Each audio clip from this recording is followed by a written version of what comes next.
Dreamscape presents Bad Paper by Jake Halpern, narrated by Kari Marshall.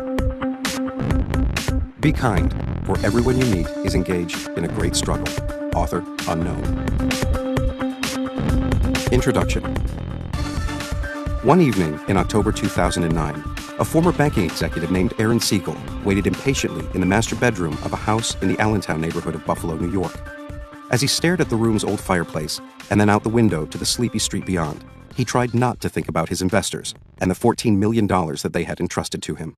Aaron was no stranger to money. He had grown up in one of the city's wealthiest and most famous families. His father, Herb Seagull, was a legendary playboy and the founder of a hugely profitable personal injury law firm. During his late teenage years, Aaron had essentially lived unchaperoned in a sprawling 100-year-old mansion. His sister Shauna recalls the parties that she hosted, lavish affairs with plenty of champagne, and how their private school classmates would often spend the night as if the place were a clubhouse for the young and privileged. On this particular day in October, Aaron wondered how exactly he had gotten into his current predicament. His career had started with such promise. He had earned his MBA from the highly regarded Simon Graduate School of Business at the University of Rochester. He had taken a job at HSBC and completed the bank's executive training course in London. By all indications, he was well on his way to a very respectable career in the financial world. Aaron was smart, hardworking, and ambitious. All he had to do was keep moving up the corporate ladder. Instead, he had decided to take a gamble. In the summer of 2008, Aaron launched his own private equity fund in an elegant old home at 448 Franklin Street in Buffalo. He claimed the master bedroom for his office. His company, which he dubbed Franklin Asset Management, focused on distressed consumer debt. Basically, he was interested in buying up the right to collect unpaid credit card bills. There is a vast market for unpaid consumer debts, not just credit card debts, but auto loans, medical loans, gym fees, payday loans, overdue cell phone tabs, old utility bills, even delinquent book club accounts. Indeed, American consumers owe a grand total of $11.28 trillion, of which roughly $831 billion is delinquent or unpaid. Some 30 million consumers are currently being hounded over at least one loan, and each of these debtors owes, on average, $1,458. Many consumers assume that when they receive a call about an unpaid debt from Bank of America or Verizon or Aaron's furniture rental, they are actually speaking with an official from that company. Not so. The original creditor has often written off that debt as a loss years before and sold it at a fraction of its value to speculators who hope to collect on it and turn a tidy profit. Much has been said and written about the subprime mortgage crisis and how risky loans were issued, bundled, spliced, diced, and sold. Far less has been written about the enormous quantity of consumer debt that is bought, bundled, and sold each year. Those who trade in such debt call it paper, and they typically buy it and sell it for pennies on the dollar. That was Aaron's business. If he could buy debts with face values of $1,500 for $15, and if his agencies could collect just 10% of what was owed, he could make a fortune. What he needed was capital, so he used his connections from his school days and from the banking world to court 8 investors. In the ensuing year and a half, he would use their money to buy $1.5 billion worth of bad debts. This would be his trial run. If all went smoothly, he would soon launch another fund with even more money in it. But all did not go smoothly. Some of the deals that Aaron made were hugely profitable, while others proved more troublesome. As he soon discovered, after creditors sell off unpaid debts, those debts enter a financial netherworld where strange things can happen. A gamut of players, including publicly traded companies, hedge fund operators, professional debt collectors, street hustlers, ex-cons, and lawyers, all work together and against one another to recoup every penny on every dollar.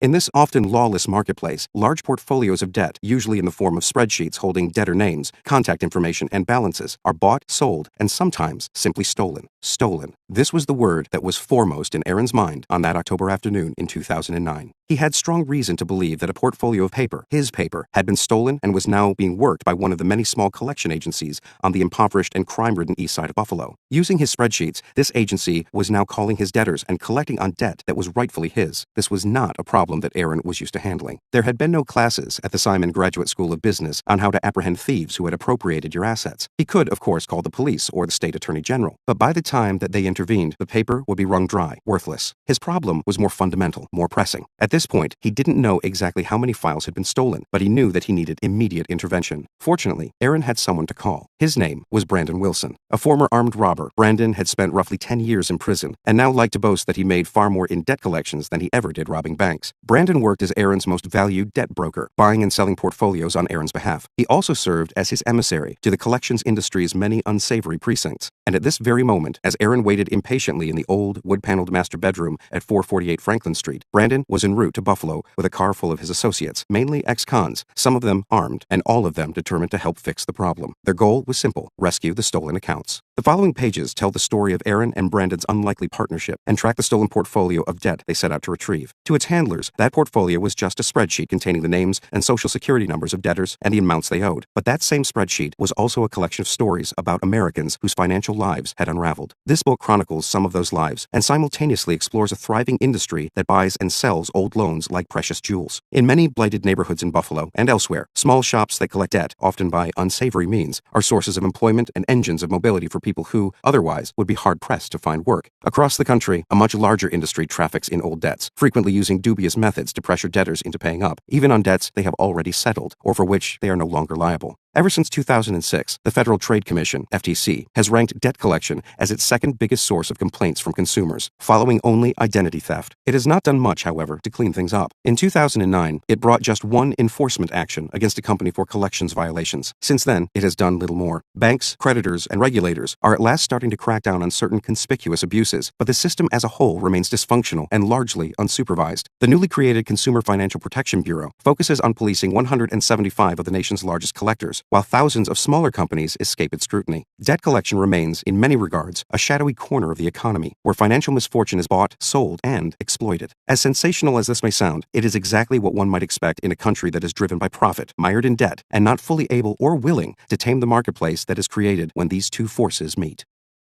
Part 1. Stolen Numbers. Chapter 1. The $14 million Gamble. In 2005, when he was 31 years old, Aaron Seagull decided to leave his job on Wall Street and move back to his hometown. He was drawn to Buffalo, the self-proclaimed city of no illusions, because of its modest scale, its historic neighborhoods, and its general lack of pretension. After so much time in Manhattan and London, something about Buffalo was refreshingly real. What's more, the Seagull family name meant something there, and it lent Aaron not just credibility or prestige, but a sense that he belonged, that he mattered. Aaron returned to Buffalo along with his wife, who was also from upstate New York, and he took a job at a local division of Bank of America, specializing in private wealth management. He resolved to stay there until he could figure something else out. The only problem was that he had almost no work to do. "I spent my days spinning around in a chair and throwing pencils at the ceiling," Aaron said. "There was nothing to do. There was very little private wealth to manage here." There weren't a great many banking opportunities in Buffalo. In truth, there weren't all that many professional opportunities at all. At least one industry, however, was booming: debt collection. Buffalo is a major hub for debt collection, and is sometimes even called the industry's capital. This is in large part because one of the biggest collection agencies in the nation, known as Great Lakes Collection Bureau, was once based there. GE Capital purchased Great Lakes in 1997, and soon afterward, many of the company's managers were laid off and opted to strike out on their own. Their companies thrived and expanded. In the greater Buffalo area, more than 5,000 people now earn a living as debt collectors. That's more than the number of taxi drivers, bakers, butchers, steel workers, roofers, crane operators, hotel clerks, and brick masons combined. As a former banker, Aaron was intrigued that so many people in his midst were toiling to collect on debts that his employer, the bank, had given up on and sold to debt buyers at huge discounts. He sensed an opportunity, and, in the fall of 2005, he started his own collection agency. He used $125,000 from his personal savings, bought some paper, and threw himself, rather blindly, into the world of collections.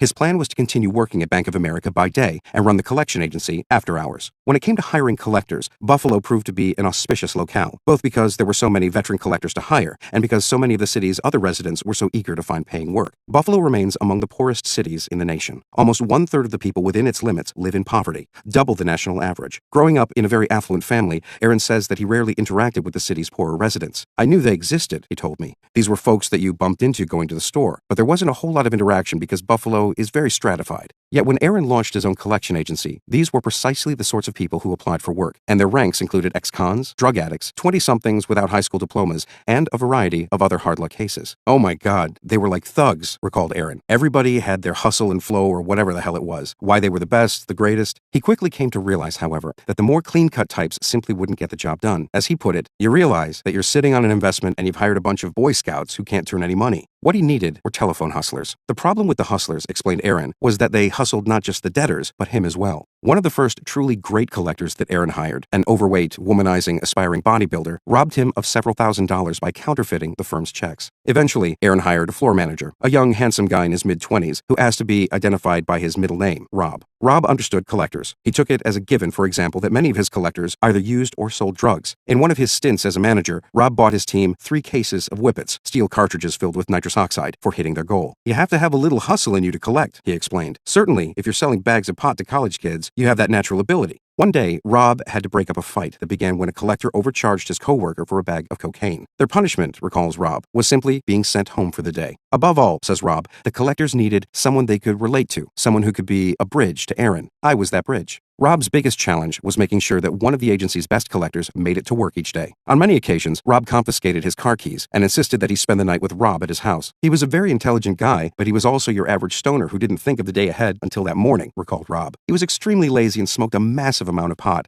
At the time, he was 23 and he didn't understand the whole concept of work responsibility. When he did show up, however, he was masterful at the talk-off, the spiel given to debtors in order to encourage, shame, and intimidate them into paying. This particular collector was a killer and a beast on the phone, Rob said. To this day, Rob recalls his talk-off with great admiration. He would ask a question, which he knew the answer to, but when he got the debtor's response, he flipped it on them. For example, maybe the debtor bought a dishwasher for $1,000 from Sears. The debtor would say, I didn't have a job at the time. Then he would say, but I have paperwork right here saying that you worked at Rich Stadium at the time, and now I would like a statement from you because I'm going to have to explain to the banks that you were lying. He'd get them into a trap. He'd get them to lie, and he'd call them on it, and then in 5 minutes, they were writing a check. According to Aaron, his star employee collected as much as $20,000 a month. Aaron took it as a given that some of his collectors, the good and bad alike, might quit at a moment's notice. The industry was famous for employing hoppers who simply stopped coming to work one day and hopped to another agency where they thought they might do better for themselves. One of the most famous hoppers in Buffalo was a man of exceedingly short stature known as Matt the Midget. He had these extended pedals on his car so his feet could reach, Aaron said. When he showed up for an interview at Aaron's agency, Matt the Midget delighted Aaron's employees by leaping into the air and tapping his forehead with his own feet. Aaron's agency offered him a job, but unfortunately, Matt the Midget never showed up for work, not even once. What made it all worth it for Aaron was that he was making money. When he purchased an especially good portfolio of debt, the profits were astronomical. For example, he obtained one portfolio for $28,526, collected more than $90,000 on it in just 6 weeks, and then sold the remaining uncollected accounts for $31,000. On that portfolio, he made a whopping net return of 199%. Aaron bought another portfolio of debt for $33,387, collected more than $147,000 on it in 4 months, and then sold the remaining accounts for $33,123.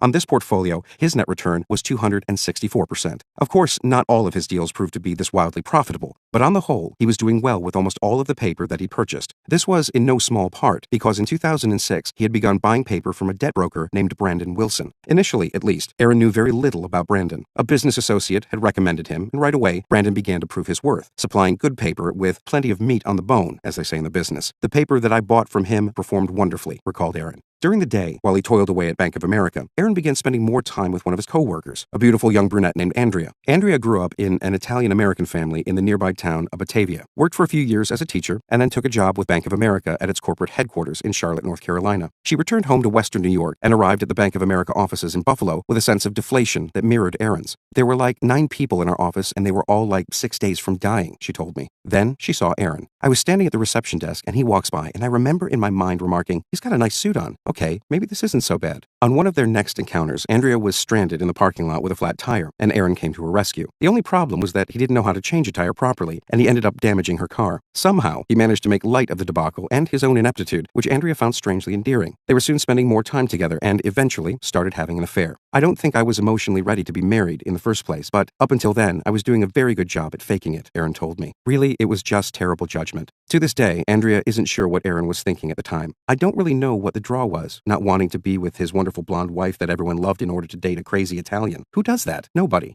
Aaron ultimately decided to leave his wife and, on top of that, his job at Bank of America as well. He basically put his life in a jar and shook the shit out of it, said Andrea. Looking back, Aaron's father, Herb, says that Andrea, whom he calls a femme fatale, was a very bad influence on his son. She is very attractive and very seductive, he warned me. Aaron's younger sister, Shauna, puzzled over her brother's transformation from Wall Street banker to owner and operator of a small collection agency in Buffalo. She would stop by his agency and wonder what her brother had gotten himself into. I'd be in his office seeing the people that were coming in, and I was like, what the hell? What do you got going on here? It felt shady. She viewed all of it as being a far cry from the high hopes that her family had for Aaron. Shauna recalls that Aaron had nice artwork on the walls of his personal office, but that elsewhere in the agency, the carpet was ratty, the railings were rickety, and the employees seemed sketchy. It was like he was trying to put gold rims on a dilapidated car, she said. It was like he was trying to make my father's office out of something that was not as nice. Aaron's father, Herb Seagull, was a legend in Buffalo. He was a successful divorce lawyer and the founder of Seagull, Kelleher & Kahn, a hugely profitable law firm that handled divorces and personal injury cases. In the early 1990s, the Buffalo News ran a lengthy profile on Herb, describing his Gatsby-esque parties and his lavish lifestyle. The article depicted Herb at work in his two spectacularly renovated Victorian mansions under the soft glow of chandeliers. He enjoys the perks that come from sitting atop his law firm, the respectful associates whose offices were once the sitting rooms and servants' bedrooms of the 19th century mansion. Clients can't help noticing the glamour, the elegance, especially the women who come to him at the most difficult time of their lives and tearfully whisper revealing details about their most personal encounters in their marriages. He is someone who can solve their problems. He has the power to make it better. They adore him.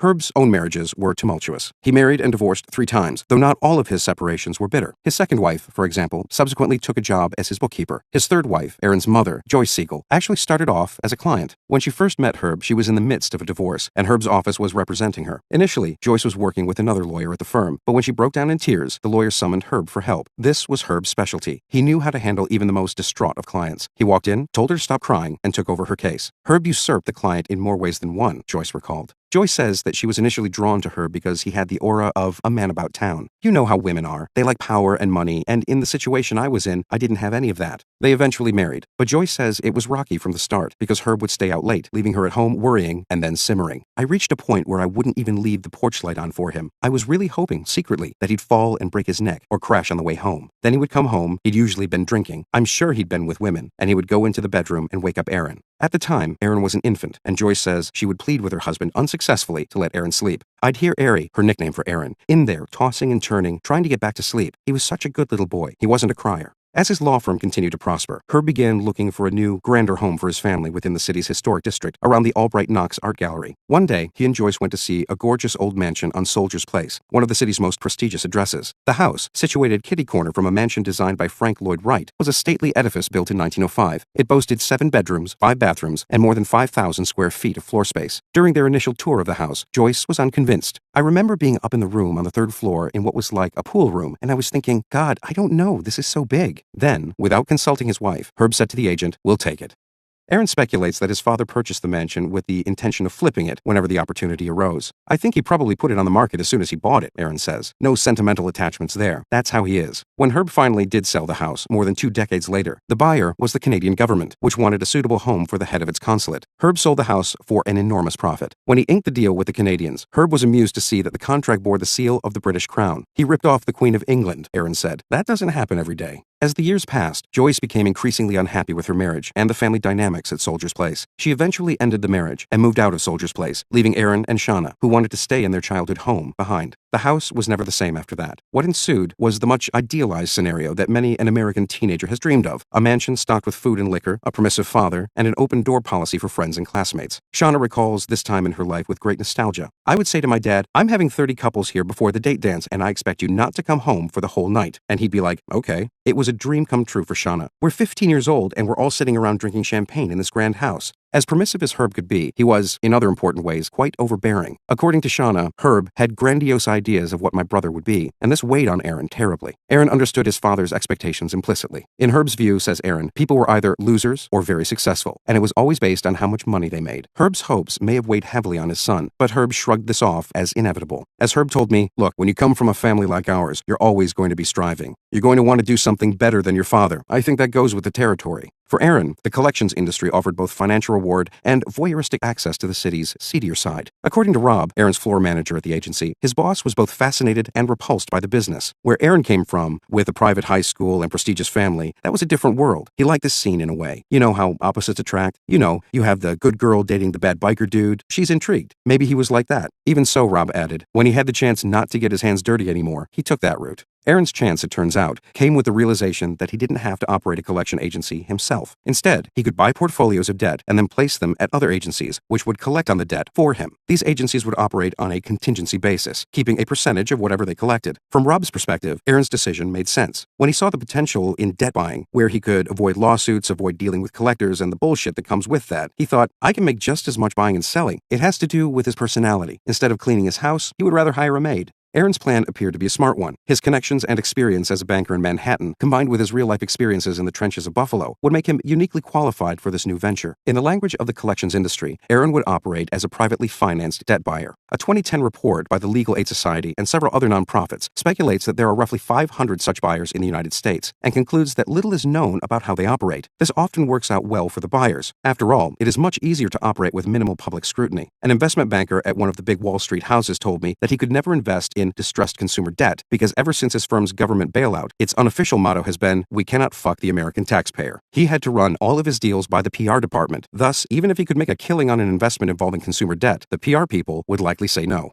There have been privately financed debt buyers operating in the United States since well before the Civil War. At that time, there was no uniform paper currency, and if you wanted to buy a piece of property, say, and didn't have the money, you could simply write a promissory note. In fact, this is precisely what Abraham Lincoln did in 1833 when he acquired a general store from a man named Reuben Radford. In financing this purchase, he signed a promissory note to Radford for $379.82. The business fared poorly, and when Lincoln proved unable to repay what he had borrowed, Radford sold his promissory note, which was merely a piece of paper, to the debt buyer Peter Van Bergen. Van Bergen then successfully sued Lincoln, ultimately prompting a sheriff to seize and auction off Lincoln's surveying tools, saddle, and bridle. Years later, Lincoln effectively switched sides and spent much of his legal career suing debtors on behalf of clients, large and small. He also worked on the side for the equivalent of a credit bureau, providing information on the financial soundness of merchants and others in the community. As James Cornelius, the curator of the Lincoln Presidential Library and Museum, put it, he ratted out his friends. The marketplace for consumer debt, as we know it today, traces its origins to the late 1980s and early 1990s. One of the early pioneers of the debt-buying industry was a flamboyant, self-made billionaire named Bill Bartman, whose ability to promote his businesses and himself rivals that of Donald Trump and Don King. He grew up in Dubuque, Iowa, but dropped out of high school and left his home at the age of 14, at which point he claims to have taken up residence in the hayloft of a barn and joined a gang of ruffians known as the Manor Boys. The farmer who owned the barn found out I was living up there and then burned the few clothes that I had left, Bartman told me. Bartman eventually went into business and grew rich by launching a successful oil equipment company. When oil prices crashed in the mid-1980s, his company failed and Bartman ended up $1 million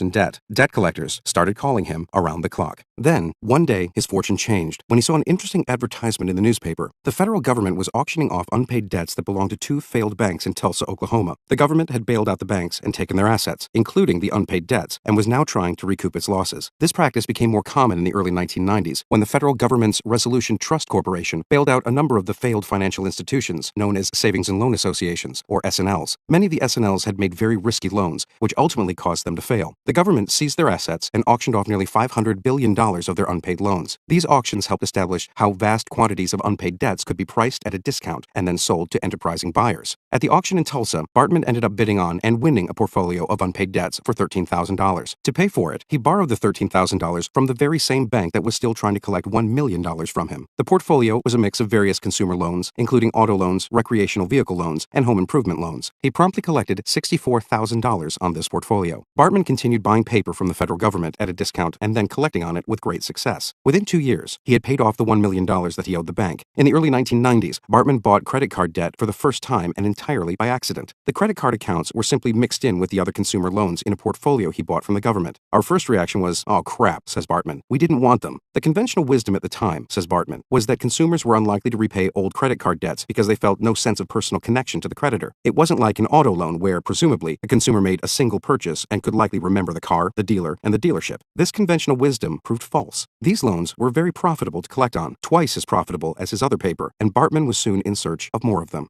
In 1994, Bartman recalls going directly to Nations Bank, soon to be Bank of America, and offering to buy their old unpaid credit card accounts. When a debtor stops paying his or her credit card bill, the banks count the balance as an asset for 180 days, during which time the bank's collectors try their very best to collect on what is owed. After that time, the generally accepted accounting principles, GAAP, which banks must follow by law, require that these accounts no longer be counted as assets because the money might not be collectible. The banks then charge off the accounts, taking a loss. Bartman was, in effect, offering banks cash for what, on paper at least, appeared worthless or close to worthless. As he recalled, they sold us their ugliest of the ugly for 2 cents on the dollar. These were 4-year-old charged-off credit card loans that had been sitting, smoldering in the basement for God knows how many years, and we took them home and had an extremely good result with them. In order to maximize his returns, he also began classifying his collectors into distinct demographic groups and paired them with debtors of the same ilk. We didn't want anyone from the NAACP calling anyone from the KKK, because that would be a non-starter on day one. Before long, he was buying up bad debt on a massive scale. He began bundling this debt, selling it to investors as bonds, and then using their money to buy even more debt. Bartman's firm, Commercial Financial Services, CFS, quickly became one of the largest debt collection companies in the nation. Bartman played the role of newly crowned debt czar to the hilt. It was widely reported in the press that he hired former Secret Service agents to protect him, arranged to wrestle Hulk Hogan in Las Vegas, and flew thousands of employees to retreats in the Caribbean. Bartman once boasted to a journalist that he had so much money, if I set it all on fire, I'd be dead before it went out. But it didn't turn out that way. According to the New York Times, Bartman's troubles started when someone sent an anonymous letter to credit rating agencies stating that CFS was giving investors a false picture of the company's financial health. The letter alleged that CFS was discreetly selling some of its debt to a shell company with ties to a major shareholder at CFS, and was then using the proceeds from these sales to inflate its apparent success in collecting. Bartman subsequently stepped down as CEO. Investors began to sue, money from lenders disappeared, and CFS filed for bankruptcy. Some might view Bartman's story as a cautionary tale, but plenty of others saw it as an example of the fortunes that could be earned in this previously obscure niche of the financial world. After all, Bartman's missteps didn't necessarily mean that the industry itself was toxic. If anything, by the early 2000s, as Americans in a mostly stagnant wage economy began taking out more and more debt on the credit cards, it seemed as if the opportunities might be even greater. Starting in the fall of 2007, Aaron Seagull began looking for investors. At this point, the economy was still booming. In October, the stock market reached its all-time high when the Dow Jones Industrial Average peaked at 14,164. Throughout the fall, Aaron called every rich person he knew in the hopes of raising millions of dollars and launching a private equity fund, which he dubbed Vintage 2. This was to be a one-time deal with a limited lifespan. Investors would make an initial investment and then, over the course of the next 4 years, receive returns until all of the money the fund earned was dispersed. According to the terms of the deal, for every dollar that he spent to purchase paper for the fund, Aaron would receive a 2% commission to help pay for his operating expenses. His real benefit, however, would come only after the fund broke even, at which point he was entitled to 15% of all profits. When courting investors, Aaron tried to caution them about the volatile and even unsavory nature of the investment that they were about to make. When I pitched to investors, I told them, just so you know, this is a dark sector of the finance world. This is something that people don't like to talk about. There was potential for great profits, Aaron assured his would-be investors, but it could be risky. This is not where you want to be with your life savings, but if you have some speculative capital, this is a good thing to roll the dice on. To entice his investors, he showed them a spreadsheet detailing the profits that he had made from 10 portfolios of debt that he purchased in the past, roughly half of which he acquired from the man who'd become his closest associate, Brandon Wilson, though he made no mention of this. The returns on these portfolios were impressive. 4 of them showed net gains of more than 100% in 7 months or less. Another 4 portfolios showed gains of more than 20% in a similar time period. Even in the best of times, these numbers were remarkable.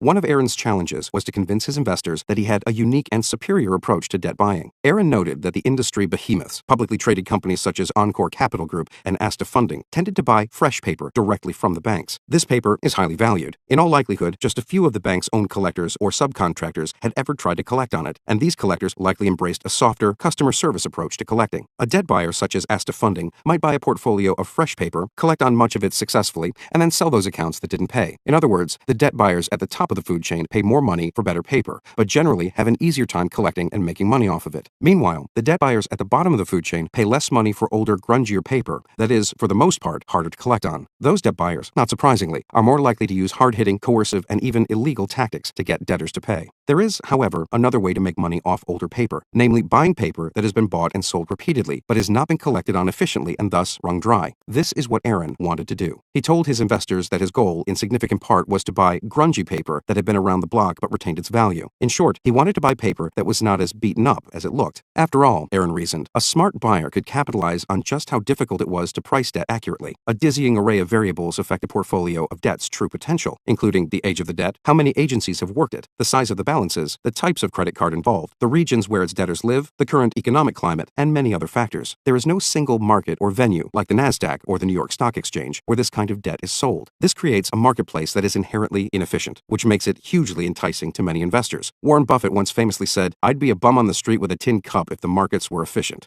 One of Aaron's investors told me that he was won over by the possibility that Aaron had found a wonderfully inefficient little market. He liked the idea that most deals were made through intermediaries, and that there was no easy way to know what the debt was really worth. You couldn't simply check on the internet or the business section of the newspaper. There is the potential to buy bad paper, but there is also the potential, if you're smart or savvy enough, that you should be able to exploit this shortage of information, the investor told me. With $14 million from his investors all lined up, Aaron was poised for success. Overnight, he had gone from being the owner of a small call center in which he had to deal with the likes of Matt the Midget to once again being a player in the high-powered world of finance. And this time, in contrast with his stints working at big banks, he was in control of his own destiny. Aaron's next order of business was to find a few good collection agencies to work his debt. Aaron wanted to avoid hiring the enormous mega agencies with their endless rows of cubicles stretching on forever and fading off into the dreary monochromatic horizon. In Aaron's view, these agencies had more paper than they knew what to do with. Such places often scored each and every debtor by running a series of credit checks and then worked only the top-scoring accounts, leaving the rest untouched. Aaron wanted smaller, hungrier shops where he was the sole provider of paper. This way, explained Aaron, they have to do well for me or they don't make payroll. Such an agency might eventually go out of business, he reasoned, because it would spend too much time on each account. But while it was up and running, it would make him money. He also wanted a shop that collected aggressively, not one that was threatening to break legs, but a place where collectors were willing to test the limits of what was allowed under the Fair Debt Collection Practices Act of 1977.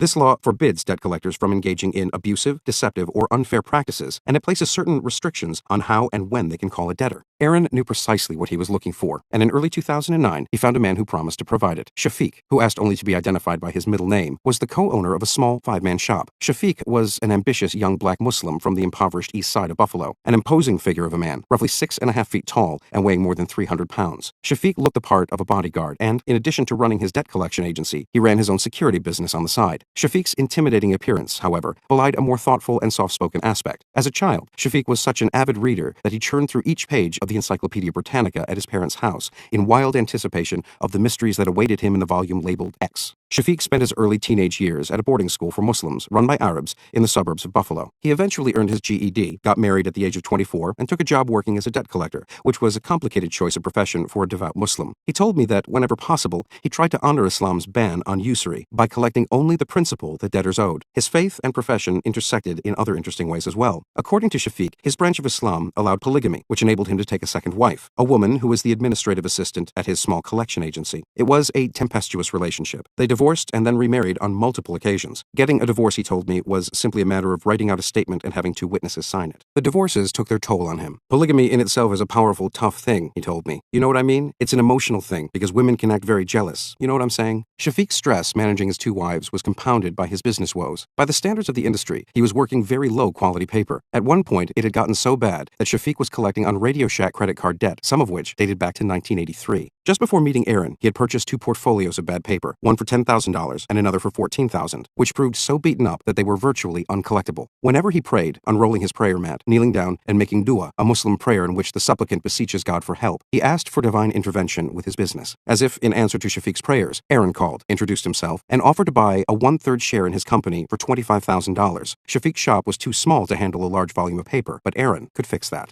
According to the terms of the deal, Aaron would provide all of the paper, process the credit card payments, and do the accounting. Shafiq's collection agency would take a 50% commission, a third of which would go to Aaron. In short, Aaron would be in control, while Shafiq and his co-owner, another young black Muslim, would have the headache of running the place. Looking back, Shafiq says, I would probably have agreed to anything at that point. Shafiq filed for incorporation in April 2009 and began hiring employees rapidly, until soon he had an office of 30 people. Most of these employees were white, and some bristled at the prospect of working for a black man, and a Muslim at that. Shafiq heard that a few of them occasionally referred to him as a nigger behind his back, and so Shafiq eventually decided that operations would run most smoothly if he told his employees that Aaron was, essentially, the sole proprietor of the business, and he was merely the supervisor. The world is crazy and screwed up, he said. People think in screwed up ways, and people are racist. They don't even know they're racist. People hate. They're angry. And instead of trying to change it, it's better to just learn how to maneuver inside of it the best way you can. What made it all worth it was the quality of the paper that Aaron began to deliver. In the past, Shafiq never had the resources or the connections to buy high-quality paper, which is typically sold in bulk, either directly by creditors or by the big debt buyers. He was simply too far down the food chain. Aaron transformed that. He was soon providing credit card debt with fairly recent charge-off dates, and, according to Shafiq, the money started pouring in. Shafiq began taking home $10,000 a month, which was far more than he had ever earned in the past. It was a whole new world, he said. Now that he was flush with cash, Shafiq eventually decided that he wanted a third wife. He consulted his first wife, and she suggested that he marry a woman whom she knew, a single mother with 4 children. Shafiq agreed, and in so doing, felt he was doing something charitable. Paying somebody's bills is a really big deal in the hood when you're dealing with African-American women. The truth was, he said, there just weren't enough responsible African-American fathers and husbands to go around. If you can get one man who's going to help the children, be there, teach them, give them guidance, leadership, show them how to do it, invest in them, and he does that same thing with another family, some other children, you're duplicating that. You know what I mean? You're Xeroxing righteousness. Shafiq felt so optimistic about the situation, in fact, that he began interviewing women in the hopes of finding a fourth wife. All of this meant that Shafiq had a lot riding on his new business venture. He needed his business to succeed because, say what you will about polygamy, it is not cheap. Aaron didn't know all the details of Shafiq's situation, but he understood what mattered. Shafiq was desperate to make the whole thing work. Over the course of his investment, Aaron found and used a number of other collection agencies as well, but Shafiq's agency embodied what he wanted. It was small, scrappy, and a little desperate. Under the terms of his newly launched fund, Aaron would have spent the entire investment, all $14 million of it, immediately in order to put his investors' money to work right away. This meant that he needed paper hunters, and, inevitably, he turned to the man who had already supplied him with a number of very profitable portfolios, Brandon Wilson. In truth, Brandon was more than just a paper hunter. He also ran his own collection agency in Bangor, Maine, and he maintained a network of buyers interested in old paper who would buy Aaron's inventory when he was done with it. Brandon had a checkered past, but whatever he lacked in refinement, he more than compensated for with his knowledge of the industry. Of course, Aaron wouldn't rely on Brandon entirely, but he could make good use of him. Aaron's gut feeling about Brandon was that he was honest and that he knew what he was doing, but it did give him a moment's pause that he was entrusting his fate to a man who may have robbed the very banks for which Aaron himself had once worked. Chapter 2. The King of Crap. Brandon and Aaron lived roughly 700 miles from each other by car, which is no small distance, but Brandon was a fan of road trips, and he periodically made the journey from Bangor to Buffalo. Brandon never drove himself. He preferred to be chauffeured by his driver, Quincy, who worked as a stand-up comic when he wasn't shuttling his boss around. It was always difficult for Aaron to anticipate when exactly Brandon would arrive. If he says he will be here Monday to visit me in Buffalo, Aaron told me, I'd book him for Thursday because he stops at every casino between here and Maine, and he shows up with a black eye. When they met, Aaron would occasionally arrange for them to have dinner or drinks. At Aaron's invitation one evening, I joined one of their get-togethers at one of Aaron's favorite haunts, the Buffalo Club, a relic from the time when a handful of plutocrats and industrialists ran the city. In 1867, the former president Millard Fillmore helped found the club as a place where like-minded gentlemen could socialize and do business. To call the place stuffy is a spectacular understatement. The interior is a maze of hallways and ballrooms, paneled with gleaming wood, lit with chandeliers, and adorned with oil paintings of somber-faced former members who could easily be mistaken for members of a mortician's Hall of Fame. Before our dinner, Aaron issued a lengthy disclaimer warning that Brandon was rough around the edges, had a criminal past, and looked like Uncle Fester on crack. He was an old-school Irishman who had the classic accent of the Boston tough and the personality to match. I have a lot of trepidation about Brandon, but he will always pay you, unlike Wall Street types who may have a suit and talk nicer, but will hire a lawyer so they don't have to pay you, Aaron said. I respect Brandon. Going to jail for armed robbery? It's tough to rebound from that. On our first meeting, and on many subsequent occasions, Aaron and Brandon struck me as a most unlikely duo. Aaron likes to wear $2,000 custom-made pinstriped suits. He's always well-coiffed and perfectly shaven. He strikes a polished and patrician demeanor right from the moment that he shakes your hand. His sister, Shauna, told me, I always say that you can tell he hasn't worked a manual labor job in his life because his hands are like butter. Aaron is 5'10", with light brown hair, quick eyes, and soft facial features. He's always worried about his face looking fat, Shauna told me, and for this reason he regards cocktails as an acceptable form of dinner. Brandon, by contrast, favors loose-fitting sports clothing. The style and the brand don't seem to matter, so long as they come with a Red Sox or Celtics logo. Brandon isn't especially tall, but his chest, shoulders, and neck are hulking. He is overweight, but his wide torso gives you the sense that he is densely packed and would feel like a sack of bricks if you ran into it. With his shaved head, he looks like a bull ready to charge at a moment's notice. When he pulls up his shirt, which he does with some regularity, his arms and upper body are covered with scars, the marks of various knife fights. This is a guy you'd cross the street to avoid. Upon his arrival at the club, Brandon looked around the place nonchalantly, as if unimpressed. We headed upstairs where Aaron had reserved a private dining room. As waiters in crisply pressed suits brought us steaks and whiskeys, Brandon held court, talking in his characteristically loud voice, which sounded as if he were shouting at a 300-pound half-deaf offensive lineman through a megaphone. At first, Brandon spoke mainly about the ins and outs of one of his former lines of work, that is, armed robbery. We used to wait outside of strip malls for when they'd drop off the night deposit bags, and in the morning, the first person in would be like the assistant manager of the bank, Brandon said. The first thing they do, after they open the doors, is they empty the night deposit bags. So we would stand out front with a sledgehammer and pistol, and when they walked in, one guy would run up and smash through the glass door and make a hole in it, and the other one would stick the gun in and say, "Give me the fucking bags." After spending almost a decade in jail for several different crimes, Brandon was released in 1998 and took a job as a debt collector. As he recalls, he proved very good at it. When I first started getting bonus checks, I remember going up to the window at the bank and getting back $10,000 in cash, and I remember thinking, this is better than the days when I actually robbed the bank. Within 2 years, Brandon had opened his own agency and started working as a debt broker, buying and selling paper. He related the debt market to the drug market. I used to buy pounds of weed, all right, and then break it down and sell ounces to the other guys, who were then breaking it down and selling dime bags on the corner, right? Well, that's what we're doing in debt. I'm buying a national portfolio, right? I'm breaking it down into ounces and I'm selling it in ounces to all these state guys, and then they're turning around, busting a dime, diming it up, and getting their money back. Aaron interrupted his partner with a polite nod of his head.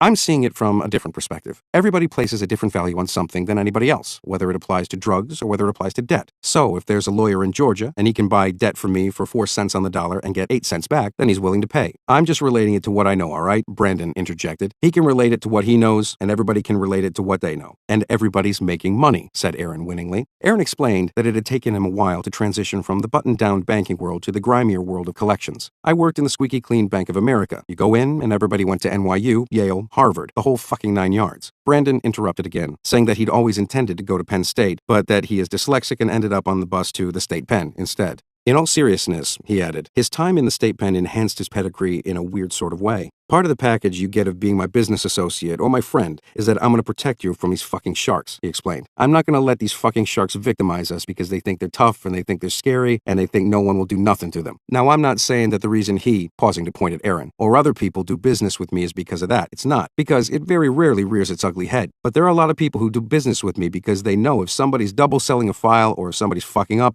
they know I'm going to do something about it. Brandon went on, if you don't give them a little bit of fear, right? If it's just the law, if it's just the attorney general, if it's just a civil suit, they could care less. So they need someone to go and put a stop to that right now. That might not be bashing someone over the head. It might be sitting them down and saying, look, man, you ever do 10 years in the can? I have. You ever sat there for 10 years waiting for your fucking date? I have. You think you're getting away with this shit? You're not. That's one way of dealing with it. And then you got these people who don't care about that, so okay, then we got to take it to the street. And the streets are precisely where Brandon spent much of his youth. His mother, Darlene Wilson, recalls, at age 16, I already had 2 kids and a husband in Nam. Brandon was born 3 years later in 1971. Darlene raised her 3 kids in and around Boston, including the notorious housing projects along Mystic Avenue in Somerville, Massachusetts. Their father was a good man, but he was too young to be in Vietnam, and he had a hard time transitioning, she said. It took him about 10 years. Raising her children essentially alone in rough neighborhoods, she struggled to keep all of them out of trouble. According to Darlene, during his teenage years throughout the 1980s, Brandon was always running away from school, getting into fights, selling drugs, and passing through various juvenile delinquent facilities. And she was always on his heels. When he was growing up, I was chasing Brandon around the projects with a bat, and he was throwing stones at me, and I was hitting the stones back at him with the bat. But boy, could he run. He was a runner. He didn't want to come home. His father was going to kick his butt, his uncles too, but you couldn't find him. He was like an imaginary person, a ghost.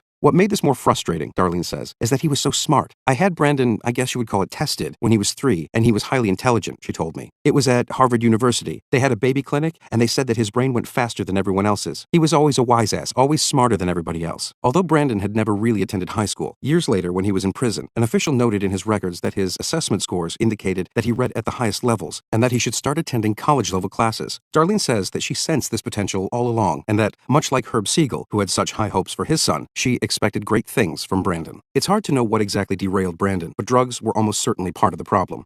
Both of Brandon's siblings struggled with addiction before dying young, and according to his prison records, Brandon was using marijuana by the age of 12 and cocaine and angel dust by 14. He ran with a pack of kids who were always getting into trouble. His future wife, Sharon, who knew him since he was roughly 13 years old, says that even back then he was the leader of his little pack, and that all the kids followed him around and took orders from him. He wasn't a good kid, but he was a good kid, she told me, explaining that he would break the law constantly, but that he was never a bully and would always stick up for the underdog. Brandon spent much of his youth in custody as a ward of the state's Department of Youth Services, DYS, but he proved masterful at escaping from their facilities and from the police time and time again. Darlene, who kept a detailed journal for years, chronicled his escapes. In February 1986, she wrote that Brandon had run away and had been missing from DYS for 10 weeks. At the time, he was 14 years old. I feel that the system has failed my son in all respects, she concluded in her journal. I have fought tooth and nail to get help for my son, or just to get someone to care what happens to him other than me. No luck. Often, months would go by, and she wouldn't know where he was until she received word that he was locked up once again. On one occasion, she learned that he was being held in a facility in Springfield, Massachusetts, only when she received a medical bill for the treatment of his broken knuckles. Often, in her hastily scrawled journal entries, you can sense Darlene's desperation. "Brandon is acting weird again," she wrote in May 1988, when Brandon was 16. "I think he is back on the shit." A month later, in June, she wrote that she believed he was on the pipe and that she had taken out the warrant for him, but had no sense of when or where he would turn up. In July, she wrote that the police had found him. "They caught him with crack. Oh God, help him." A day later, DYS just called. Some girl named Debbie called to say Brandon ran. A week after that, Darlene drove around looking for him, searching the projects and lamenting that he was nowhere to be found. And yet, you know he's there. Eventually, she received word that the police had him in custody and that they had beaten him thoroughly. Her only desire throughout all of this, she says, was to get the devil out of him and spring him from his self-inflicted hell. Darlene also wrote about how, at various times, she relied on Brandon for help. Big turnaround for Brandon and for me. This past weekend, he had to bail me out of jail for a change. Poor kid. And poor me, right? Well, I certainly can't say that I didn't know better. OUI, they call it. Operating under the influence. AA, here I come. Brandon has been calling me every day to give me pep talks, telling me to read certain pages of the big book.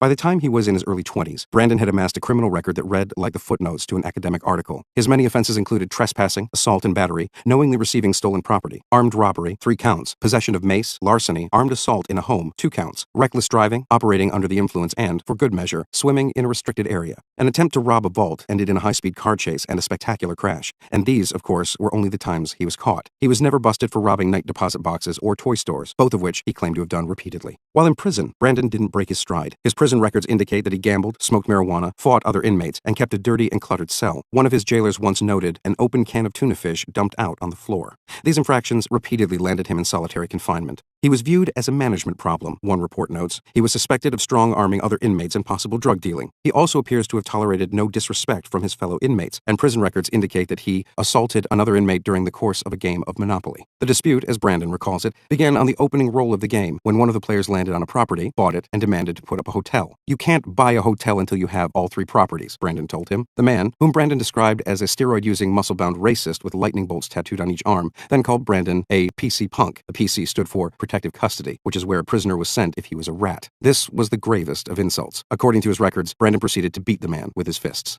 On another occasion, his records note that he refused to vacate the prison yard and told a guard, "Call your boys. I don't give a fuck. You don't scare me." This landed Brandon in solitary confinement for 5 days. And while there, he says he passed the time by reading all day long and into the night in the dim light of the moon. His favorite books were the Louis L'Amour westerns about the open plains of Texas.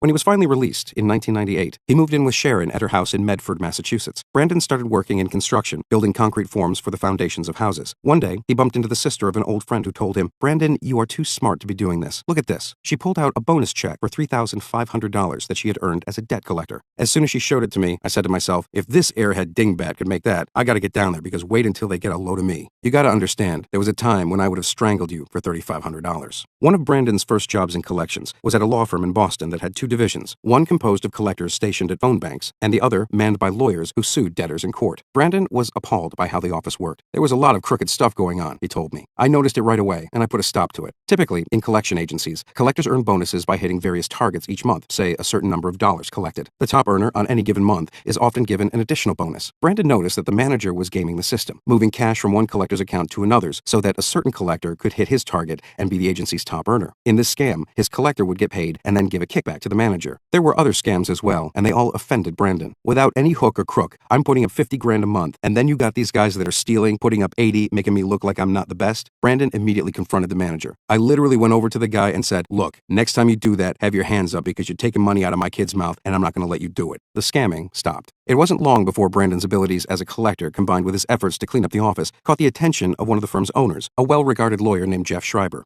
On their first encounter, Brandon introduced himself, much as he subsequently introduced himself to Aaron Seagull, by explaining that he was a former armed robber who did 10 years in the can. Jeff was not impressed. He made me cringe when he told me about going to prison, and that he's a convicted felon. Jeff told me, I thought, oh great, this is what I have on my payroll. And yet, that didn't stop Jeff from soon promoting Brandon to become a manager. He was impressed that Brandon learned the business so quickly, could do complicated math in his head, and had good leadership skills. Jeff told me that working in collections taught him to look beyond people's appearances. He lost roughly $1 million when he bought phony debt from a scam artist who seemed to be the very embodiment of respectability, a millionaire with a large home in Greenwich, Connecticut, and an endowed chair in his family's name at a prominent university. Brandon was precisely the opposite, an apparent criminal whom you could count on. In fact, years later, when Brandon needed a letter of reference, Jeff described him as a real-life Horatio Alger story. During his time at Schreiber's law firm, Brandon would periodically receive calls from debtors who wanted to pay off debts that did not appear to be in the firm's computer system. Eventually, he discovered that these accounts were being stored in a gigantic file with tens of thousands of older accounts on which the statute of limitations had expired. In Massachusetts, the statute of limitations on credit card debt is 6 years. This means that when a debtor stops paying his or her bills, a creditor has exactly 6 years to file suit against him or her to retrieve its money. After this, debtors are safe from being sued. Many professionals in collections assume that such out-of-stat accounts are worthless, but Brandon quickly saw an opportunity. Some of these debtors clearly wanted to pay, which is why they had gone to the trouble of contacting the original creditor and subsequently gotten in touch with him. As hardened and cynical as Brandon was, he clung to a belief that most people essentially wanted to do the honorable thing and pay what they owed. It was just a question of whether they could. Several years later, in 2003, when Brandon was running his own 10-man shop in Middleborough, Massachusetts, he received a phone call from the co-owner of a large agency where he had once worked. The man, whom I will call Madison, explained that he was embroiled in a heated legal battle with his partner over control of the agency and its assets. Madison was short on cash, and he asked Brandon if he would be interested in covertly trying to collect on a file of roughly 100,000 accounts, the vast majority of which were out of stat. The obvious question was, whose accounts were these? According to Brandon, the answer was unclear. Madison's agency was funded by a number of investors, and at one time the accounts belonged to them. Yet because the accounts were so old, they had essentially been forgotten. Madison suspected that someone might be able to collect on them, and that's why he called Brandon. They made a tentative deal. Brandon would work the accounts and keep a percentage or a contingency fee on whatever he collected and give the rest to Madison. Within a month, Brandon and his employees had collected $180,000, a fact that he kept to himself. When Madison checked back in on him, Brandon offered him $100,000 in a brown paper bag to buy the accounts outright. Madison, who needed the cash, agreed. In the year that followed, Brandon says that he earned roughly $1 million from Madison's 100,000 out-of-stat accounts, and then, amazingly, sold all of the remaining accounts, the ones he couldn't collect on, for more than what he paid for the original file. In addition to collecting on debt, Brandon began buying and selling it as well. He talked to everyone, did his research, and found opportunities that no one else could, like a portfolio of paper that no one had touched for 5 years, other than an incompetent call center based in Brazil. I'm a bottom feeder, Brandon told me. I specialize in finding paper that everyone else thinks is worthless. As far as Brandon was concerned, the older and more beaten up that debt appeared to be, the better. People falsely assumed that it was very difficult to collect on old debt, but it all depended on the history of the portfolio, who exactly had tried to collect on it, how long they had been trying, and how successful they had been. Brandon's specialty became finding old debt that paid. I buy old crap, Brandon told me. I'm the king of crap. Brandon's main problem was that he spent money as quickly as he made it. This meant that he often required capital to finance his deals. Aaron was precisely what he needed, a man of means who had the sophistication and polish to court investors with deep pockets. The fact that Aaron had $14 million to spend in the summer of 2008 was very good news for Brandon. There was, however, a catch. Aaron now wanted to buy paper directly from Brandon's sources, without relying on him as an intermediary. In the past, when Aaron owned and operated his own collection agency, he would simply buy the paper from Brandon, without knowing all of the details of where Brandon had purchased his paper or how much he had purchased it for. This had worked out well for Brandon. In fact, as Brandon told me, he often bought paper for 1 penny on the dollar and then immediately sold it to Aaron for 2 pennies on the dollar, thus doubling his money instantly. Aaron now wanted more transparency and more control. He wanted Brandon to reveal all of his suppliers, help him analyze all prospective deals, and then effectively step aside and let Aaron make the deals directly. In return, Aaron would offer Brandon a 5% commission on all the purchases that he made from Brandon's sources. In theory, this new arrangement meant that Brandon stood to make a lot of money. Aaron had $14 million to spend, and since he was authorized to reinvest his profits for a limited time, it was likely that Aaron would be purchasing more than $20 million worth of paper. If Brandon brokered all of these deals, he could make $1 million. He also stood to make an additional 5% commission selling all of the accounts that the agencies Aaron hired did not collect on. Despite all of this, Brandon had reservations. The deal meant changing his business model, trusting Aaron, and relinquishing a way of doing business, going all the way back to his days as a criminal, in which you never, ever gave up your sources or suppliers. In the end, Brandon agreed, but not without some misgivings. As Brandon told me, I feel like I sold out to the corporate suits for 5%. At first, I was like, fuck you. I'm not giving you my sources or my prices. That's how I feed my family. But I did it to make $1 million.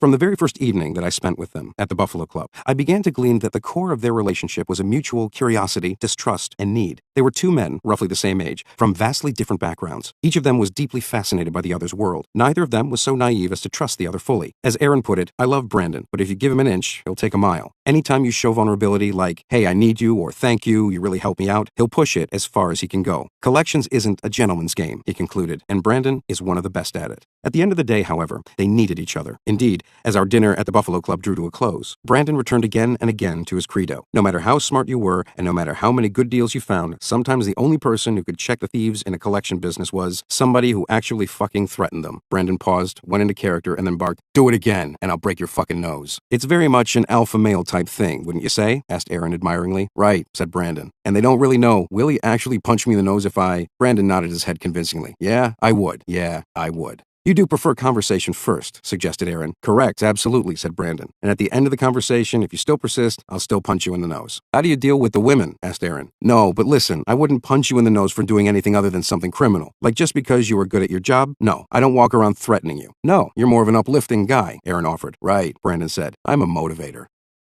Chapter 3. The Package.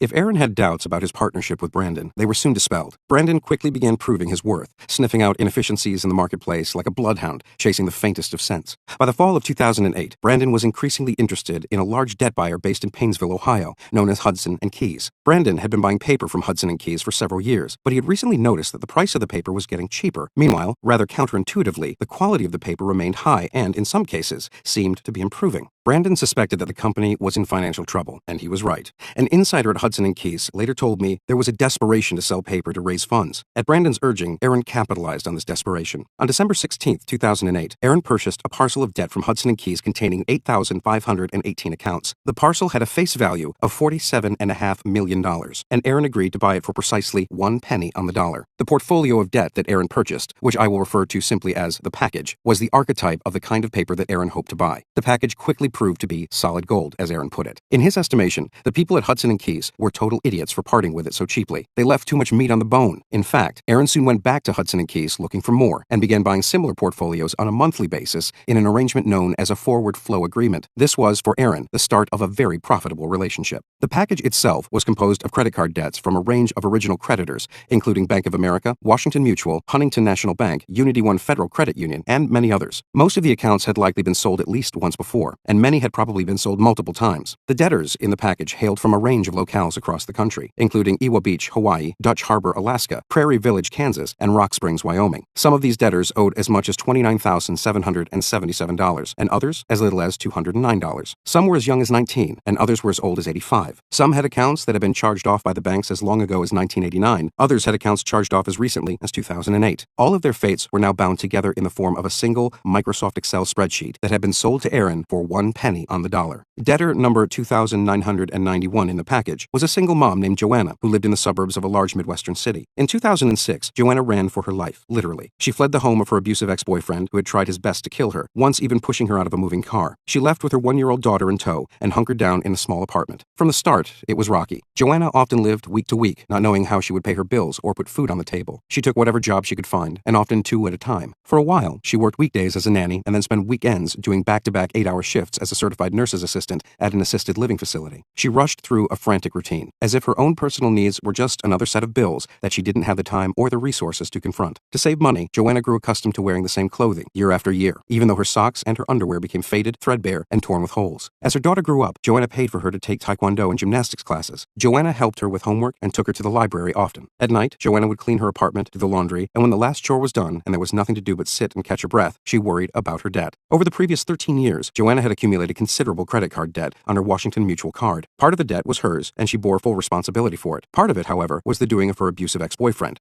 Throughout their relationship, he was periodically unemployed, and during these times, Joanna used her credit card to pay for things. So did he. According to Joanna, he often used it to cover repairs on his car, or as she recalls it, to soup up his computer, because he loved to play online games. He was buying stuff without me even knowing it, said Joanna. She confronted him, but said if she pushed too hard, he clobbered her. I try not to live in regret, Joanna told me, but he screwed me mentally, emotionally, physically, and now, financially. Throughout the fall of 2006, Joanna's bank records showed that she was trying to pay off her balance and making no further purchases on the card. In September, she paid $83. In October, she paid $85. In November, she paid $39. At this point, she owed Washington Mutual $2,712. After that, she simply stopped paying what she owed. It was not a responsible thing to do, but Joanna says that cash was scarce, and she had to pick and choose which of her bills to pay. Meanwhile, the interest continued to accumulate at a rate of 24%, and by June 2007, she owed $3,206. Joanna didn't take any of this lightly. She was and is determined to fix her credit, in large part because she fears it may handicap her daughter. I don't know how it works, she admitted to me, but I don't want my bad credit to reflect badly on my daughter. Let's just say she's smart enough to get a scholarship of some sort, and they're like, no, because your mom's not good enough.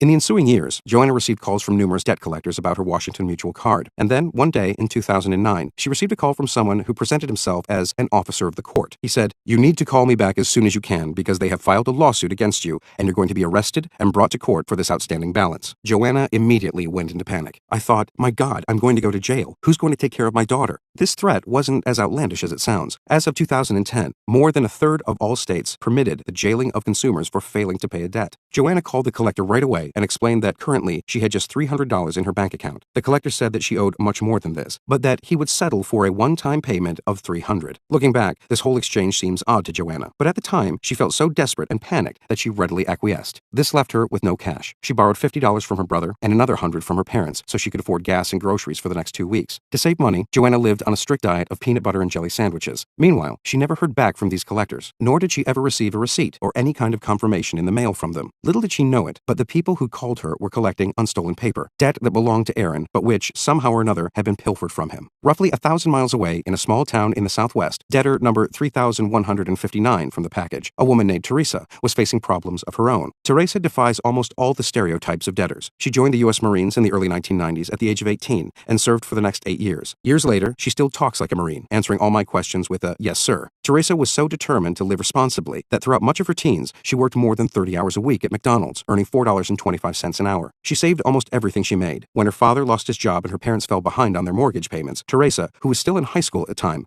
bailed them out by giving them the $2,000 that they needed to avert foreclosure. When I asked her how she juggled so much at such a young age, she replied, "Well, I didn't come from people with money, sir, and I knew that I had to handle my own business." Teresa was resolved to pull herself up into the ranks of the middle class, and upon joining the Marines, the very first thing that she did was open a 401k retirement plan.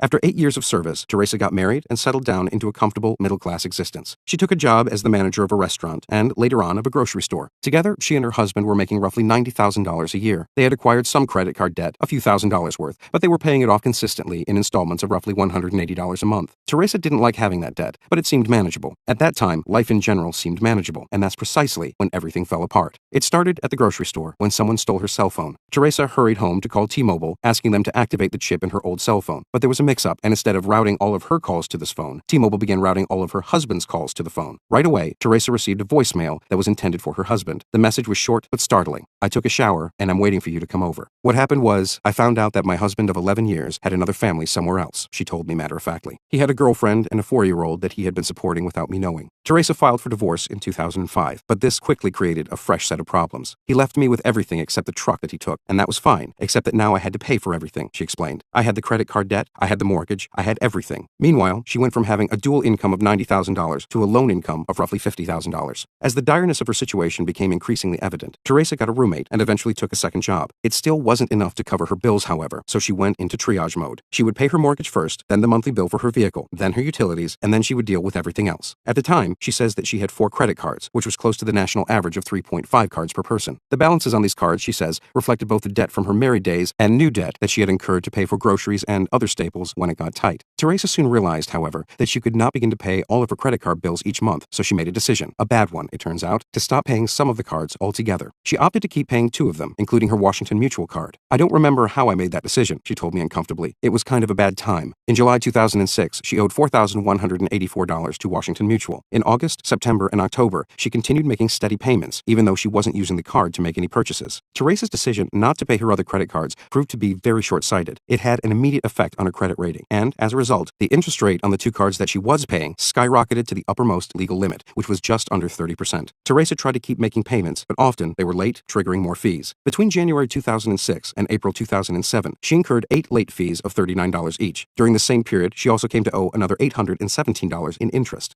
The interest, combined with the late fees, caused her to go over her credit limit, which, in turn, triggered an over-the-limit fee. Eventually, Teresa stopped paying her Washington Mutual bill altogether because she says she couldn't even afford the minimum payments. "They probably would have gotten a lot more money from me if they would have left me at my original 12 or 13% interest rate and worked with me a little bit," says Teresa. "But what happened was, when they saw me starting to fail, they jacked it up to 29%. I guess they were trying to get whatever they could before I went completely under. Well, what happened was they actually pushed me under." In March 2007, Teresa finally got a much-needed break. Drawing on her experience in the Marines, she landed a job with the federal government as a Border Patrol agent. As a matter of policy, the U.S. Border Patrol says that debts and financial issues may render candidates unsuitable for service. Teresa says that initially, when she joined the Border Patrol, her superior superiors understood her predicament and were sympathetic. They could see I was working 2 jobs, I had a roommate, and I could put everything on paper to justify why, at that point, my credit was a mess. But that would not work indefinitely. Teresa knew that in 5 years she would be required to undergo a new background check and that she likely wouldn't be able to justify having such poor credit. The bottom line was that she needed to pay off at least some of her outstanding debts as soon as possible.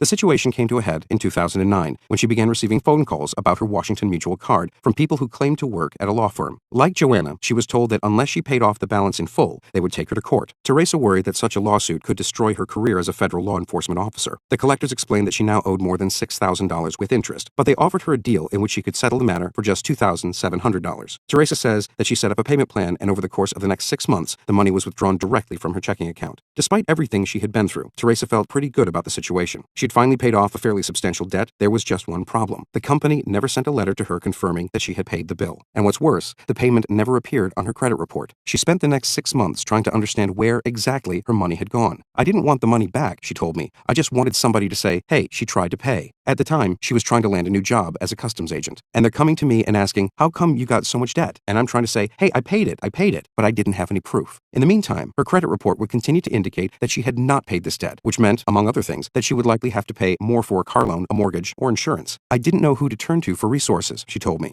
I couldn't get my money back, and I kept running into dead ends everywhere. All of this led her to conclude wearily, there are 1,000 ways to rip off desperate people. The more desperate you are, and the less you have, the easier it is.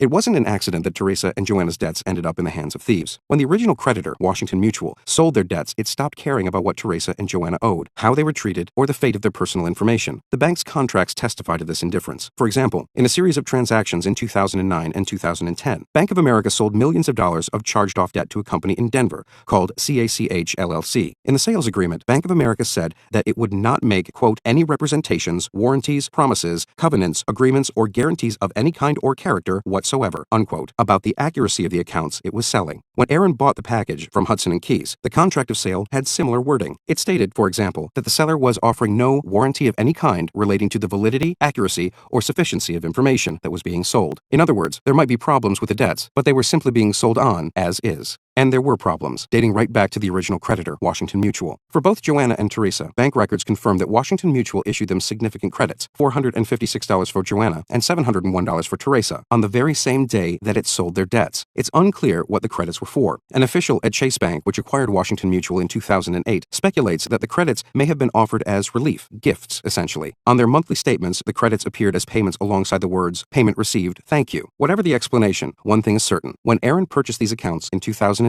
neither Joanna's nor Teresa's balance reflected these credits. Somewhere along the way, quite possibly at the bank itself, they were simply forgotten or ignored. Such sloppy record-keeping may seem surprising, but it is prevalent enough that in 2009, the Federal Trade Commission, FTC, stated in a report, quote, when accounts are transferred to debt collectors, the accompanying information often is so deficient that the collectors seek payment from the wrong consumer or demand the wrong amount from the correct consumer, unquote. In truth, there was little that Teresa or Joanna could do. They had paid off their debts to the wrong collectors and fallen into the debt underworld. If anyone were going to help them, it wouldn't be the State Attorney General or the Better Business Bureau or the FTC or even the police, but the former banker and the former armed robber who had bought their debts. Chapter 4. Bad Paper.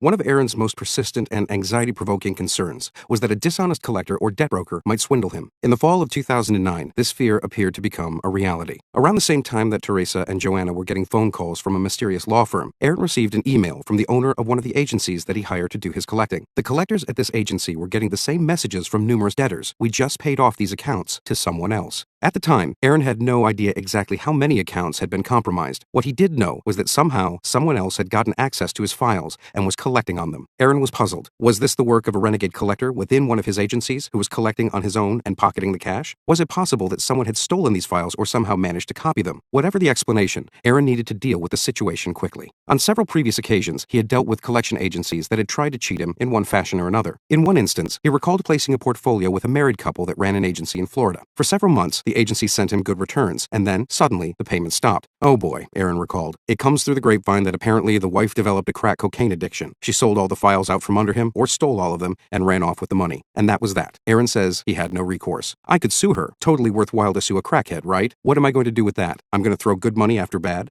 On another occasion, Aaron says that he bought a file for $100,000 from two Buffalo-based debt brokers. The paper was supposed to be fresh, directly from HSBC, only it wasn't. In fact, it was fairly worthless. He recalled going to the local district attorney, who was actually an acquaintance of his, but the case proved a hard sell. It was difficult for Aaron to explain all of the nuances of the deal, and by the time he had, he says it became apparent to him that the district attorney had plenty of cases that would be easier to prosecute. They're in the business of picking the low-hanging fruit, said Aaron, and that's not a knock on them. Aaron concluded that he had to fend for himself. This is the Wild West, he explained. You're buying and selling Excel files and everybody, even the very best, gets burned. After going to the district attorney on the HSBC matter, Aaron hired a lawyer at one of Buffalo's most prestigious law firms and sued the debt brokers who had cheated him. The process dragged on for almost 2 years, and at one point, I tagged along with Aaron when he visited his lawyer's office to get an update on the status of the litigation. The lawyer, a young, handsome fellow who was sharply dressed in a crisp white shirt and a pink and yellow striped tie, relayed to us what he had discovered. As it turns out, the two brokers who sold the debt to Aaron didn't actually own it. The lawyer had obtained a judgment against the two brokers' companies, which seemed like good news, but it wasn't. At this point, it is clear that the companies are shells, the lawyer said. The addresses were no longer even valid. The individuals are deadbeats, so just because you get a judgment doesn't mean you can collect it. Aaron could press on, but the defendants were stalling and had failed to show up in court on 3 separate occasions. They know that this is costing me money, Aaron fumed. It's the same tactic debtors use. Call me back tomorrow. It's the same exact tactic. Ultimately, the lawyer told Aaron that he shouldn't be too hopeful or expect to recoup what he had lost. At the end of the day, it was a big circle jerk, asked Aaron. Yes, replied the lawyer. It was this experience, and others like it, that shook Aaron's faith in the regulators and the judicial system. And so, when he heard that someone else was trying to collect on his accounts, he picked up the phone and called his fixer, Brandon, for advice. Brandon was committed to helping Aaron because he had pledged long ago to keep the sharks at bay. What's more, Brandon was in the process of selling some of the paper that appeared to be affected, and unless he resolved this matter, he would lose his commissions. As soon as he got the call from Aaron, Brandon started with his detective work. First, he needed to match the fraud to individual accounts, so he spoke to the owner of the collection agency who worked for Aaron, the one who first identified the problem, and asked him for the phone numbers of all the debtors who had recently paid this mysterious other agency.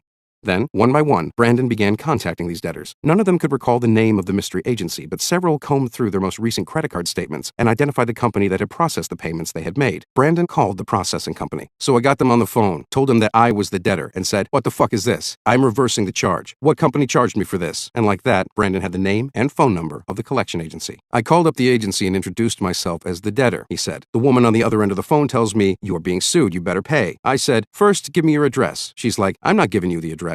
Brandon called back, and this time he got a man who claimed to be the owner of the agency. Brandon told him, "You guys are stealing money." The owner of the agency, who asked to be identified only by his nickname, Bill, insisted that the accounts were his. In the coming days, Bill received a series of threatening calls and voicemails from Brandon. "I started getting these calls from this Boston cat with this real big Boston accent," Bill told me. "He spoke like he was a gangster," said Bill, "and threatened to come to my office, kick over my computers, and take my server." Bill refused to stop collecting on the accounts. I let him know what it was like in the city, and if he came here talking like this, he might not make it out.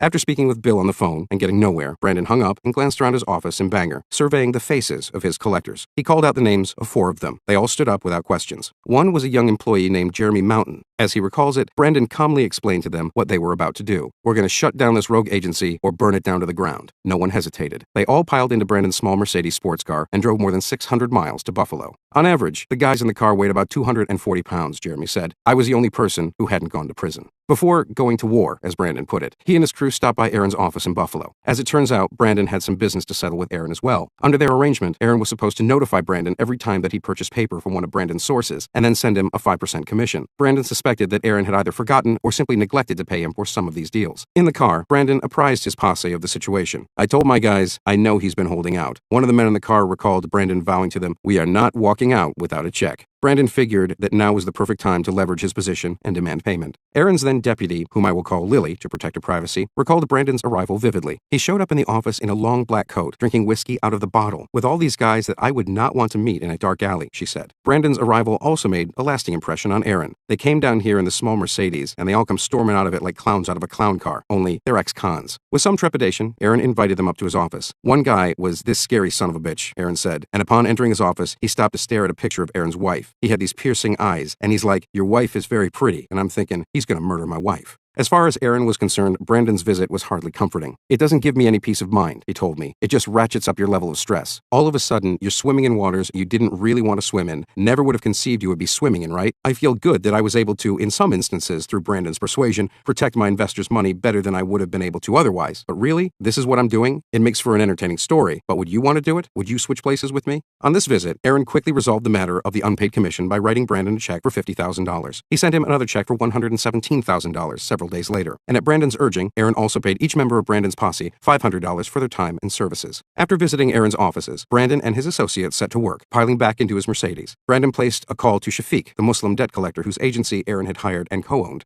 Brandon and Shafiq weren't friends exactly, but they were colleagues of a sort. They had known each other for years and had a good rapport. Shafiq had the advantage of being a local. He knew the collection scene in Buffalo, the good actors, the bad actors, and everybody in between. Shafiq knew, for example, that Bill owned and operated a corner store near Buffalo's downtown. There was another benefit to having Shafiq in the posse as well, namely that he ran his own security firm and was licensed to carry a firearm. Shafiq was a stickler for details, like drawing up contracts for the clients whose homes and property he protected. As he told me, "I can go and shoot a person, an intruder, at your house, and it would be a lot easier to do something like that with a security contract in place. Whereas, if I'm just showing up at your house and I shoot somebody, now there's a lot more, paperwork." Brandon recalls that when they all met up, Shafiq was wearing a bulletproof vest and had a 9mm pistol with 2 clips. He also had a machete. Brandon asked him what the knife was for. According to Brandon, Shafiq's reply was, "It's for when I run out of bullets." When I asked Brandon if anyone else in the Mercedes was armed, he said, "Not legally." Brandon explained that collectors in Buffalo were a rough and tumble lot. There are a lot of shady motherfuckers there, and he wanted to be ready for the worst. Brandon and his crew eventually found Bill at his corner store, which he owned and operated in a rundown neighborhood amid a bleak urban expanse of abandoned storefronts, cracked sidewalks, and empty lots overgrown with weeds. Brandon stepped out of the car and studied the storefront, looking in through the front window, trying to see exactly who was inside. It was hard to tell. Brandon gestured for 3 of his guys to come with him, including Jeremy and Shafiq. Brandon walked into the store and saw an enormous man, roughly 6.5 feet tall and 280 pounds. Brandon asked the man his name. It was Bill. The encounter was tense. Jeremy Mountain recalled seeing a gun resting on a shelf behind the checkout counter. Bill confirmed that he had a gun at the ready and recalled that, whether Brandon knew it or not, he was the one in danger. Brandon looked around. At the back of the store, he saw a door that appeared to lead to a back office. He gestured towards the door and explained, "I don't want an audience." Together, the 2 men walked through the back door, where Brandon hoped they might find some privacy. "Turns out it was a closet," recalled Brandon, "so it's just the 2 of us just standing there in a storage closet." As he remembers it, Brandon told Bill to sit down and then drew close so the 2 of them were eye to eye. "If you collect $1 more on this paper," he said, "I will come back down here and I will take your server, I will burn your agency to the ground, I will come to your house, I will burn it down, and then I will come back here and burn the store down. Understand?" Bill proclaimed his innocence and indignation, insisting that he had bought the file legitimately from another debt broker in Buffalo, whom I will identify as Kenny. This news gave Brandon pause. He knew that Kenny and his associates were notorious in the industry for selling accounts that were stolen or double sold, meaning the exact same debt had been sold off to 2 different buyers. Brandon himself had had a couple of run-ins with these guys in the past. On one of these occasions, Brandon claimed he was cheated out of money that he was owed and had driven down to Buffalo in order to confront them. He never found them, but he remembered the incident bitterly and wondered for a second whether what Bill said might be true. For his part, Bill later suggested to me that he mentioned Kenny's name only as a diversion and that, in fact, he had bought the paper from a rogue employee in Aaron's office who was selling the paper covertly and, apparently, illegally. In any case, at the corner store, Brandon was primarily concerned with impressing upon Bill just how serious and dangerous he was. Shafiq, who overheard much of their encounter, described it as 2 big kids trying to prove who was the meanest. It was a tough guy show. Bill says that he refused to be strong-armed and that he told Brandon, "It's not going to happen here. You're talking to the wrong guy." Brandon was not to be outdone. As Shafiq recalled it, Brandon went into a tirade, lifting up his shirt and screaming at the top of his lungs, "I got stabbed right here. I got a bullet hole right here." The tactic worked. As soon as you see that kind of behavior, said Shafiq, you're like, okay, this dude is absolutely crazy. According to Shafiq, Bill eventually backed down. As Brandon saw it, the key now was resolution, and so he laid down his terms. Brandon explained to Bill that this entire matter could be resolved quietly without involving the authorities. He issued 2 demands. The first was that he wanted a spreadsheet documenting the details of every stolen account on which a debtor had made a payment. The second and more important demand, stop collecting on all these accounts and any others that might belong to Aaron. In the end, Bill made good on his promise to stop collecting on Aaron's accounts. Bill says he was happy to do this because he paid only $10,000 for the accounts and had already collected many times that. What's more, Brandon didn't demand that he return what he had made. It was a win-win, explained Bill proudly. The whole episode, however, remains something of a mystery and a mess. In the coming weeks, Bill sent Brandon a series of emails in which he continued to maintain maintained that he had purchased the accounts and not stolen them. "We won't be working anything we received or purchased from those guys until this thing gets sorted out," he wrote. What mattered most to Aaron and Brandon was identifying each and every account that Bill's agency had actually collected on. This proved easier said than done. Bill ultimately sent Brandon 5 separate spreadsheets holding roughly 7,000 accounts, some of which he suspected belonged to Aaron. Of these, more than 2,400 were from the package. Teresa's and Joanna's names and accounts were on these spreadsheets. This strongly suggests it was Bill's collectors who called the two women, threatened them, and extorted their payments. When I spoke with Bill, he searched through his records and said he could find no evidence that either Teresa or Joanna had paid him, though he admitted that one of his collectors might have covertly processed their payments and pocketed the money. If they didn't pay Bill's agency, the only other possibility is that some other agency managed to get access to these accounts and collect on them in the same time period. Aaron resolved to make the best of a bad situation. Whenever he could confirm that a debtor had paid Bill, he closed the account and permanently retired the debt. Besides that, there wasn't much more for him to do. For his part, Brandon felt good that the matter was all resolved. In fact, as a thank you for Bill's prompt and polite cooperation, Brandon says he sent Bill a small present, a trademark Brandon Wilson tiding of goodwill, a file containing 1,000 out-of-stat accounts. Brandon speculated that Bill might even become a customer someday, but he never heard from him again. Part 2. Paper Hunters. Chapter 5. Aaron's Problem.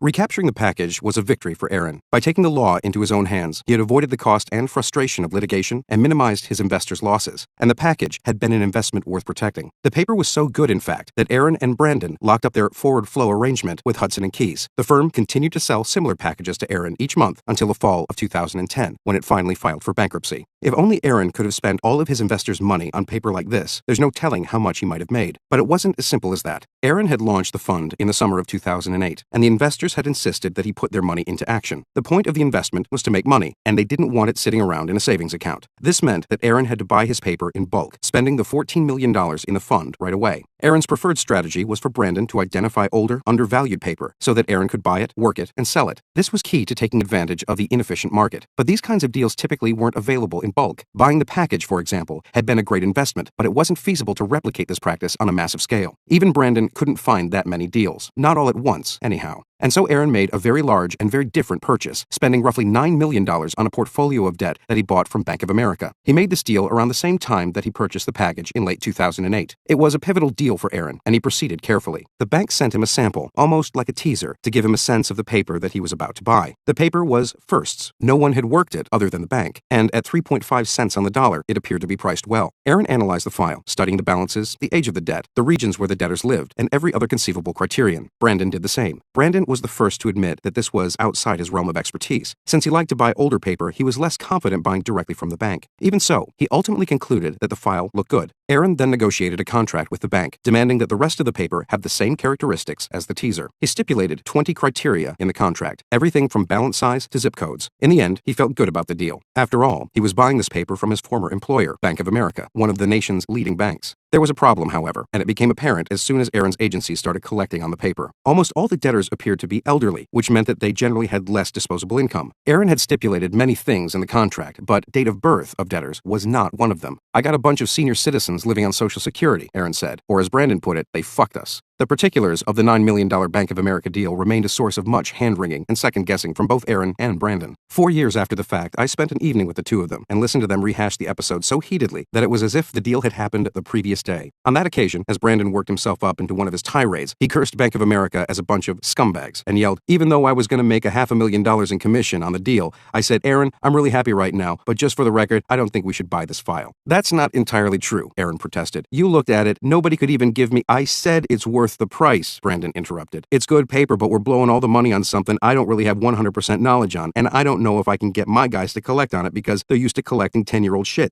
When the paper did prove troublesome to collect on, it wasn't just because the debtors were a bunch of senior citizens. The other problem was that the economy never really bounced back. According to the National Bureau of Economic Research, the recession officially ended in June 2009, but this was hardly a consolation to the millions of Americans who had lost their jobs, their homes, and their savings. In fact, several months later, in October 2009, the unemployment rate peaked at 10.2%, hitting double digits for the first time in 26 years. And by the end of 2009, foreclosure notices had been sent to some 2.8 million properties in the United States. All of this made it that much tougher for Aaron's agencies to collect. In 2006, if people owed $10,000 in credit card debt, we would push them to refinance their house, Aaron told me. By 2009, those days were gone, he told me, because no one had any equity in their homes anymore. Aaron gave an example. You're an average guy who bought a home for $300,000, and then during the boom years, the house was suddenly worth $500,000. So you now have $200,000 in equity. In those circumstances, Aaron's collectors could encourage debtors to borrow against that equity. But that was then. Now that the real estate bubble had popped, everything had changed. The equity had been lost, and sometimes the homes too. Now you, the debtor, cannot pay back the $10,000 that you owe on your credit card. So what was a friendly discussion before 2007 has become more adversarial now. After buying the Bank of America paper, Aaron was now doubly committed to acquiring more of the older debt that Brandon specialized in because, as he put it, we felt like we had to make up ground, and he had the money to do it. As part of Aaron's agreement with his investors, he had the right to reinvest some of their profits for a limited time, and this ultimately gave him at least an additional $6 million to spend on paper. If he bought the right paper cheaply enough and the economy recovered, he still might do well for his investors. If he didn't, the misguided Bank of America deal might pull him down.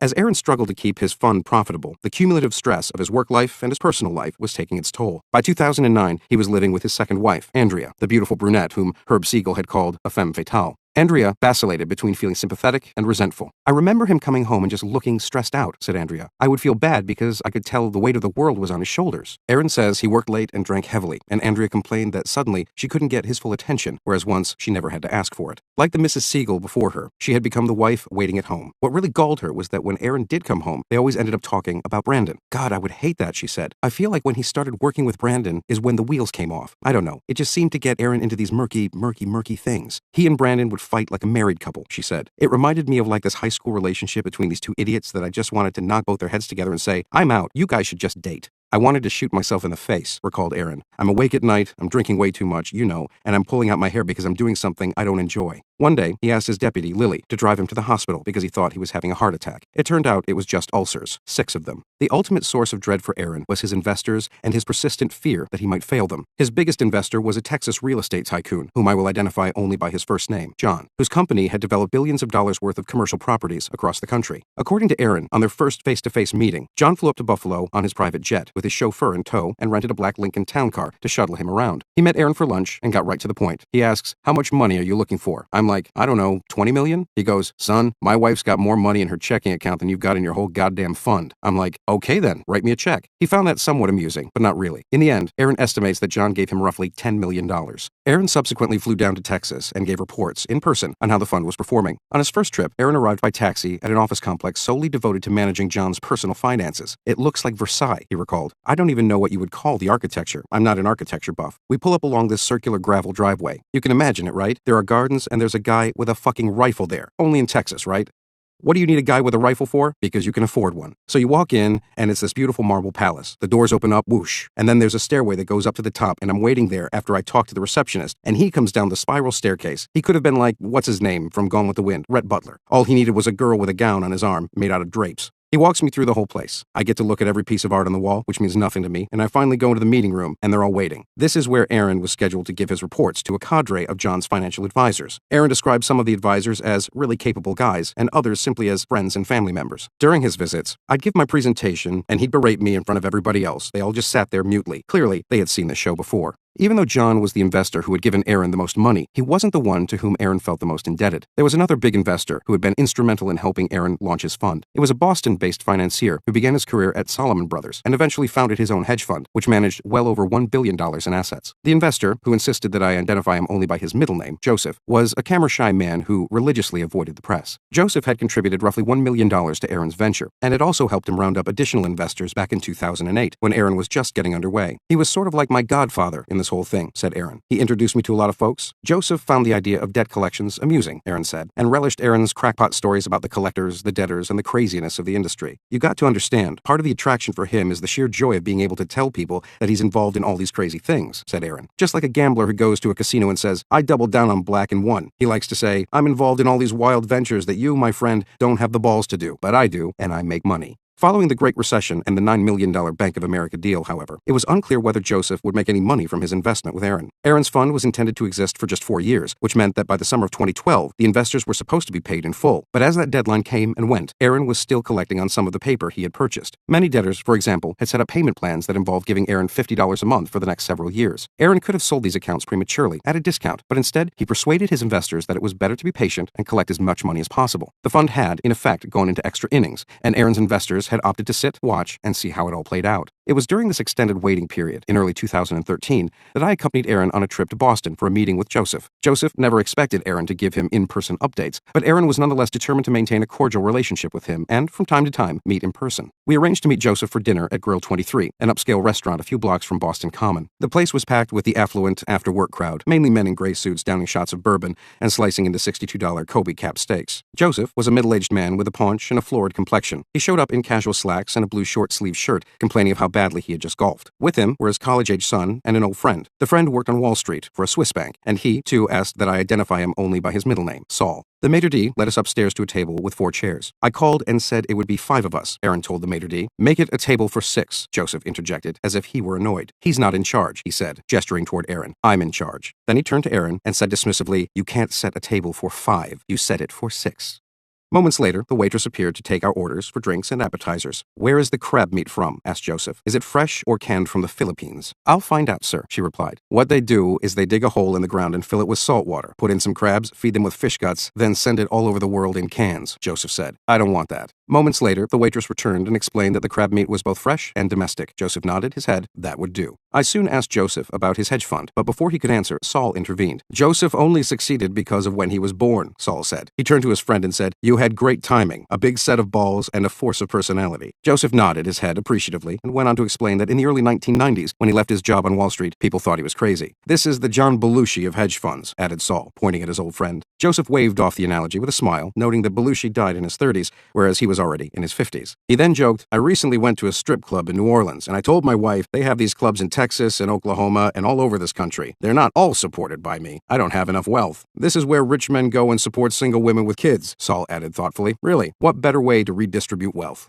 As drinks and appetizers arrived, Joseph began to recount his life story. He described growing up in a middle-class family with a father who earned a modest living in the lumber business. When I asked if he always knew that he wanted to make money, he replied, absolutely, always. It was just there. You asking that is like someone saying, were you born gay? People who want this have that spark from the beginning. It is not something you pick up sophomore year of college, abso-fucking-lutely. The only question was how much money he could make. When running a hedge fund, he explained, there are no limits. If you're an eye doctor, there are a limited number of procedures that you can do in a day. If you're a lawyer, there are a limited number of hours that you can bill. Every business has a cap. In this business, you can leverage OPM, other people's money, and make lots of money. In addition to running his hedge fund, Joseph also enjoyed making a diverse range of investments with his own personal fortune. He'd put his money into everything from restaurants to movies to tanning salons to Franklin Asset, which was Aaron's company. If you're good at picking your investments, you win more than you lose, he said. It's like playing blackjack. Aaron, looking for an entry point into the conversation, asked Joseph how his restaurant was faring. It's like Franklin Asset, he replied dryly. It's not out of business, but it's not making any money. There was an awkward silence, and then Joseph continued, if I have an investment, it is better for it to be either terminally ill or a home run. The worst is to have someone who is on life support. You can't kill him, and you can't party with him. I am in the life support column, said Aaron. Both Joseph and Saul were largely ignoring Aaron at this point. Perhaps this was because the two of them were very old friends, but there seemed to be another reason as well. Aaron, perhaps by no fault of his own, had underperformed, and Joseph was effectively telling him to shut up and listen, because the right to pontificate about money, strippers, and life was a luxury that he hadn't earned. In a way, he was shaming Aaron for not being able to pay what he owed. It was, of course, the very tactic that Aaron's collectors sometimes used when they tried to embarrass debtors into paying what they owed.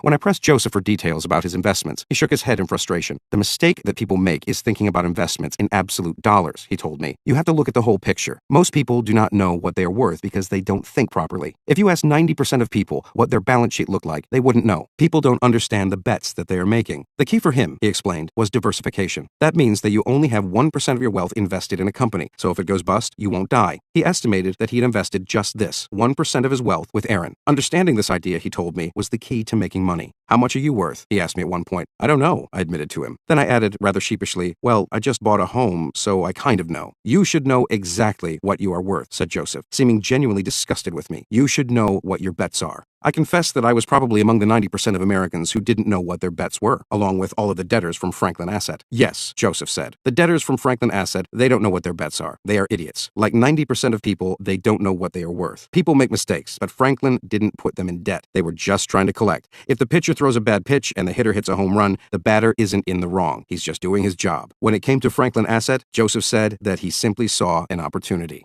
It wasn't that I was so handsome and charming? Asked Aaron. No, said Joseph. It was a window into an interesting world. I was intrigued by the possibility that Joseph really wanted a window into this world, into the lives of the people whose debts he owned. I thought for a moment of Joanna, returning to her modest apartment in the suburbs after working a 16-hour shift at the assisted living facility, doing a final load of laundry before she went to bed. It seemed strange to think that I was staring across the table at the man who had purchased her debt for a few pennies on the dollar. But apparently, that wasn't the sort of window that Joseph wanted to look through. When I asked him if he ever paused to consider the lives of the people whose debts he owned, he said, no. Let me explain it this way. A guy came to me with a business plan to open stores with tanning booths. He wanted $75,000. You turn the tanning lights on and the girls come. I think it's a shitty business. It's carcinogenic. I wouldn't let my family do it, but the numbers are compelling, and I got all my money back in 6 months. The beds were paid for. We have 5,000 women who are signed up to pay for the annual fee. It's not illegal, and it throws off cash. So if someone's going to collect on people's debts, I might as well be in bed with them if I can make a profit. It turns out that the sun tanning business is better than the debt collecting business. So where do you draw the line? I asked. Is it simply a matter of legality? Joseph ducked the question and instead replied, we own a bar. We can go there later. And they decided, as a policy, to stay open till 2 a.m. Now, in the city of Boston, the subway, what's it called? The T, answered Joseph's son. Yes, the T, said Joseph, nodding appreciatively. I've never been on it, so I don't give a fuck. But it often shuts down at 12:25 a.m. We decided to stay open to 2 a.m. because we know the crowd will come in late, like after a Red Sox game, and there aren't many other places to go. Now, there is a risk running your business like that, because if someone gets drunk, drives home, and gets in an accident, they may sue. But I am just a limited partner. Because of this, explained Joseph, he was not legally liable. Again, I pressed him on where he would draw the line on what he would invest in. Was it just a matter of legal liability? Prostitution is legal in King's Cross in Sydney, Australia, replied Joseph, still dancing around my question. You can legally own and operate a whorehouse there. I have a friend who bought one. He made a lot of money there. Now, I would not buy a fucking whorehouse because of my wife and our domestic bliss, so there is a line, and it's not just legality. As the dinner drew to a close, a waiter brought over a folder with the bill. It was roughly $600 for 5 of us. Joseph didn't touch it. Saul went for his wallet, as if to pay. Let them pay, said Joseph. He has been pumping me for information, he said, gesturing at me, and he owes me, he added, pointing at Aaron.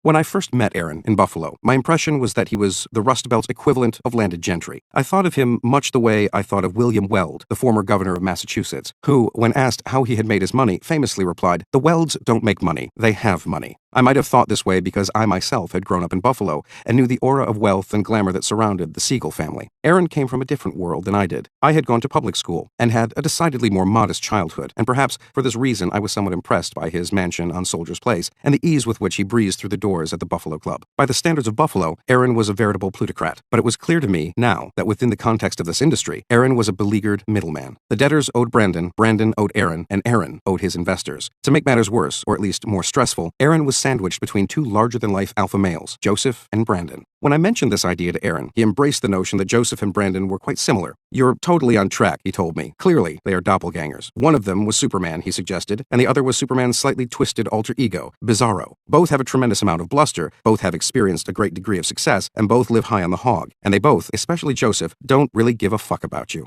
Almost immediately after saying this, Aaron corrected himself, asserting that, at the end of the day, Brandon did care. "His heart is in the right place," said Aaron, "but that doesn't mean he won't fuck you over." Aaron's principal concern with Brandon was getting every dollar that Brandon owed him. According to Aaron's deputy, Lily, this was a real problem. She says that Brandon was often very broke and that he would sometimes erupt at her, screaming and yelling. Aaron eventually decided that the best way to get his money would be to have his own company, Franklin Asset, process the payments that debtors made to Brandon's collectors. This way, Brandon never actually had his hands on the money. Aaron sent Lily up to Maine to review Brandon's bookkeeping and inaugurate the new system. Lily subsequently called Aaron on the phone, in tears, alleging that Brandon was drinking whiskey and suggesting that they go to a casino. In the end, Lily says that she implemented the new payment system, but not without considerable heartache.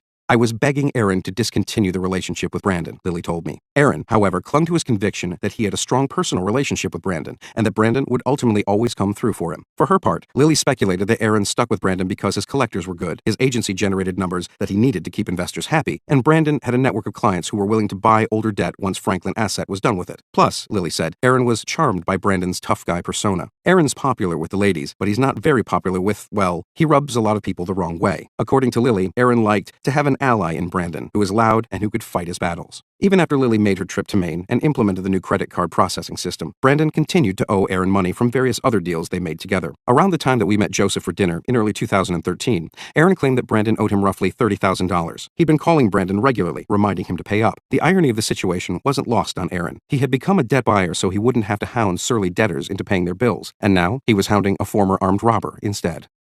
As it turns out, Brandon was facing some rather serious challenges of his own. Part of the problem was that the federal government had finally begun cracking down on banks and debt buyers. In 2010, Congress passed the Dodd-Frank Wall Street Reform and Consumer Protection Act. The stated aim of the act was to, quote, promote the financial stability of the United States by improving accountability and transparency in the financial system, put an end to bailouts paid by the American taxpayers, and protect consumers from abusive financial services practices. The Dodd-Frank Act also paved the way for the creation of the Consumer Financial Protection Bureau, CFPB, in 2011. The idea for the CFPB actually dated back to 2007, when Elizabeth Warren, then a professor at Harvard Law School, first suggested the idea, arguing that middle-class Americans needed to be better protected from the many financial institutions that preyed upon them. By early 2012, the CFPB was very much a reality, and its new acting director, Richard Cordray, announced that it would start supervising some of the nation's larger debt collectors in order to help restore confidence that the federal government is standing beside the American consumer. This reform, which consumer advocates and champions of the poor had pushed mightily for, would perhaps inevitably adversely affect the Aarons and Brandons of the world. Rumors soon began to circulate in the debt-buying industry that the banks, fearful of their new regulators, would soon become more cautious about whom they sold paper to. In the summer of 2012, I was visiting the office of a veteran debt broker named Tom Borges, and I listened in on a conversation that he had with a high-ranking member of DBA International, a leading association of debt buyers. In that call, the DBA officials speculated that the banks might prohibit the resale of credit card debt altogether. In other words, the banks would sell it once to a reputable buyer, but not allow the buyer ever to sell that debt again. This wasn't even the full extent of it. By 2012, Chase, the nation's largest bank, had already suspended the sale of all credit card debt. The bank didn't admit this publicly, and it never has, but a spokesman for Chase told me the suspension had been in effect at least since late 2011. This was almost certainly due to the special scrutiny that Chase was receiving from federal regulators. In any case, none of this boded well for debt brokers such as Tom. He concluded that he would have to evolve and find new types of paper, such as debt resulting from cosmetic surgery, that didn't have such restrictions. "I'm going to have to reinvent myself," said Tom.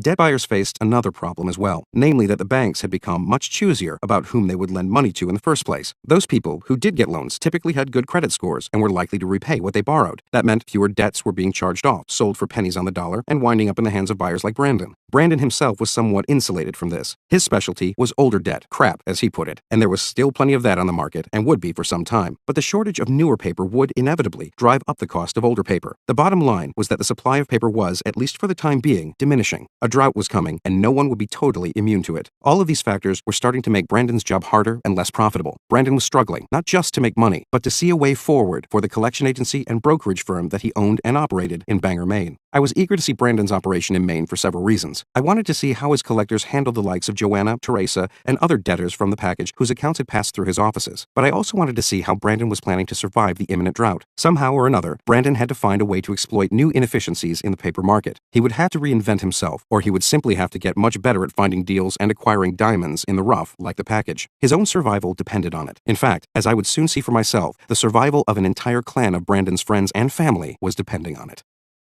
Chapter 6. Brandon's People.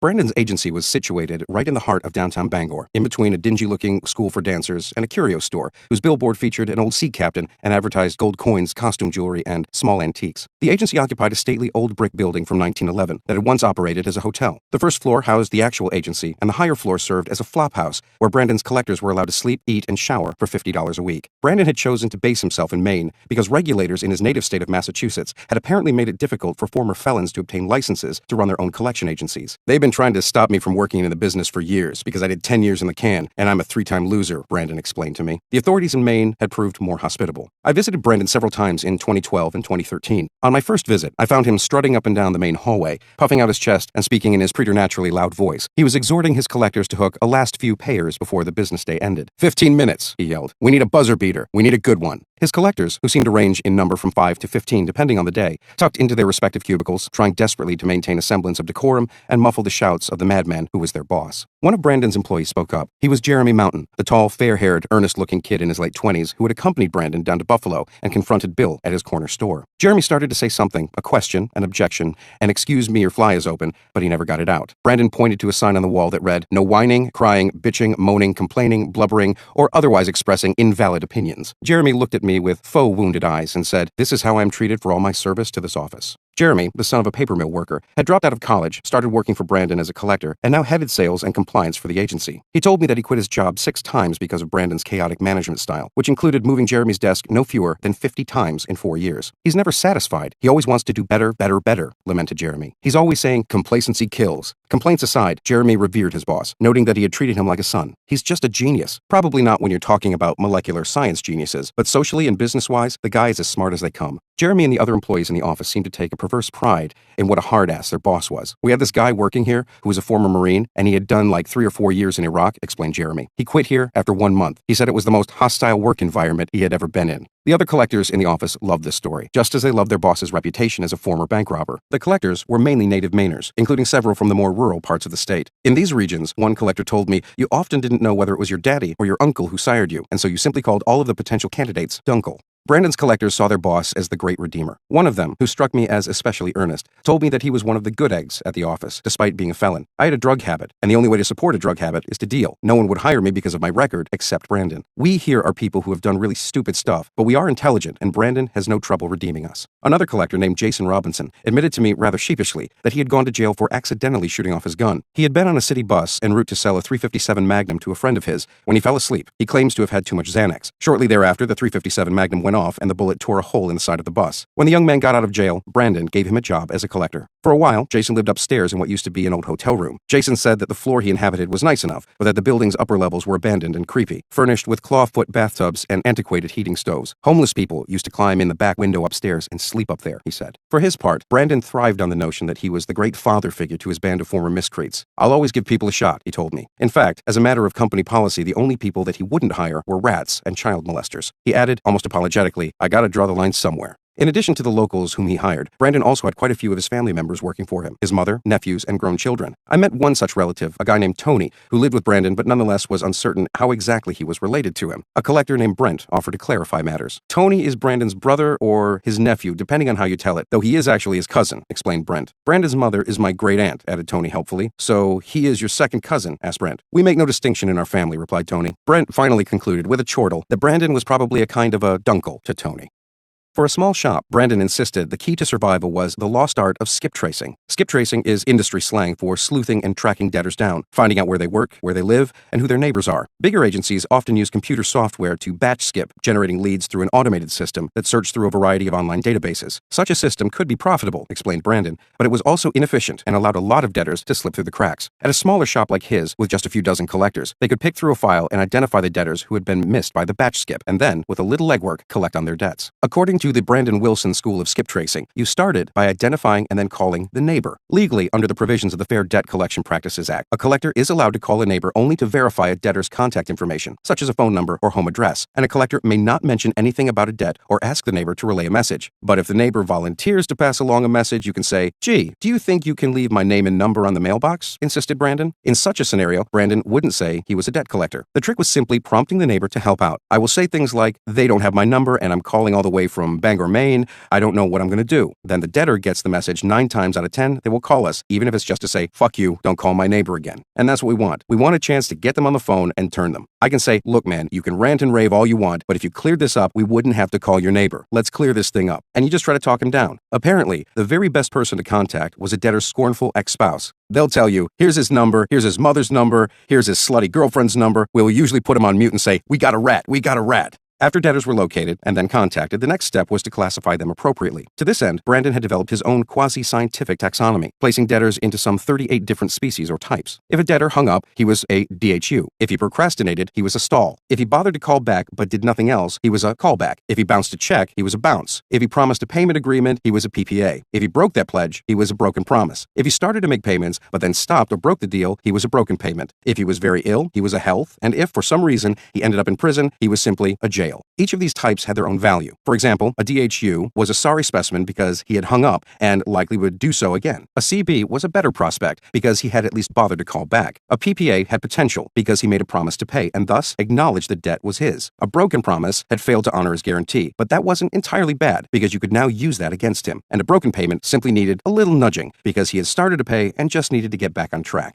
Using a software system that Brandon himself had developed, he could program the office's auto dialer to call only certain debtors whom he had classified. One day, I watched as the auto dialer called broken promises, broken payments, bounces, and callbacks. The system was configured so that as soon as the debtor picked up, the call was routed to a collector. Brandon sat at his desk quietly, listening as his collectors worked the phones. Sitting nearby was Jason, the collector who had gone to jail for accidentally shooting his gun on a public bus. Jason was on the phone with an elderly debtor named Patsy, who was a stall. Brandon shook his head irritably, saying he didn't like how snotty Jason was being with her. He then walked over to Jason's desk, took the phone from him, and introduced himself to Patsy, explaining that he was the office manager. "I'd love to tell you to forget the whole thing, Patsy," said Brandon. "I have a mother, I have a grandmother, but I can't do that. Unfortunately, it's in your name, it's under your social, and the balance is due. I could give you a settlement, I could work out some kind of hardship plan with you." "Sir," said Patsy, "I get Social Security and that's it." "Right," said Brandon. "I barely get enough to live on," added Patsy. "Right. Well, I understand times are hard, ma'am," said Brandon. "There are a lot of people in that situation." Patsy then claimed that she did not recognize the loan, which, according to Brandon's computer records, originated from Republic Bank and Trust. "I've never had anything to do with the Republic Bank," said Patsy. After reviewing the information on Jason's computer screen, Brandon himself wasn't certain what type of loan this was. "Unfortunately, ma'am, this could be a payday loan for all I know, but I don't have an option where I can tell you to forget the whole thing." "Sir, I can't do anything," said Patsy. "I have $10 to my name." "Well, I'm sorry, there's nothing I can do." Then she hung up, a move that ostensibly transformed her from a stall to a DHU, which, needless to say, was a downgrade from Brandon's perspective. Despite countless exchanges like this one, which proved ultimately fruitless, it was Brandon's belief, as a matter of practicality, that it made sense to be civil to debtors. "Most people want to pay their bills," he said. "If you talk to them like a normal human being, it works. It's a big misconception that people don't want to pay. When the debtors do the screaming and the ducking out and the complaining, it's just them lashing out because they can't pay. The public thinks no one wants to pay, but the truth is, people lash out when they can't pay. If you call people up and they had 10 grand in the bank, they would pay instantly." Most of Brandon's collectors appear to be won over by the merits of this argument. They strove for empathy, trying to marry the debtor, as one of them put it, simply because it was lucrative. Brandon was a master at this. One day, I listened in while he tried to collect on an old unpaid cell phone bill with a face value of $401. "I'm going to need a call back no later than Friday at 5 p.m. Eastern Standard Time, if you have any intentions at all of handling this thing voluntarily," he told the debtor. Brandon went on to say that if the man didn't pay by the end of the month, there would be added fees and costs, and the bill might be much higher. "So by all means, verify it, the bill, but I need to set up a payment arrangement to clear up your good name." "Yeah, well, I'll get my lawyer involved," replied the debtor. "If you want to get a lawyer involved about a $300 bill..." No, said the debtor. "You don't understand." "You go ahead, sir," Brandon said patiently. The debtor went on to claim that he was the victim of identity fraud and he suspected that his ex-wife was running up bills in his name. "You know, that happens a lot," said Brandon sympathetically. "Hey, if you want to contact your ex and tell her that you found another fraud that she did and tell her to pay us the money before you go and make a report of identity theft to the police, that'd be fine." He added quickly, however, that ultimately this bill was in his name. "I'm trying to help your credit," said Brandon. "Whether she did it or not, it's affecting you." "Hey man, I ended up in the hospital for 6 months," replied the debtor. "I got shot. She shot my ass all over. So it ain't no big deal. I understand." "She ain't no good, huh?" said Brandon. "Oh, she's a drug dealer," said the debtor. "Drug lord. I got involved with the wrong woman." He added that he even ended up in jail because of her. Brandon seemed genuinely fascinated by the possibility that the man's ex was a drug lord, and at one point in the conversation, he asked what kind of drug she was caught selling. "Ice," replied the debtor. "Ice," said Brandon. "A lot of ice or petty ice jobs?" 5 keys, kilos. 5 keys of ice," said Brandon, impressed. "Do you have any police reports saying that she perpetrated fraud against you in the past?" The debtor said that he wanted to check with his lawyer about this. And then Brandon again began making his pitch. "In a perfect world, what could I do for you?" he asked. "In a perfect world, there's nothing I can do, man. No perfect way out of here," replied the debtor. The debtor then suggested that he would talk to his lawyer and call Brandon back. Brandon ignored the suggestion and instead asked the man about his time in jail. "There might be special programs that I can do as far as helping you out," said Brandon. "When did you go to prison?" "I was stuck in county for her," said the debtor. Brandon asked a few more probing questions, and then he remarked ever so casually, "Well, you know what? If you can prove that you have some kind of ulterior struggles, I might be able to get the settlement down to $120 or maybe even a $10 a month hardship plan." In the end, Brandon was unable to persuade the man to make a payment, but he had come close, in no small part because he had successfully married the debtor and then offered him a special deal based on the debtor's unique life circumstances. It was an impressive talk-off, as they call it in the business. Some of Brandon's collectors shared his gift, a mix of volubility, pathos, and cunning. Others, however, seemed helplessly clumsy or standoffish on the phones. On one of my visits, the collectors were ribbing a guy named Zach, a former welder, who had the distinction of being the month's worst collector. "I sound like a snarky dickhead on the phone," Zach admitted to me glumly, as if he were describing a congenital condition. "It's just something about the way I speak that elicits a very negative reaction in most people." As the day wore on, several of Brandon's collectors began clamoring for me to get on the phones and try collecting a debt. I resisted, both because I preferred to watch from afar and, quite honestly, I wasn't too enthused about the prospect of hounding poor people over the telephone. "It's the only way you'll really understand what it's like," one of them told me. "We will give you a pseudonym, like Mark Twain," said Brandon. "Everybody here starts as Teddy Green. The real Teddy Green was a Bruins player from the 70s. Reluctantly, I agreed. After assenting to a confidentiality agreement, saying I would not disclose the full names, social security numbers, addresses, or account numbers of any debtors, I began training with Jason and then got to work. I sat down at a computer, put on a headset, and logged onto the computer system. Instantly, the auto dialer was sending calls my way. There was a beep, a detailed electronic record would flash onto my computer screen, and then I'd hear the debtor saying, "Hello?" On one of my first calls, I connected with a woman who owed several $100s on an old cell phone bill. "I'm calling because I'm trying to follow up on a loan that we had on record for you guys, and I'm wondering whether there was any way we could set up a payment plan for you," I told her. As soon as I said this, I cringed. I knew instinctively that this opening gambit was weak. I wouldn't pay me if I were the debtor. I tried to recover. The balance was at $1,441, which I know is a lot. There's a bunch of fees and interest, but we're able to... At this point, Brandon, who was listening to me, whispered, $900. Offer you a settlement of $900, which is about $500 less than the balance. I'm not working right now, the debtor told me. I asked her how long she had been unemployed, working hard to keep my tone measured and sympathetic, doing my best to marry her, a notion that now seemed rather absurd. We talked to a lot of folks who are in kind of a similar spot, I told her. One thing we can work out is a hardship payment plan, where it's just $50 a month. At one point, the woman told me that she could probably pay me on the 15th of the month, but mentioned that she didn't have a credit card to make the payment. We spoke for a few more minutes until, rather abruptly, she hung up on me. Brandon, who was standing directly behind me and seemed to be enjoying his role as my coach, immediately commenced with the post-game commentary. "You should have given her our address and made her promise to send the check on the 15th, he said, shaking his head. Then, when she didn't pay, she would be a broken promise. When you call her back, you say, you promised to pay and you didn't. Then you're not talking about if they owe the money. You're talking about her making good on what she promised. My mistake wasn't in failing to collect. It was that I had failed to upgrade her to a better class of debtor." Moments later, the phone rang again, and I was speaking with another woman who owed a balance of several $1,000s on her credit card. I suggested that we work out a payment plan. "I'm not going to be able to do any of this," she told me. "I was just answering out of, what would you call it? You know, good manners." "I really appreciate it," I told her. "I'm not a deadbeat. It kind of sounds like I am, but I just got ill, and that was a long time ago, and I'm barely staying afloat. You know, the more I can do for myself and not cost the state money, the better. That's where I'm at." I asked her what kind of illness she had. She explained that she was bipolar. "It changed my entire situation and my life. I mean, the financial part," she explained. "I wasn't able to pay bills, and then I had no credit." She told me that she managed her condition pretty well, but added, "I know that I'm getting close to losing it, which would mean going to a hospital and, you know, a recovery period." As she spoke, her voice sounded shaky. I wanted to hang up the phone, but I forced myself to press on. "Is there any way that you could even set up even a modest payment to help pay this off?" I asked. No, said the woman. "Are you not hearing me?" Then she hung up. I looked back sheepishly at Brandon, who was still standing directly behind me. "You know what you should have said?" he asked. I shrugged. "You should have said, I understand that these are tough times, and you've been through some hardships, but I got 90-year-old ladies on oxygen who are sending $25 a month as a show of good faith, so certainly there is something you can do to start paying off this debt." I nodded my head, sighed, and looked up at the clock. There were still a few minutes left before all of the collectors in the office got a 15-minute cigarette break, and, as far as I was concerned, that break couldn't come soon enough. I was a terrible collector. There was no doubt about it. I lacked Brandon's easy rapport with the debtors, and his innate sense of when to segue from courtship back to the unpleasant matter of collecting. Most of all, I lacked something more fundamental, something more visceral. I lacked the drive and the hunger to make my commission. But this, I realized, was largely a matter of life circumstances. I was a comfortable, upper-middle-class guy with a house, 2 cars, and a wife who was a doctor. I knew that if circumstances were different, if I were poorer and worried about my family, like so many debt collectors, then somehow or another, I would find a way to collect.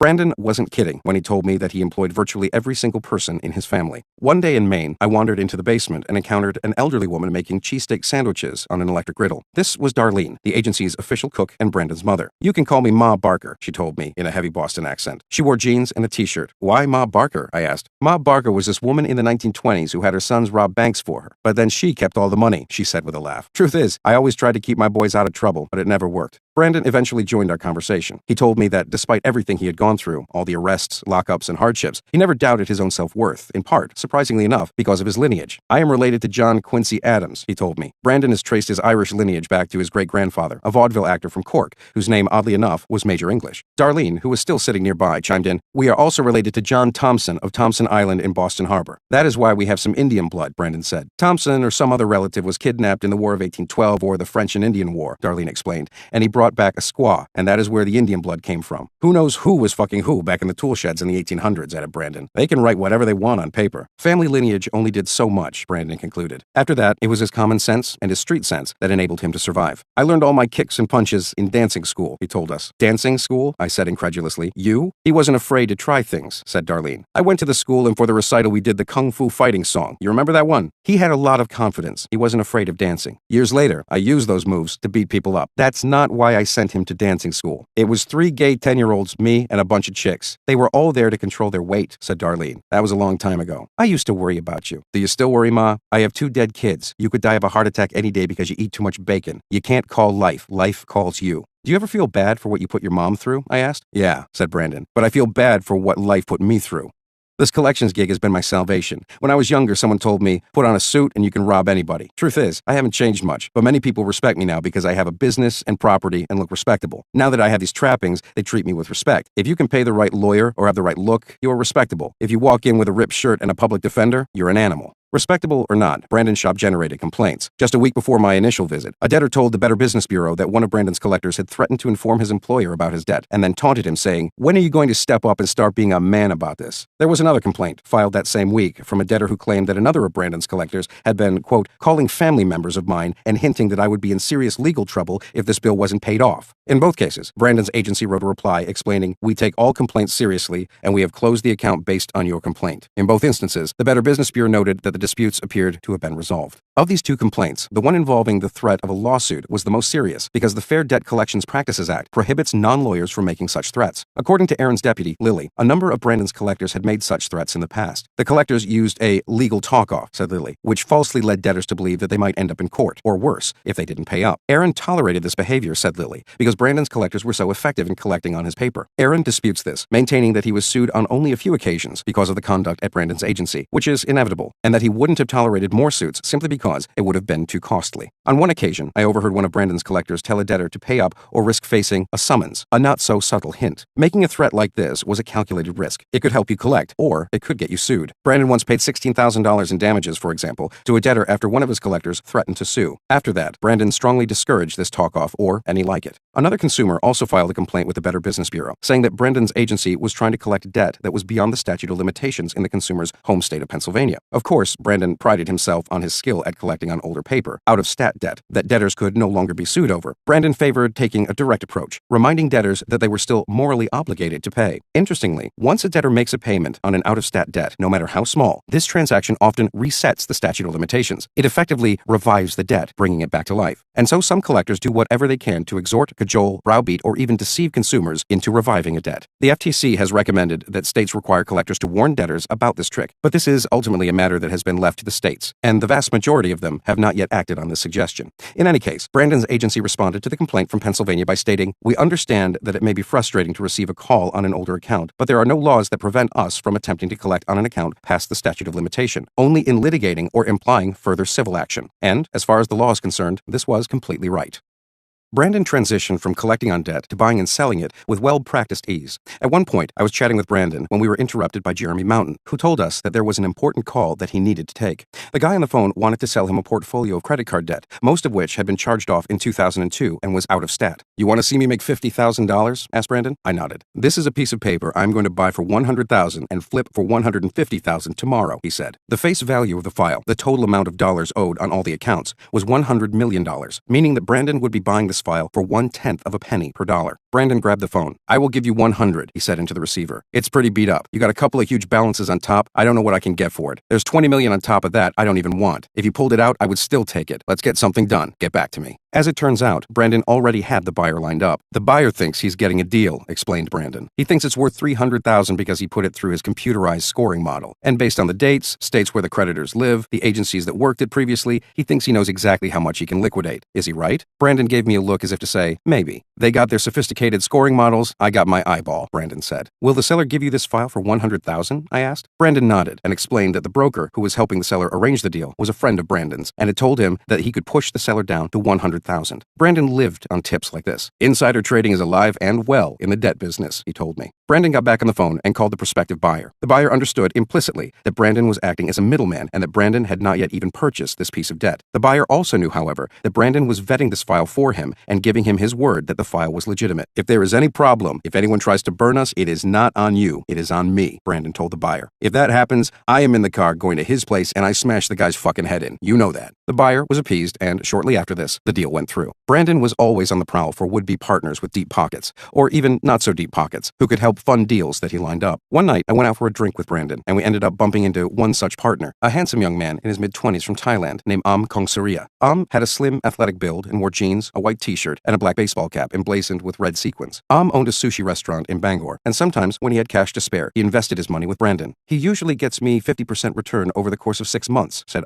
who seemed very pleased. I don't need any contract with him. That's right, said Brandon, as he put his arm around My word is my bond. As the night went on, many of the people who entered the bar, mainly 20-somethings dressed like Brooklyn hipsters, seemed to recognize Brandon. At one point, Brandon peeled out a thick wad of hundreds, which he had won at the casino the night before, and bought everyone a round of drinks. Soon after that, a guy in his early 20s with an immaculately trimmed beard approached us and introduced himself. He said his name was Christopher Snyder, and that he was studying to be a nurse practitioner. Then he turned to Brandon. "You're the guy who beat up the Nazi, aren't you?" Brandon nodded. Christopher recounted the story from a night not long before, when a very large man with a swastika tattooed on his throat had showed up at the bar and started heckling people, one of them being Quincy, Brandon's chauffeur, who was African-American. As Christopher told it, Brandon, despite being much older and smaller than the Nazi, dragged the Nazi out of the bar and beat him savagely. The Nazi was way out of line every step of the way that evening, Christopher said. He had it coming. I took it to that Nazi, confirmed Brandon proudly. I am a perfect gentleman, but that Nazi was going to get banged out for that tattoo and that Nazi nonsense. I was just waiting for him to disrespect anyone. I think he sensed that, Christopher said. I warned him twice. Hugh went animalistic on him. Brandon nodded and returned to the bar for another drink. Christopher eyed him as he walked away. He is the kind of guy who knows what he wants, and if he can't get it psychologically, he will get it physically, he said. He's like a pit bull, dude. Late that evening, after Brandon and I both had had more to drink than we should have, we sat together on a street bench under the canopy of an old tree. It was a temperate night, and cool air rustled through the branches overhead. I thought that once I had enough money, happiness would follow, Brandon told me with uncharacteristic somberness. It's not true. I'm a worse person with money. The more money I have, the more I'm like Thurston Howell, and the less I have, the more I'm like Robin Hood. So why do you do it? I asked. Brandon shrugged. He then told me the story about the day back in late 2008 when he had brokered Aaron's $9 million purchase of Bank of America paper, the senior citizen debt, as Aaron put it. I made a $497,000 commission for brokering that deal with Aaron, he told me. I made the deal at 11 a.m., and at 1 a.m. that night, I was still in the office working. I called my friend and said, "Bring me some cigarettes. I'm still at the office." He got there and said, "You made $500,000 this morning. What the fuck are you still doing at the office?" I thought it was all about the money until I had it. And then I realized it was just about outdoing the next guy. That day in 2008 seemed to be a high mark of Brandon's career. There had never been another deal like it. In the years since then, profit margins had been leaner. There were occasionally quick deals or flips, like the one I had witnessed, where he could make a tidy profit, but these too were becoming rarer. When I visited him in early 2013, Brandon's situation seemed especially precarious. At the end of one workday, Brandon announced that the agency had earned just $900 and that he was going to the casino to replenish the company's coffers. Brandon also alluded to the fact that he owed money, not just to Aaron, but to some other business associate and the IRS as well. Right now, it just so happens that I'm in a bad spot, he told me. But I made a lot of people a lot of money in a lot of different ways, so I'm not as concerned about tomorrow, and I don't think the people I owe are either. Obviously, they'd like to have it today. You know what I'm saying? Brandon did own a fair amount of property in Maine, including 5 houses and a farm, but he didn't own them outright. In fact, one afternoon when I was having lunch with him at a roadside stand, we met a middle-aged woman named Carol Harvey, who was his real estate agent, mortgage broker, and banker, all rolled into one. According to Brandon, his credit scores were so low that it would have been difficult for him to finance a traditional mortgage, so he went through Carol instead. She held the deed to the numerous properties that he owned, and he paid her each month instead of the bank. We met him and fell in love with him, the good, bad, and the ugly, she told me. "She has a little pet name for me," said Brandon. "It's Cocksucker." "No, we don't say that," said Carol, laughing. I was a little surprised that Carol and Brandon were on such good terms, given what he had told me about his finances. Eventually, I asked Carol whether Brandon had missed any payments. "Brandon did get in trouble occasionally," she said, "and he had been late on some payments. But he's honest with us, and then we say, okay, let's work on this." While Carol spoke, it seemed as if she were echoing Aaron Seagull's very words, professing her faith in Brandon despite all of his missteps. She was also echoing Brandon's former boss, Jeff Schreiber, who hailed him as a bad boy turned good, a real-life Horatio Alger. Despite all the warning bells that he set off, or should have rather, the way that he lived his life and spun his own tale made people want to believe in him. The only person at Brandon's agency who seemed especially worried about finances was his bookkeeper. Her name was Shauna Maloney, and she was also Brandon's stepdaughter. One afternoon, I wandered into an office tucked away in a corner of the agency and struck up a conversation with her. She was a pretty woman in her mid-20s with shoulder-length blonde hair. The walls of Shauna's office were essentially barren, except for a few letters tacked to the wall. They were utility bills for the office. I asked Shauna what they were doing on the wall, and she said that they were unpaid because she didn't have the funds, and she was hoping that Brandon would notice them and appreciate the gravity of their situation. She tacked them to the wall on a whim, she explained. I'm like, I wonder if I just put these up and he sees them, will he feel the anxiety that I feel and the stress? Another problem, Shauna explained, was that Brandon didn't collect a regular paycheck and sometimes simply used the debit card linked to the company's business account to cover his personal expenses. He promised me the other day he's going to stop doing this, she told me. He gave me the debit card, but he's done this before. Shauna was used to Brandon's erratic behavior. After all, she had lived under the same roof as he had for years. Once he gets an idea in his head, he just does it, she said. He would get home at 1 a.m. and tell my mother, "Wake up the kids, we're going camping," and we would go. Shauna stared up at the bills and shook her head. She seemed close to tears. I'm the one seeing the bills that aren't being paid, she told me quietly. It's like I almost have the fucking world on my shoulders and everybody else is oblivious. Brandon may have exuded nonchalance, but he wasn't oblivious. Not at all. He understood, above all else, that he had to keep finding deals on paper. This was the key to turning a profit. He needed to do this as a debt broker, and he had to do this as the owner of a collection agency, because his collectors always needed new accounts to work. This need was complicated by the fact that there was simply less debt on the market. By early 2013, I got the sense that if he didn't acquire some paper soon, either to sell or to give to his own collectors, he might not be in business much longer. What he really needed to do was to find a great deal on a large quantity of debt, and quickly. The timing was crucial because tax refund season was rapidly approaching. This was the one time of year when even poor and working class people had a little extra cash lying around. It was the equivalent of the holiday season for collectors when yearly net profits were either made or lost. Fortunately, each and every February, there was a place that Brandon visited to solve his problems, a happy hunting ground for paper, and that place was Las Vegas. Chapter 7. Scoring in Vegas. Once every February, more than 1,000 debt buyers travel to Las Vegas to attend an annual conference sponsored by DBA International, which bills itself as a nonprofit trade association and the voice of the debt buying industry. Aaron compared the scene with the bar in the movie Star Wars, where Luke Skywalker and Obi-Wan Kenobi met Han Solo. You get all walks of life, he explained. For those serious about buying or selling paper, billions of dollars worth at a time for the lowest possible price, a nickel on the dollar or a penny or even 1/10 of a penny, this is where you come. Much of the consumer debt that is bought and sold in the United States each year changes hands because of what happens here. In 2013, the mood was subdued. Buyers from all over the country worried about a tightening market in which every opportunity had to be pursued. In particular, a great many were angling to purchase a large parcel of debt that everyone was calling the Rincon paper. The FTC had recently shut down a large collection company known as Rincon Debt Management. According to the FTC, Rincon employees had harassed debtors, threatened them with arrests, and sometimes even coerced them into paying debts that they didn't actually owe. The FTC had seized Rincon's paper and was preparing to auction it off through a court-appointed receiver. Brandon had heard rumors, however, that the Rincon paper was tainted.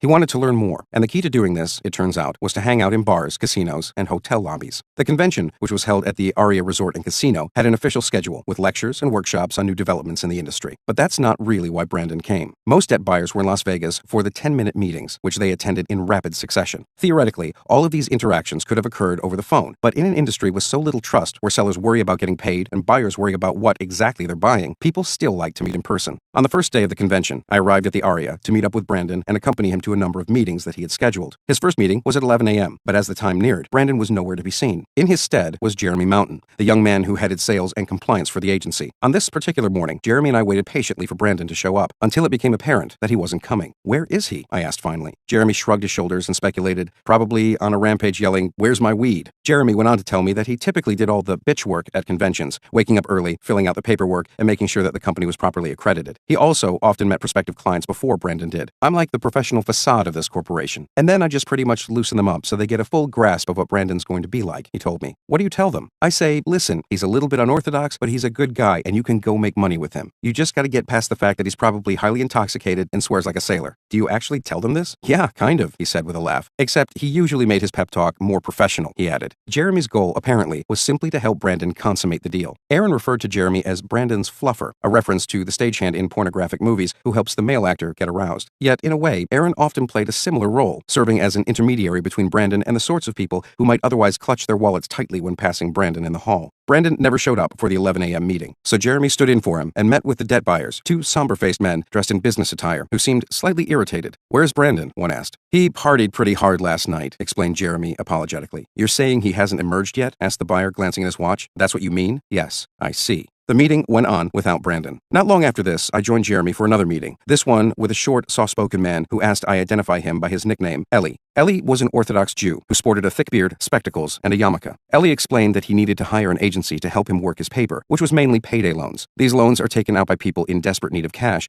and the interest rates are steep. Annual rates typically are 391%. Payday loans are considered scummy paper, as one agency owner told me, because the balances are small and the debtors often don't pay or can't be found. Jeremy started giving his pitch, explaining what sort of man his boss was, when Brandon showed up. Brandon was easy to spot from afar, since he was the only man in the lobby who didn't look like he had just stepped out of a glossy advertisement for Office Depot. He wore jeans, a checkered button-down shirt, and a black baseball cap emblazoned with a large white B. He had heavy stubble on his chin, and he looked as if he hadn't slept much in the last few days. He introduced himself and took out a silver business card case, stenciled with his own initials, BW, and the words problem solver. He handed Ellie a card. Jeremy quickly explained who Ellie was and that he needed help collecting on some payday loans. "I always looked down on you payday loan guys as scum, but now I'm begging for your crumbs because I have no paper," said Brandon. Ellie looked surprised, but not insulted. We are starving for inventory, Brandon continued. Anything that you have on the back end, I'm interested in. We need inventory for collection and resale. Give us a test file. We'll collect and put it to sale at the same time. Where will you work it? Asked Ellie. My agency. Ellie seemed hesitant. Not long ago, he said, he had been cheated by an agency in Kentucky that never sent him the money that it owed him. How much did they owe you? Asked Brandon. A couple of thousand. Sometimes you have to take physical action, Jeremy said. Brandon nodded. They don't call me back and they won't pay me, said Ellie. As long as they're not still collecting on that paper, you need to just write it off as a loss, Brandon said. What would you do? Asked Ellie. Depends on how mad I am, Brandon said, and how much money it is. The bottom line, he explained, was that if he ever brokered a deal for Ellie and one of the parties involved was a swindler, Brandon would personally give Ellie the money that he was due, and then Brandon would handle the problem himself. This was, of course, the Brandon Wilson insurance program. Before rushing off to his next meeting, Ellie promised to send Brandon a test file. Brandon didn't look too thrilled, expressing doubts that Ellie had enough paper to keep him busy, and, as it turns out, Ellie never even sent over the test file. Brandon still had the Rincon paper to look into, but in the meantime, he was on the hunt for other prospects. The market was tight, he said. The paper that was available was overpriced and was being snatched up by the big guys, 5 or 6 of the largest debt-buying companies. Everyone else was scrambling to make do. As Brandon continued chatting with various buyers and sellers, we bumped into Tom Borges. He was the broker whom I had visited in the summer of 2012, and who, upon discovering that some banks would limit the resale of credit card debt, had pledged to reinvent himself. Tom was a swaggering, immaculately groomed 52-year-old man. His skin was deeply tanned, and his hair gelled in slick spikes. A shiny silver hoop dangled from his left ear, and his clothing was so tight you'd expect the seams to burst if he flexed his bulging chest and torso muscles too vigorously. Tom is a legend in collections, an enduring figure who has been working as a collector, debt buyer, or a broker for over 3 decades. In his early days, Tom ran a collection agency staffed largely by born-again Christians, whom he sometimes recruited at Bible study groups. Tom's collectors called debtors, listened to their woes, cried with them, prayed with them, and told them they had to pay only 20% of the principal that they owed. Moreover, 20% of what they paid would go to a Christian charity that helped feed the poor. In the test run for this program, Tom bought a portfolio of debt for $7,000 and collected $180,000 on it in roughly 60 days. In fact, according to Tom, this business model worked so well that he was soon approached by several leading evangelical figures who wanted to expand the size and the scope of the operation. In the end, Tom said that he became cynical about organized religion and decided to keep his business and his spirituality separate. Apparently, though, he still had a fondness for the religiously minded,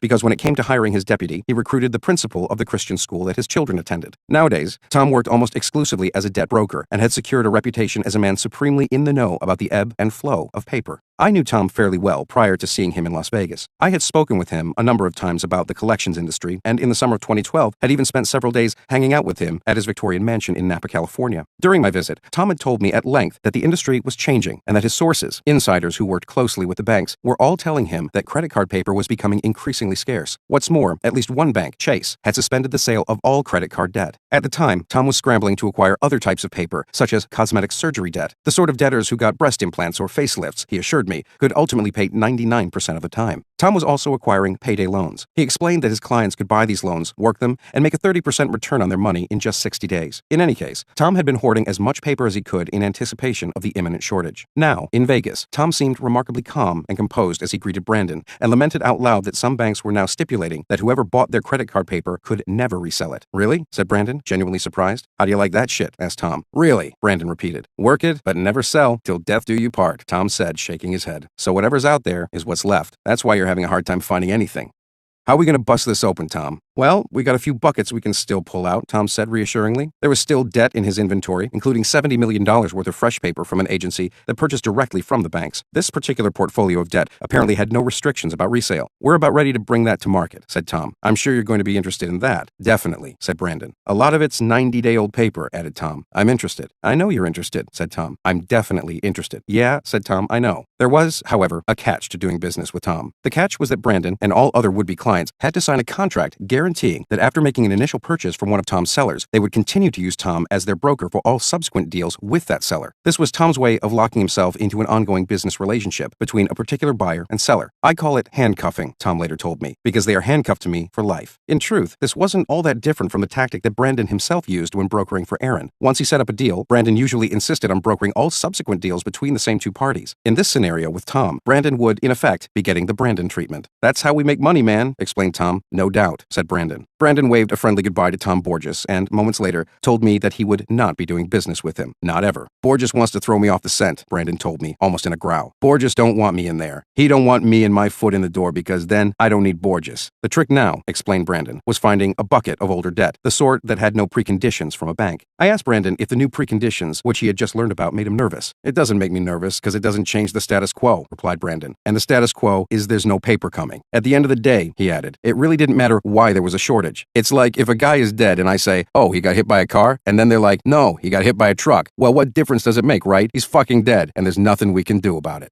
Eventually, Brandon and I met up with Aaron in the hotel's main lobby. Brandon pulled out his wallet, peeled off 10 $100 bills from a thick wad of cash, and handed them to Aaron. Brandon was, apparently, slowly paying off what he owed. The transaction looked suspiciously like a drug deal, and several members of the Office Depot crowd exchanged befuddled glances, and then resumed their conversations. Aaron and Brandon began discussing the Rincon paper and whether it was any good. Brandon worried that the paper might be bad paper for a number of reasons. He suspected that after Rincon collapsed, a number of collection agencies hired by Rincon had continued to collect on the paper, illegally and very aggressively, and had pocketed whatever they made. Whoever bought that paper next, Brandon reasoned, could get hit with lawsuits from angry debtors as soon as they started trying to collect on it. Plus, the FTC would be keeping a close eye on what happened to the paper. And finally, there was the issue of the chains of title and whether or not there was hard and fast proof that Rincon had even owned this paper. Nonetheless, Brandon concluded, anything's good at the right price. There could be a profit, but I wouldn't pay more than 2.5 bips. A bip, more formally called a basis point, is 1/100th of a penny. That means Brandon would offer no more than $102,500 for $410 million worth of debt that the FTC was selling. That's like a lowball of a lowball offer, he said. That's what makes it so tempting for people that really don't know anything about business, said Aaron, shaking his head knowingly. Like I can buy this for 1/10 of a penny or less. How can I lose money? Then he turned to me and he added, guess what? You can. Yeah, right, you can, said Brandon. The Rincon paper was being auctioned off by a court-appointed receiver and with the aid of a well-known debt broker named John Pratt, based in Ohio. According to his company, Portfolio Management Group, the FTC had examined the paper, sorted out the good from the bad, and was now selling some 248,000 accounts with a face value of $410 million. The paper was being sold on an as-is basis. Pratt later told me that even he had not yet seen the actual chains of title for the Rincon paper because the FTC would release them only to the winner of the auction after the sale. By industry standards, it was not that unusual to withhold the chains of title in this manner, said Pratt. He then added, all the paperwork in this case was in storage somewhere. From the FTC's perspective, said Pratt, they very rarely sell debt. They don't have the experience, so it wouldn't even be on their radar that there might be some bogus chains of title in the mix. But when I auction debt, I have to tell people this might be a possibility in order to be transparent. In this case, Pratt's company was helping organize the auction, and he himself was also bidding on the paper, which meant that he, too, was trying to determine how much it was worth. This is the risk, said Pratt, and this risk exists in all debt purchases. Brandon's worst fears seemed to be confirmed the following day. In an open-air patio at the hotel, he and I bumped into a friend of his, a debt broker named Matea Heldner. Matea was in Las Vegas along with her son, a creditor's attorney named Galen Hare, who had, incidentally, gained quite a bit of attention at the convention for handing out condoms with his firm's internet address and 2 slogans, don't get screwed by consumer attorneys, and there's no need to pull out of the industry. Matea told us that she had handled deals for Rincon in the past, and she claimed to be intimately familiar with the paper that the FTC had seized. Did you bid on the Rincon stuff? Asked Matea. I did not actually bid, but I was going to, replied Brandon. You should talk to me. I was only going to bid 2.5 bips, said Brandon. Well, that's all I would have suggested, said Matea, because it was bad paper. Brandon nodded and confided what he'd heard about the paper, including the speculation that some of the files had been stolen. They were stolen after the offices had closed down, confirmed Matea. Stolen, right, exactly, said Brandon. This meant some of the paper was tainted, Brandon said. And even though the auctioneers claimed to be selling only the non-tainted paper, this was hardly reassuring. Matea agreed. She was skeptical that the FTC, or its court-appointed receiver, had been able to neatly separate the tainted paper from the untainted paper. There was simply too much paper and no easy way to sift through it carefully. As Matea saw it, there were 2 potential problems affecting all the paper that Rincon owned. The first was that some of Rincon's paper had likely been stolen after the FTC shut down the company's operations. The second was that some of the signed bills of sale proving Rincon's ownership were missing because they had been lost. Matea was certain about this, she explained, because she had heard it directly from the owners of Rincon. Later on, I tracked down John Pratt, who was helping organize the auction, and I told him the gist of what Matea had said. Pratt wasn't the least bit surprised, and he told me that he knew Matea well and that she was simply spreading malicious rumors in the hopes of sabotaging his auction. Pratt claimed that he and Matea had been involved in a business dispute, and now she was simply seeking to get back at him. If you studied her for any length of time, you would see that she's a Wiccan witch, and, in fact, she threatened to turn me into a frog once, he told me. I forget if it was a frog or a toad. Matea said that she had never done business with John and that this allegation was absurd. She acknowledged that she had been a Wiccan priestess since 1981, but explained, I never threatened to turn anyone into a toad because that's just impossible. The tenet of my religion is not to hurt people. It is to celebrate nature and life. I eventually went directly to the FTC and asked Chris Kogel, an assistant director in the Division of Financial Practices, about the integrity of the Rincon paper. He told me that he believed the paper was good, but then added, "Can I say with 100% absolute certainty that somebody didn't steal some of the information and walk out the door with it, independently? No, I can't. I have no idea what happened with every single employee that walked out that door." When it came to the quality and integrity of the paper that it was selling, neither the FTC nor the court-appointed receiver were willing to make any promises. In fact, the purchase and sale agreement stated explicitly that the seller does not warrant in any manner whether all or any data, including but not limited to the balance, date of charge-off, date of last payment, and loan type supplied to the purchaser is true and accurate. At this point, I was rather dumbfounded. It seemed astounding to me that this was how the federal government was auctioning debt that it had seized. It was effectively admitting that the debt might have been stolen prior to sale. What's more, it was refusing to make any guarantees about the debt itself. Equally astounding was that information about the worth of this paper was being determined by hearsay of theft, speculations about lost chains of title, and rumors of spells cast by witches. "The whole thing just smells bad," Brandon concluded in his conversation with Matea. "Right," she replied.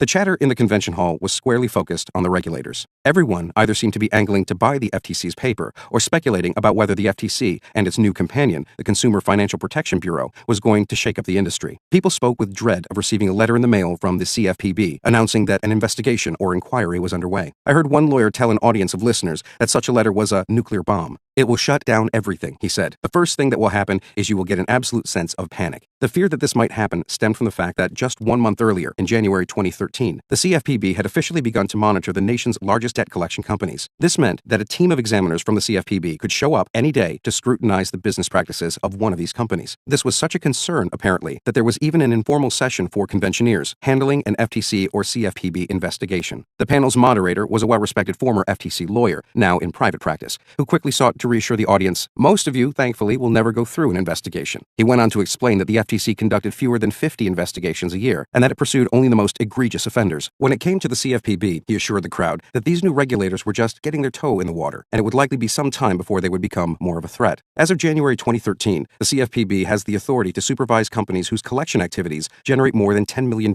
in annual receipts, which includes the nation's 175 largest players. And while the CFPB can also go after certain smaller companies, it says it will be focusing its attention almost exclusively on the big players. The problem is that there are 9,599 debt collection businesses in the United States. In short, the CFPB's toe in the water remained at quite some distance from the industry's self-proclaimed bottom feeders, like Brandon. One afternoon, I went out for beers at the hotel bar with Aaron, Brandon, and one of Brandon's childhood friends from Boston, Ryan Vargas. Brandon still hadn't found any paper to buy, but he didn't seem overly concerned. I sat next to Ryan, a waifishly thin 39-year-old with a boyish face and a soft-spoken, easygoing manner. Ryan was quick to tell me that he had spent most of his adult life in prison. "I did 15 years for weed," he said, with a casual shrug. He was charged with possession of 6,000 pounds. When he finally got out of jail, he decided to follow Brandon's lead and enter the collections industry, and Ryan and his wife now ran their own agency. Ryan had come to Los Angeles in hopes of finding a new source for paper, namely anyone other than Brandon. Brandon had been supplying Ryan with virtually all of his paper. Most of it was paper that Ryan purchased from Brandon, including portfolios that Aaron's fund had once owned. The rest of it was paper that Brandon either owned or controlled, and that he allowed Ryan to collect on and earn a commission. Autonomy is what Ryan wanted, and he hoped to secure it here in Las Vegas by finding a new supplier. Oddly enough, Ryan claimed to have enjoyed a fair amount of independence during his time in prison. He told me that while incarcerated, he ran an elaborate betting enterprise where inmates could wager on professional sports teams. He employed 10 different runners from the prison's different blocks who took the bets. On one occasion, Ryan recalled a gambler who tried to cheat him by placing a bet after a game had started. Ryan refused to honor his bet and eventually confronted him in the prison yard. "I stood my ground, and I went out there with a big old knife and said, 'I'm not paying it. That ain't how it works.'" According to Ryan, this kind of scenario was rare. Most of the time, inmates bet fairly and paid their debts. This was quite a contrast to the outside world, where collectors had to cajole debtors over the phone in hopes that they might pay. All in all, prison provided Ryan with excellent training for running his own collections business. You want to hit your goal, you want to cover your ass, and you don't want to collect less than what you're paying. Aaron appeared enthralled by Ryan's tales from prison, and at one point, he couldn't resist asking, "How long would I last in prison?" Ryan eyed Aaron appraisingly for a moment, as if assessing his prison worthiness. "You'd be fine," said Ryan finally. "The main thing is, you mind your business. You do your time. As long as you're not sucking a dick, doing drugs that you can't pay for, or gambling that you can't pay for, you're fine." Ryan and Aaron both feared being too dependent on Brandon, even as they worried about the risk of going elsewhere and buying bad paper from an unknown broker. The good side of dealing with Brandon, Ryan said, was that he never got screwed. His other sources hadn't proved as reliable. He once purchased paper from another supplier and discovered that it was being worked simultaneously by 7 other agencies. What happened was, at some point down the line, the file had been outsourced to some scumbags, explained Ryan. Then they sold it to a bunch of people instead of returning the file to their clients like they were supposed to do. The takeaway from this story was clear. Until he could find a more reliable supplier, Ryan was stuck with Brandon. Later on, when I asked Brandon about Ryan's bid for independence, he replied, "I think once he gets around and checks prices, he'll come back. Because people always think the grass is greener somewhere else." Ryan's real problem, Brandon insisted, was the quality of the collectors that he had in his office. "I'm giving this kid great deals," said Brandon. "He's getting it cheaper than all my regular customers because he's a friend of mine." Aaron's and Ryan's relationship with Brandon were further complicated by their claims that Brandon owed them tens of thousands of dollars. To this end, Ryan said he was worried about Brandon's gambling. Ryan recounted how one time Brandon was driving down to see him with some money in hand, but en route, he stopped at a casino and gambled it away. Brandon confirmed this. "At one point, I listened as Aaron and Ryan discussed their prospects of getting repaid. Aaron speculated that Ryan was in the better position, and he went on to enumerate Ryan's advantages as a creditor, which included geographic proximity, longtime friendship, and the fact that at the end of the day, when push comes to shove, Ryan is a little more intimidating." "What's your recourse?" Aaron asked Ryan. "Where does the rubber meet the road?" "I don't know," said Ryan, shaking his head. "I do not know." The question of what Aaron, Brandon, and Ryan could or couldn't expect from one another because of friendship seemed to be an ongoing source of speculation. Business aside, Ryan and Brandon had remained deeply loyal to each other. During the time that Brandon was in prison, Ryan paid the mortgage on Brandon's mother's house so she could keep the home. Years later, when Ryan was nearing the end of his time in prison, Brandon sent him money each month so he could stay out of trouble and refrain from other, riskier means of making money. One evening, I joined Aaron, Ryan, and Ryan's wife Kaylee for dinner at the Palm. At the end of the dinner, Ryan asked us politely, "Do you guys mind if we chew and screw? We got a show to catch." Aaron and I said that we didn't mind at all. As we watched them leave, Aaron lamented that he didn't know more shady characters like Ryan, adding that it was important to cultivate such friendships. "Everyone knows accountants," he told me. Aaron went on to say that no matter what crimes Ryan or Brandon had committed, they seemed to have a bond that endured in the way that many of his own friendships and business relationships never would. He recalled his sense of misery and isolation when he was going through the painful divorce from his first wife. Brandon would call me up and ask me, "Aaron, how are you doing?" He was really concerned. Some of my friends from Buffalo, they weren't really there for me. For a moment, Aaron's eyes glazed over with tears. "Don't get me wrong," he said. "It's not that Brandon wouldn't mark up the price on a file, but that's all fair game." At times, it was clear that Aaron romanticized Brandon's code of honor. Sensing that, Brandon seemed to ham it up, playing the role of the noble outlaw to his own advantage. But the romanticizing cut both ways. It often appeared that Brandon took pride in the idea that someone like Aaron, with such an aura of wealth and respectability, considered him such a close friend. Brandon was touched when Aaron once invited him to attend a political fundraiser at Herb Seagull's house. It was a big event, and Bill Clinton was scheduled to attend. "I was very happy that I was even in a position to be invited to something like that, because, coming from where I come from, that doesn't happen much," said Brandon. In the end, Brandon worried that his criminal past might somehow embarrass Aaron and Herb, so he opted not to go. Afterward, when Brandon explained why he hadn't shown up, Aaron said that no one would have cared about Brandon's past. They would have accepted checks from anybody.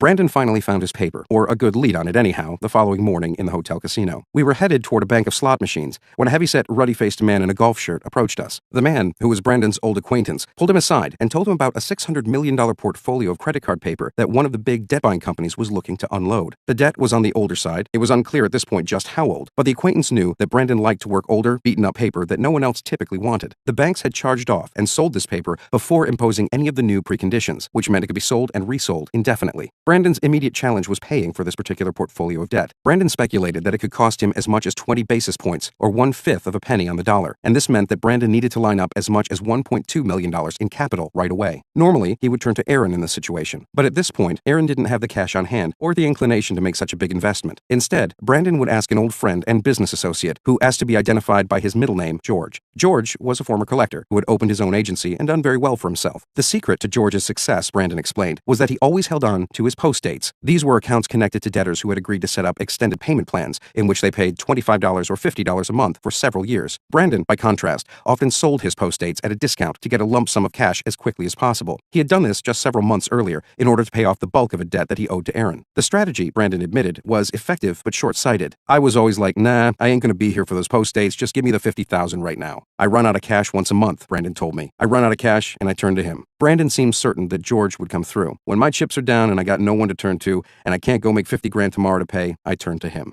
George's hotel room was a sprawling, multi-room penthouse with breathtaking views of the Las Vegas skyline and the desert landscape beyond. By the time I arrived, a party was well underway. The mini-fridge appeared to be plundered, small bottles of liquor were scattered everywhere, and a thick cloud of cigarette and marijuana smoke lingered in the air. A dozen or so people were there, including Brandon, Aaron, Ryan, and his wife. A friendly, heavyset fellow in shorts and a t-shirt, who turned out to be George, introduced himself and told me that he had come to Las Vegas to do a little business, gamble, and attend his best friend's wedding. George helped foot the bill for his friend and his friend's fiancée to make the trip. The friend appeared quite appreciative and referred to George as the King. Now the King was making plans to attend a concert while simultaneously listening to Brandon brief him on the deal that he had lined up. The paper was 8 to 15 years old, Brandon explained, with charge-off dates ranging from 1997 to 2005. "George, they got a massive inventory," said Brandon. "It's a publicly traded company, George. They only want to deal with me." I asked George if he had any concerns about the deal. George told me that as long as the paper wasn't bogus, meaning it hadn't been double sold and the chain of title was legitimate, he felt confident that he would make money. Plus, George added, Brandon always took care of any problems that arose. The previous fall, for example, Brandon helped broker a deal for George involving a portfolio of payday loans. George quickly discovered that the accounts he had purchased were not legitimate, but merely the names and social security numbers of people who had applied for payday loans in the past. Brandon reimbursed George, and then he set out to solve the problem. He didn't bother contacting the FTC, which would likely have done little good. Ultimately, he flew down to Miami in search of the kid who had sold him these files, but couldn't find him. The kid is in the wind, Brandon told me. I wish I knew where he was right now. I would take a taxicab over there and smash his face in so he can't talk shit for 6 to 8 weeks. The bottom line for George, however, was that Brandon had protected his investment.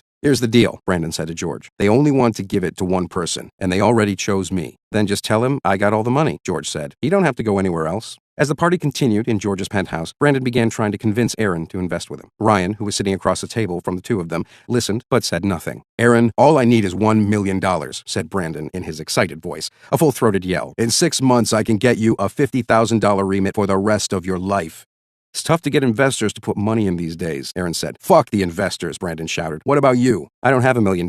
Brandon shot him a dubious look. Someone across the room asked Brandon to talk more softly. I'm rude, crude, and socially unattractive, Brandon replied. My balls dropped when I was 8. Moments later, his cell phone rang. Here we go, he shouted. Hotline, BW problem solver. Brandon paused to listen, then asked out loud what the room number for the penthouse was. 3130, someone shouted. Brandon put the phone down and explained that another potential deal was materializing. The owner of a large collection agency would soon be paying them a visit. The owner, Steve, apparently had the ability to put Brandon in touch with some of his clients who had large sums of paper to sell. Business appeared to be rolling. As soon as Steve arrived, Brandon rose to his feet and barked, I want to talk to some of your clients. If you won't yell at them, I'll let you talk to them, said Steve. Brandon appeared satisfied. Not long after this, a security guard arrived explaining that someone had complained about the noise coming from this particular penthouse. Want me to deal with this? Shouted Brandon. I'm a problem solver. Several people quickly intervened, assuring Brandon that this wasn't necessary. As all of this transpired, I saw Ryan silently nodding his head. He had been sitting there so quietly that I had barely noticed him. He still hadn't found a new source of paper. His expression was blank, and I couldn't tell whether he was annoyed, amused, or ambivalent that Brandon had seemingly found good paper and was now bragging about it. Brandon looked at his old friend and smiled warmly. I got an 11 to 14 year sentence when I was a young kid, right? Said Brandon thoughtfully. Brandon had a startling ability to downshift his energy levels rapidly so that he could go from Viking battlecry mode to introspective philosopher mode and then back in a matter of seconds. My father died in 1994, and my mother had a small nervous breakdown when my father died. This kid, right here, paid my mother's mortgage for like 2 years, even after he went to prison. I was in jail paying for it, Ryan confirmed, his face still blank. He was in jail sending my mother and my girl. Brandon paused for a moment. Not everyone in the room was listening, and this seemed to irk him. Hey, shouted Brandon. Conversation dropped to a murmur. Then he resumed. Sending my mother and girl fucking $1,200 a month after he was already in prison. How many guys are going to do that? Brandon pointed to George and said, I had a couple of problems. And George stepped up and said, Brandon, if something happens to you, don't worry. I'll take care of your wife and kids. George nodded appreciatively.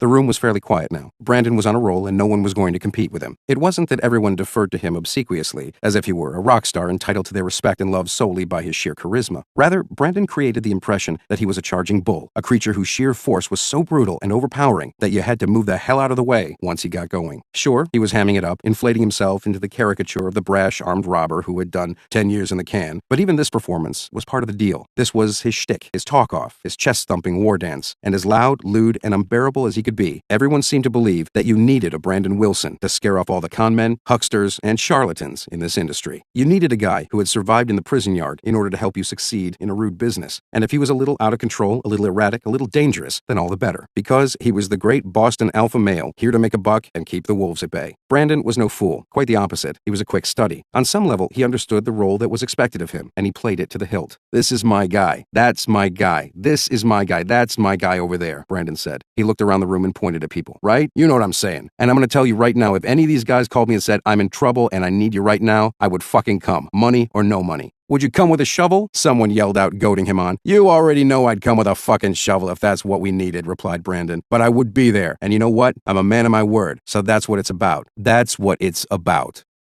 Part 3. The Last Collectors. Chapter 8. Taking Control of Assets. For all its roguish color, Las Vegas is the legitimate face of the debt buying industry. It is the place where everyone, from the small operators to the big publicly traded debt buyers, comes to do business. Back on the streets of Buffalo, the rules are looser and the game is tougher. This is the other marketplace for consumer debt in America. It was here that the package was stolen, and here that paper of dubious origin is routinely bought and sold, no questions asked. For these reasons, it made sense to spend some more time in Buffalo. I still had a number of questions about the fate of the package, and if I could answer them, I could understand what happens to debts like Joanna's and Teresa's when they dropped off the edge of the above-ground economy. I wanted to know just how far collectors would go to collect on the most beaten-up paper. In short, I wanted to know the inner workings of the financial underworld. My usher into this realm was a Buffalo-based debt broker named Larry. I met Larry for the first time in the summer of 2012 at a bar on Chippewa Street, which was once the epicenter of Buffalo's theater district. Nowadays, Chippewa is where 20-somethings, often from the suburbs, come to get drunk and gyrate to the pulse of the city's nightclubs, places with names like Bottoms Up, Bada Bing Bar and Grill, and Pure Nightclub. Larry emerged from the crowd of revelers, a man dressed entirely in black. He wore dark sunglasses, black pants, a matching shirt, and a black Yankees cap, which gave him the air of a chic Grim Reaper. Larry was a youthful-looking African-American man in his mid-40s. He sported a diamond earring and a beard trimmed so finely that if you saw his picture, you swear it was airbrushed. Larry was, at heart, an artist. On and off, throughout his working life, he had survived on his art, making greeting cards, t-shirts, sculptures, and paintings. This was what he loved to do, but it never paid especially well, and so, when it came to making money, Larry had relied on buying and selling debt. He did this from wherever he was, in his house, in his car, or from a restaurant. You don't have to have an office to buy and sell, he told me as we sat down at a bar with a sidewalk patio. You just gotta have the means to view the file. If you have the means to view it and pass it on, that's all you need. I keep all my paperwork on an SD, secure digital card, and just slip it right into my phone. He ran his fingers across his cell phone. I got a virtual office in my hand. One of the many reasons that I was curious to talk with Larry is that he claimed to be a former partner of the notorious debt broker named Kenny. When Brandon confronted Bill at the corner store, it was Kenny whom Bill fingered as the source of the stolen package, though he'd later retract the claim. This explanation didn't surprise Brandon in the least. As Brandon put it, saying that Kenny sold you some bad paper and ripped you off is like saying, "Guess who robbed me in the forest? Robin Hood." Of course he did. Kenny did not return my calls, but Larry proved to be eager to speak. He insisted that he himself hadn't handled the package, but said it was entirely possible that Kenny had, because this was how business worked in their niche of the industry. Then he suggested that we meet in person, which is how we ended up on Chippewa Street. As we sipped our drinks and SUVs packed with partiers began to arrive, Larry told me that he was semi-retired now and lived a quiet, middle-class life in the suburbs, where he spent his days painting. This was a return to the kind of stable, secure life that he had known as a young child. Larry was born into a decidedly middle-class family. Throughout the 1960s and much of the 1970s, his father had a good job at Bethlehem Steel. Then the steel mill shut down and everything fell apart for Larry. Even now, more than 30 years later, Larry remembered with startling clarity the day from his childhood when his dad got laid off. Dad came home and he told my mom, well, the plant decided to close. They didn't give him notice. Actually, he was given notice, but maybe it kind of slipped his mind somehow. My dad strayed from the South, man, deep South. Didn't have a whole lot of schooling. When he came home, he told us, you know what, we may have to sign up for social services. At that time, it wasn't called social service. He just straight up said, we may have to go on welfare for a while. I was like, no way, because we teased the kids at school that were on welfare, and it was crushing. And I was like, man, I don't want to go to school, and I don't want to go outside. I don't want to do anything. After this, as Larry recalls it, he and his 3 siblings were always taking odd jobs and fending for themselves. We bought our own school clothes, we bought our own school supplies, paid for our own haircuts. Only thing we needed our parents for was to keep the roof over our head. Looking back, Larry says there were moments when it looked like he might beat the odds and succeed, like the time in high school when he won an essay writing contest and, as a result, briefly landed a job at a local bank. But it didn't work out in the end. I had friends that were into the streets and they were making good money, and I had gotten to a point where I lost my job and I wasn't doing so well. So the next thing, I was selling drugs. Larry spent 6 of the next 15 years in prison on a number of charges, including attempted robbery, attempted arson, and possession of a controlled substance. I've lived a very crazy life, said Larry. It's been positive and negative, but I like where I'm at now. Very quiet, peaceful. I'm in total 100% control of my emotions. That's what the problem was. I had to learn that. After getting out of prison, Larry met up with Kenny, who was an old friend from his childhood, and Kenny helped him get a job at a large collection agency where he was working. They spent several years there until they decided to venture out on their own and open a small firm that bought and sold debt. Larry actually said he made less money as a broker than a collector, but, like Aaron, he found buying and selling debt far less stressful than having to collect on it. It also gave him freedom to travel and make his art. But dealing debt also soon proved to be a source of stress because, as Larry put it, many of his deals were not legitimate. By legitimate deals, Larry meant those in which the debt had a proper chain of title, much like a chain of title on a used car or a house, which indicated who the seller was and who the buyer was. Such a document served as legal proof that the owner was, in fact, the owner. When buying or selling legitimate debt, one wanted as much documentation as possible.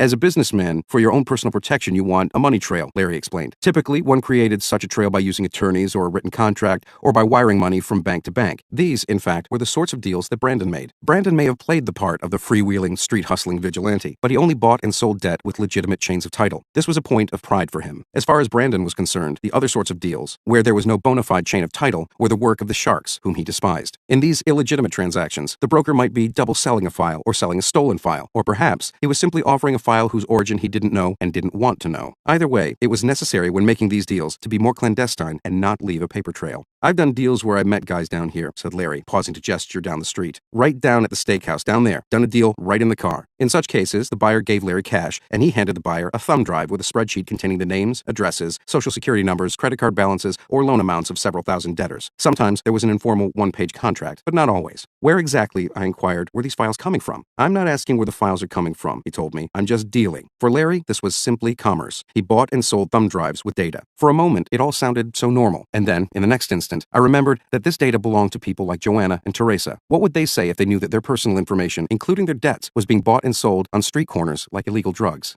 As it turns out, one of Larry's most loyal customers was a former cocaine dealer named Jimmy. Larry told me that when he met Jimmy, they connected immediately because they had similar backgrounds. Jimmy understood the implicit rules of making illegitimate deals. That's another thing I respect about Jimmy, explained Larry. Certain things you don't want to know because once you know something, then you become an accessory to it or responsible, so it's just better not to know, because most of the dealings on the level that we're on, they're not legitimate.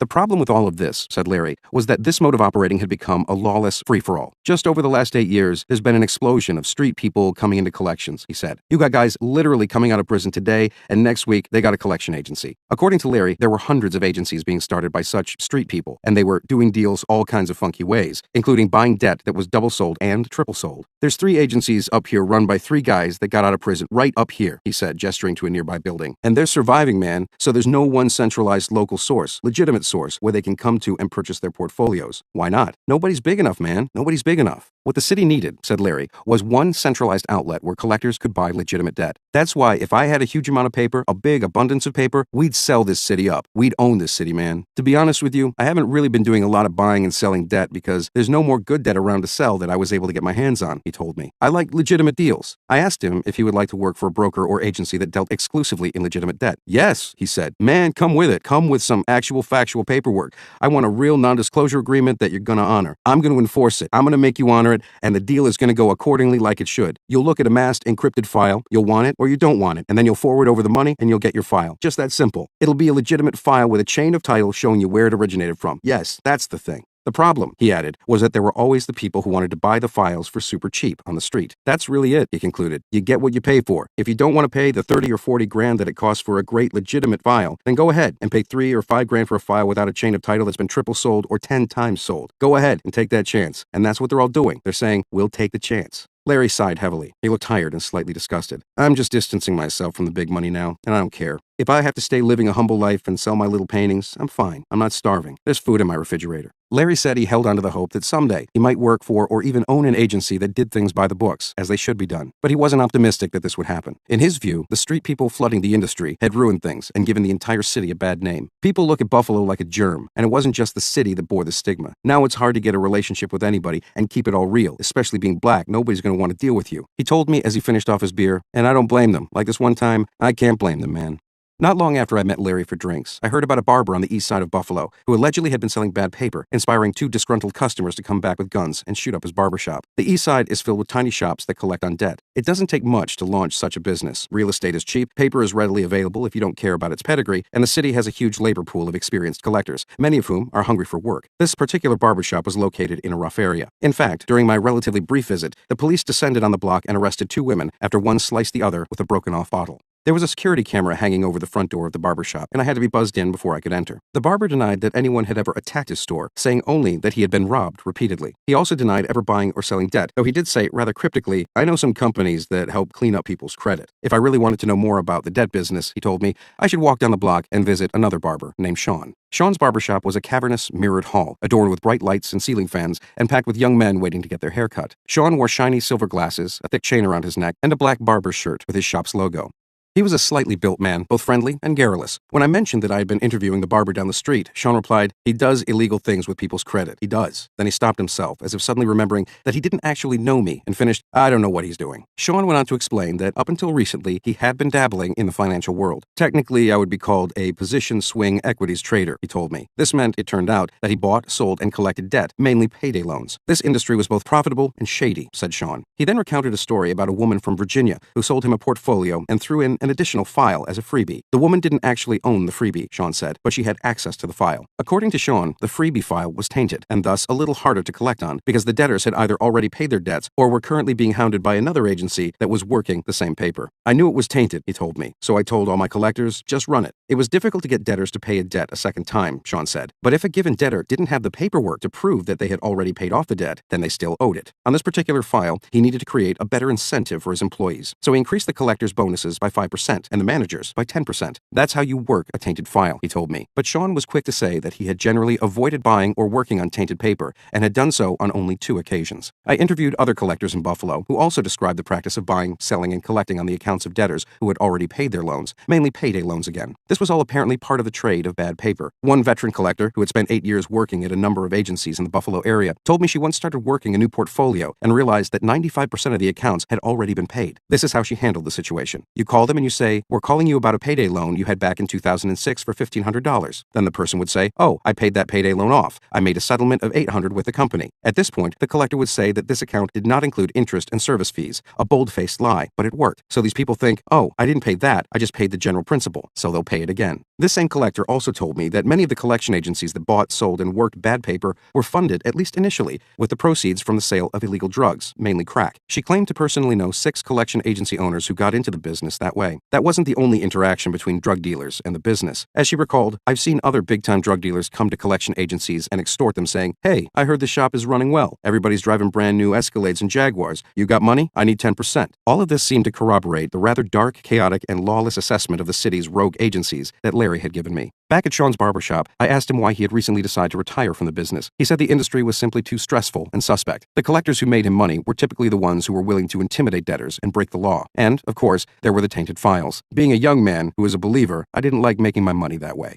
I wanted to see Larry's artwork. I genuinely did. And I also wanted to question him more closely about the fate of the package. So I decided to visit him at his house in an overwhelmingly white, working-class community outside of Buffalo. When I showed up at his home, a modest ranch house on a quiet side street, Larry greeted me excitedly and escorted me into his one-car garage, which he uses as a studio. It was a cramped, dark space cluttered with an old treadmill, a bench press, a television set, and other items that looked as if they were waiting to be sold at a yard sale. And there were art supplies, lots of them, including canvases, oil paints, brushes, jars of pumice, vials of crackle powder, and tubs of plaster of Paris. Larry told me that he had chosen to live here in the suburbs to escape his past. I actually wanted to go somewhere where there weren't a lot of black people. When you embrace change, you change everything. People, places, and things. But there were some drawbacks. Like if I say hello to someone, it'll just get no reply, or just a crazy look and they'll keep walking like, "Don't speak to me, nigga, keep it going, you shouldn't even be around here." That's the feeling I get.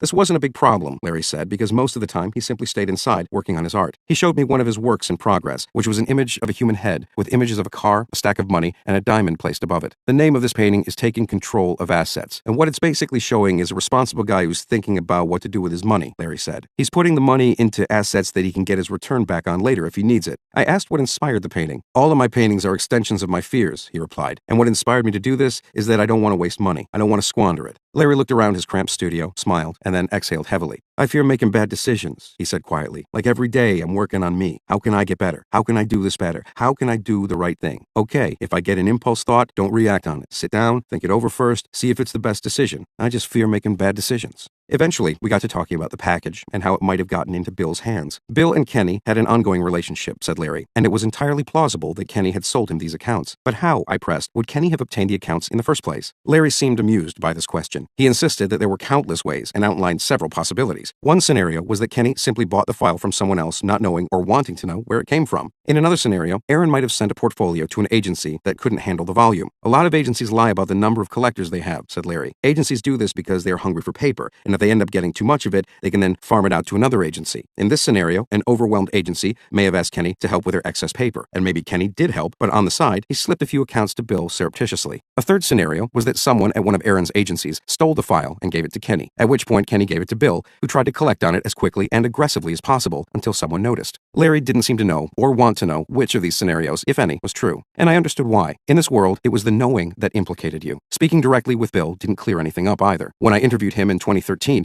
he claimed not to recall implicating Kenny, but said that if he did so, it was only to throw Brandon off the trail. Bill claimed that he bought the accounts from someone at Franklin Asset, who he increasingly suspected was doing some funny shit with the accounts behind Aaron's back. In the end, the many possibilities were both endless and dizzying in their complex permutations. Yet even if it was possible to know exactly how the paper had gotten into Bill's hands, I still wanted to learn more about the manner in which his shop, and others like it, operated. As it turned out, one of Larry's favorite clients, Jimmy, the former cocaine dealer, had worked as the office manager at Bill's shop and then had gone on to open his own collection agency, which was, in many ways, a replica of Bill's. I knew Jimmy because we had briefly gone to school together as kids, and I had already interviewed him about the collections industry, so I called him to arrange a meeting. Jimmy was eager to talk and suggested that we take a drive over to the old factory complex where Bill's shop had been located just before it shut down.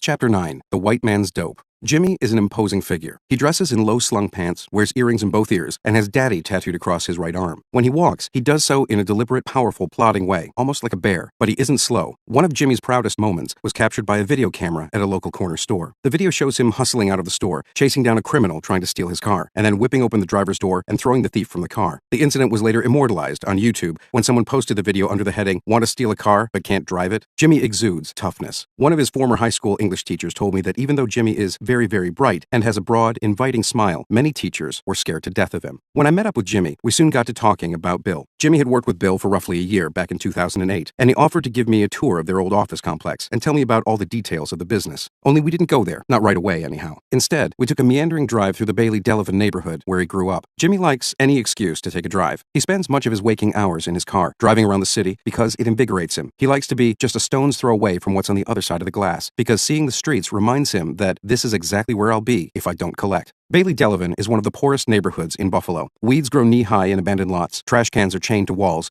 and many storefronts are shuttered. Two signs hang boldly in the local real estate office window, one advertising foreclosed homes, and the other warning that the premises are shotgun protected. The neighborhood's architectural treasure, a Renaissance-style basilica called St. Gerard's, was closed several years ago. A group from Georgia plans to disassemble it brick by brick and ship its parts to a suburb of Atlanta, where it will be rebuilt. Over the past few decades, as more steel mills, grain elevators, and railroad yards became dormant, roughly half the city's population fled, and now even its buildings are headed south. On almost every block, street signs were adorned with wilting flowers, deflated balloons, and weathered teddy bears. Also attached to these signs were plaques, hand-painted, with the names of someone who had died. "This is a killer block," Jimmy told me, as we drove down the street with an especially large number of markers. "This is where you get buried and done off." Jimmy honked the horn and waved out the window at a guy standing on the corner. "What's up, baby?" he yelled. I asked Jimmy who the guy was. "That nigger's a fucking murderer. All these little motherfucking niggers around here it's treacherous, dog." Jimmy grew up in Bailey Delavan and was raised almost entirely by his mother, Patricia, a devout Christian who made her living as a courtroom stenographer. Jimmy's father was a lifelong heroin addict. As a kid, Jimmy remembered running into the kitchen and glancing down the stairs into the basement where his father was shooting up. Jimmy stood there, transfixed, watching him nod off. "He was like an extra kid that my mom took care of," Jimmy said. His mother would bring home what she earned, and, late at night, Jimmy would watch his father rifle through her purse and steal whatever he could. Sometimes there would be no money to light or heat the house. "The family just barely survived," said Jimmy, mainly thanks to food stamps. One of the few truly happy and lighthearted memories that he had from childhood was going to visit his grandmother, who worked as a maid at a large mansion on Middlesex Avenue, not too far from where Aaron Seagull had grown up. On these visits, no one ever told him that his grandmother worked there as a maid. Jimmy thought it was her house. After all, she had a room upstairs where she sometimes stayed, and the white children who lived at the house even called her Grandmama, just as Jimmy did. By the time Jimmy had turned 19, he was dealing large quantities of cocaine. He was adamant, however, that none of his siblings follow in his footsteps. His unsaid motto was, "Do as I say, not as I do." He insisted that his siblings study hard, stay off the streets, and go to college. And the plan ultimately worked. One of his siblings became a social worker, and another is the deputy superintendent of a school system in a mid-sized American city. Jimmy used some of the money he made on the streets to support his mother and his siblings, so his work served a practical purpose, but he also loved the work itself. "Passion is when you love something so much you blinded by it," he told me. "I love these streets so much and was so good at it." Or as he told me on another occasion, he knew the east side of Buffalo so well that someone could fart over there, and I'm going to tell you who did it. He began making so much money, he says, that he had to bury it in stashes around the city. He also spent it extravagantly. The first football game he ever went to was the Super Bowl, and he went, he recalled, in a hired limousine that drove him all the way from Buffalo to Atlanta. Though he loathed his father for becoming a drug addict, Jimmy had become a dealer, a person who enabled addictions. And the irony wasn't lost on him either. One day he went to see his father, who was ill after shooting up bad dope, as Jimmy put it. His father had become so sick that he'd fallen out of bed and couldn't climb back in. He was sitting there in his underwear, and he had peed on himself, recalled Jimmy. "So I'm looking at him like, 'Dad, man, you all right?' And he kinda gave me a grunt and a moan like, I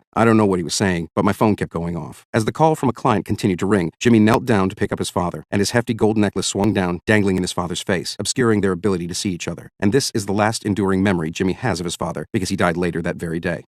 Eventually, Jimmy was arrested on a felony gun charge. He says he was lucky that this was the only charge against him. Jimmy served 6 months at the Erie County Correctional Facility in Alden, New York. Upon his release, he took a job at a big collection agency, which, as he put it, liked to hire life's undesirables. He explained, they tell you, you know what type of record you got, and you know ain't nobody else gonna hire you, so shut the fuck up. Jimmy hated his work environment, but he was making more than $90,000 a year, which helped him support his 5 children, and he was determined not to go back to jail. He had a young set of twins, a boy and a girl, another son, and 2 daughters in their teens. Jimmy was raising the twins on his own because their mother was serving a 4-year sentence in jail, though Jimmy refused to tell me why. Man, I was Mr. Mom, he recalled. I'm breaking down, crying, ironing these little bitty-ass pants at 5 o'clock in the morning, trying to get these kids ready for school. Like, man, if you let them oversleep, they're gonna have a rough day, man. You gotta get them up. That was worse than any street situation I was in, but the reward was so good, man. Jimmy encouraged his older son to excel at school and to go to college, but the boy didn't listen to him. One day, when he was 18, he justified his poor grades by announcing that he would be content to work at McDonald's. I was hurt more than anything else when he said that, Jimmy said. I turned around and walked away. He was like, Dad, you don't know what it's like out here, man. Jimmy was enraged by his son's suggestion that he didn't understand the realities of life in the ghetto. He felt that his son had lost respect for him because he was working a 9-to-5 office job at the agency instead of wearing a chain and standing up on the corner. Jimmy said, I lost it, dude. My son, mind you, is 6'2", 325 pounds. You understand what I'm saying? I picked up a crutch, there was an aluminum crutch around here, and I beat his ass. Jimmy said that it wasn't a severe beating. He didn't bust him in his head, and his son wasn't bleeding. After this incident, the police came and arrested Jimmy and put him in jail for 3 days. When Jimmy's bosses at the collection agency learned of his arrest, they fired him. It was at this moment, in early 2008, that Jimmy started working for Bill, managing a handful of collectors. The agency made no attempt to hide its aggressive approach to collections. Its website even had a section entitled, Why Use a Collection Agency? That made one of the industry's oft-repeated boasts. Debtors will often pay a collection agency even though they never cooperated with the original creditor, mainly because collection agencies typically increase the psychological anxiety associated with a debt. Jimmy claims that he was both a manager and the agency's top collector. He also claims he was supposed to get 30% of the shop's profits at the year's end, but never saw much of the money that he was due, and that Bill effectively robbed him. Bill denies that they ever had a partnership, formal or informal, and adds that Jimmy was a mediocre collector who was lucky to be making his wage of $26 an hour. It's impossible to know exactly what their arrangement was. They had no written contract. In early 2009, a woman filed a lawsuit against Bill's collection agency. She named Jimmy as a defendant, and she submitted a letter from Bill's agency on company letterhead listing Jimmy as a senior partner. Whatever the nature of their professional relationship, when they parted ways in 2009, Jimmy clearly felt cheated and was determined to become his own boss. My driving tour with Jimmy came to an end when we reached a sprawling factory complex that had been converted into a series of offices. This was where Bill's agency had been located before Bill shut it down for good in October 2011. The hallways were eerily vacant, and the only person we encountered was an artist locking up a studio. Jimmy paused for a moment by a window near the entranceway to the suite where Bill's shop once operated. Jimmy recalled that he and Bill used to look out this window together and take in the view, a beleaguered landscape of dilapidated houses. We used to talk about how we want to build up an office and what we was willing to do to get the fuck up out of here. After parting ways with Bill, Jimmy opened his own agency in July 2009. He took what he had learned at Bill's shop and, to a great extent, replicated it at his own agency. Jimmy's operation was, in many ways, a typical one for the impoverished east side of Buffalo. When I first visited in 2010, it was situated in a former karate academy, and just inside the entrance, there was a long check-in counter of the type found at any run-of-the-mill gym. Mirrors still lined the walls, and marooned exercise equipment cluttered the space. Vinny, a lean 26-year-old with a heavy 5 o'clock shadow, sat behind the check-in counter. He was the only white employee, and was second in command at the office, though Jimmy occasionally complained about his immaturity. Vinny liked to goof off and, as Jimmy put it, holler at broads, which is cool because I was probably doing the same thing when I was his age. Jimmy went on, but it's hard to have a corporate structure, man, when you don't have a corporate structure. Jimmy's point callers were all stationed in a back room. They were mainly young African-American men in their 20s. One of them was a 24-year-old former crack dealer named Jamal. I really do want to live a law-abiding life, he told me. I got a wife and 2 sons. I'm trying to live for them. Jamal told me that Jimmy was his inspiration. I always watched Jimmy as a young boy doing the wrong thing, and now I'm watching him as an adult do the right thing, and I'm still trying to follow his lead. One morning, a 20-year-old named CJ, dressed in jeans and a tank top, walked into Jimmy's office and asked for a job. It was the 3rd time that CJ had applied. Jimmy paid his employees a base salary of $7 to $15 an hour, plus a commission. This prospect enticed CJ. I see a couple of dudes working here and they're getting their money, CJ explained. I'm trying to get some money too. I got a mouthpiece on me. You know what I mean. I asked CJ if he had any other job opportunities. Hell no, he said. Jimmy told CJ that in order to be hired, he would need to learn to talk the way he did when you were in trouble with the principal at school. CJ nodded. Afterward, Jimmy told me, the lessons that I'm going to give him when he do come in here is not only going to help his little 20-year-old ass in here, it's going to help him in life. Part of what Jimmy's young employees liked about him was that even though he worked in an office, they saw him as tough. Jimmy was never the kind of person you fucked with, and he still ain't, Jamal explained. Don't take his kindness for weakness. The street shit is always going to be in you. When he made a new hire, Jimmy tutored him in the art of debt collection. He usually explained it this way. You give a friend 5 dimes and they don't pay you for them? How are you going to feel? The standard reply, Jimmy said, was, oh man, I'm going in that motherfucker's house. I'm blowing their phone up. That is, call them continuously. The career collector must be less emotional. You can't take it personally, Jimmy said. When his point callers got frustrated by debtors who refused to pay, he offered them this analogy. When you buy a pound of weed, you know the seeds and the sticks in the weed? You paid for that, right? Well, every account we're not going to collect, so don't get discouraged. The buds are the people that want to pay you. That's what you need to focus on. The point caller's job was simply to find the debtor, get him on the phone, and then transfer the call to either Vinny or Jimmy. Jimmy explained, I can sound a little bit intelligent or what you would call white on the phone. It would take you a minute to catch on that I'm black. He gestured to the point callers, all of whom were black, and he said that they generally couldn't do that. Vinny, for his part, sounds like a cast member of Jersey Shore. If a nigger call your house, the first thing you're going to think is he's trying to steal something, Jimmy said, because that's the stigmatism for black people. I don't trust this motherfucker. He don't sound like me. Jimmy said that most of his debtors were white, but that even black debtors are more likely to trust a white collector. As Jimmy put it, Vinny had the complexion for the connection. The point callers, Jimmy noted, worked on commission, which meant that they got paid only if Jimmy or Vinny succeeded in the talk-off and persuaded the debtors to pay up. One afternoon, Jimmy had a talk-off with a woman who had taken out a payday loan for $300. Jimmy would rather not work these types of loans. He would rather buy higher quality paper, the kind whose debtors have jobs and permanent addresses. But banks and credit card companies usually won't deal with operators like him. I'll never get hold of that type of paper, Jimmy told me. During his talk-off with the payday debtor, Jimmy confirmed the details of the loan and said brusquely, you never paid it back. You don't need to give me an attitude, okay? The woman said. I'm trying to figure out what this is, okay? Ma'am, you know what it is, Jimmy said. It's a payday loan. The argument escalated, and eventually Jimmy told her, our next call is going to be your sister. The sister's name had been listed on the paperwork for the loan. The woman became more upset. No, she said. Are you going to listen to me? This is a refusal, Jimmy continued, talking over the woman's voice. You don't want to pay your bill. This is going to be considered first substantive contact. We're going to contact your sister and forward this as a refusal. We gave you an opportunity to pay it, and you didn't want to take advantage of that. We wish you... Listen to what I'm telling you, the woman demanded. Best of luck, ma'am, Jimmy said, and hung up. He explained his strategy. If I'm sitting here begging for money or begging for her to pay this bill, it puts a chink in my armor. If I hang up on you, like I don't want anything from you, 9 times out of 10, especially a woman, they're going to call back because a woman don't like to be hung up on, period.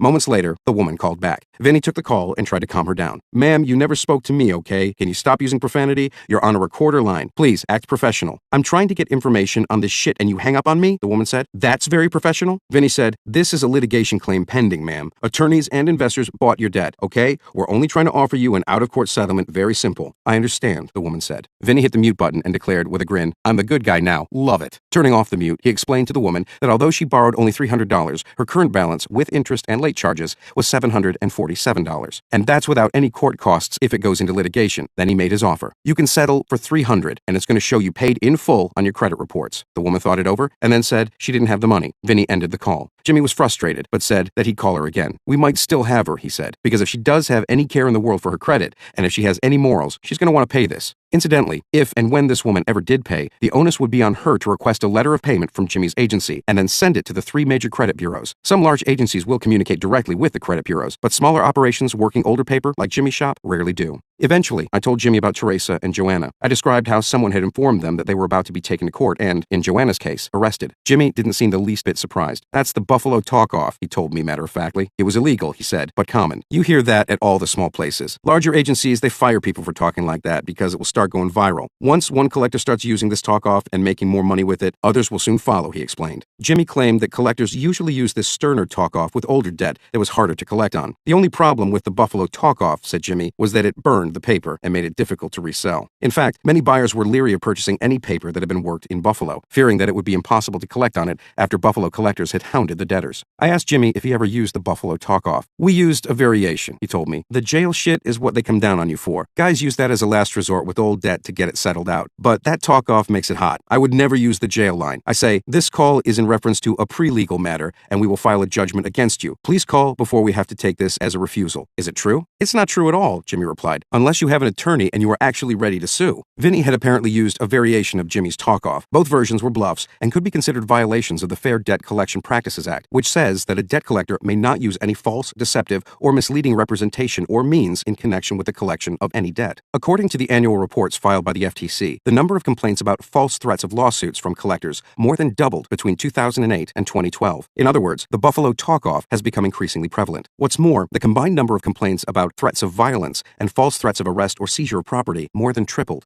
When I visited the FTC's headquarters in Washington, D.C., I met with David Turok, who oversees the Commission's complaint database. I asked him what explained the recent spike in reports of egregious tactics. Turok said it was impossible to say for certain, but then he speculated that there are more consumers truly on the edge, and therefore collectors are simply trying to squeeze even harder to get some money out of an extraordinarily dwindling pot. I eventually asked Jimmy whether someone at Bill's office might have been using the Buffalo talk-off and threatening debtors with arrest. "Yes, that's very easy to believe," said Jimmy. "A lot of people do that, especially if the owner is not around. You say whatever you can to get the money." I found evidence of this elsewhere as well. In one lawsuit against Bill's agency, a debtor alleged being threatened with arrest if she didn't pay up and claimed that such harassment had caused her mental anguish, fright, headaches, and insomnia. Jimmy insisted that he never threatened debtors with the prospect of arrest or jail time, both because it was too risky and because it violated his sense of what was honorable. Jimmy relied on his own code when interacting with debtors. He believed in collecting aggressively, but never threatening people or unnecessarily bullying them. He loathed a notorious local criminal, Tobias Bags of Money Boyland, who had recently been arrested and jailed on gun charges. Tobias, or Toby as he was known, allegedly coerced consumers into paying debts, which had often been artificially inflated, by threatening to have them arrested and their children turned over to social service agencies. And there were others like Toby. Jimmy despised this behavior. He despised Toby in particular, which was awkward because they had the same barber. "Every time I'd seen him walking in the barbershop, man, I left," Jimmy said. "I couldn't even stomach looking at this boy with his Harley Davidson and $10,000 belt buckles and stuff." "We are professional nags, not con men," Jimmy said. There was quite clearly a ladder of honor and propriety among collectors. Brandon, for example, might hound a debtor very aggressively, but he would never buy paper of dubious origin or double sell a file because this was the practice of the sharks and scumbags he scorned. Jimmy, meanwhile, might buy paper without asking any questions, and he might lead debtors to believe that he was about to sue them, but he would never threaten them with jail time because this would make him a thug like Toby. For his part, Toby would, apparently, use whatever coercive means he could to collect. Each collector clung to his code and looked down on those below him with no small measure of moral superiority. This was certainly the case for Jimmy. As he saw it, Toby made it harder to collect because many debtors assumed that collectors were affiliated with Toby or someone like him. "You know, every time I see this man, I look at him like, 'Man, you're taking food out of my kids' mouths,'" he said. "That shit ruined it."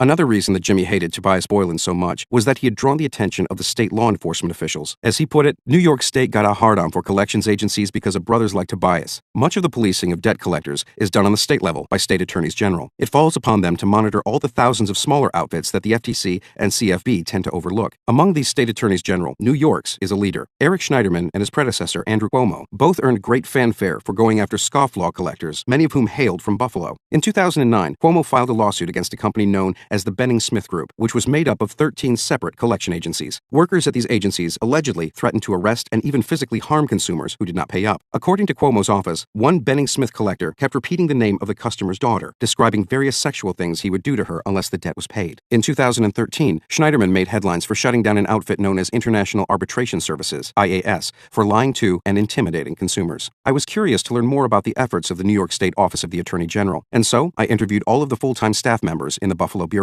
There were two. I found this somewhat surprising, given that Buffalo is often called the capital of the debt collection world. It seemed rather miraculous that this office of two could be as effective as it was, especially since its staff, by its own reckoning, was able to devote only roughly 65% of its time to collection-related cases. Karen Davis, who is the office's senior consumer fraud representative, told me that each year she receives thousands of written complaints about debt collectors. After sifting through these complaints and investigating many of them, she singles out those companies whose alleged behavior is most egregious, nasty, and violent. She puts those companies on her list of the worst offenders that she, personally, has to monitor. When we spoke in the spring of 2013, there were 324 companies on her list. One of Karen's most recent coups was the IAS case. The agency's collectors had been posing as law enforcement officers and threatening debtors with arrest. Rogue agencies such as IAS used fake addresses, P.O. boxes, and rented phone numbers to mask their whereabouts. As a result, a reliable address was the golden information that she often needed in order to shut down an agency on the list. In this particular case, Davis believed that the company was located somewhere in Canada, but she couldn't determine where exactly. "It went on for months with us being frustrated, but we could get nowhere," Davis told me. "We just simply couldn't figure out where they were." Then came the big breakthrough. One day, an informant showed up at the Buffalo Bureau and announced that he worked as a collector for IAS. He said he was unhappy because he had been cheated out of his pay. So unhappy that he had walked over to complain in person. Walked. That single word left Karen flabbergasted. "What do you mean?" she said. "They're not located in Canada?" "No," said the informant, explaining that the IAS office was located just a few blocks away. 2 days later, she served IAS with a subpoena. Davis's office ultimately forced IAS to shut down and assess the owner with $10,000 in fines. And this is how a list of 325 companies was shortened to 324. There was always the worry that a company like IAS might reopen somewhere else under a different name. According to Davis, many agency owners were relocating to Georgia because they believe that consumer enforcement in Georgia is not as tough. If this happened, there was nothing that Davis or her office could do.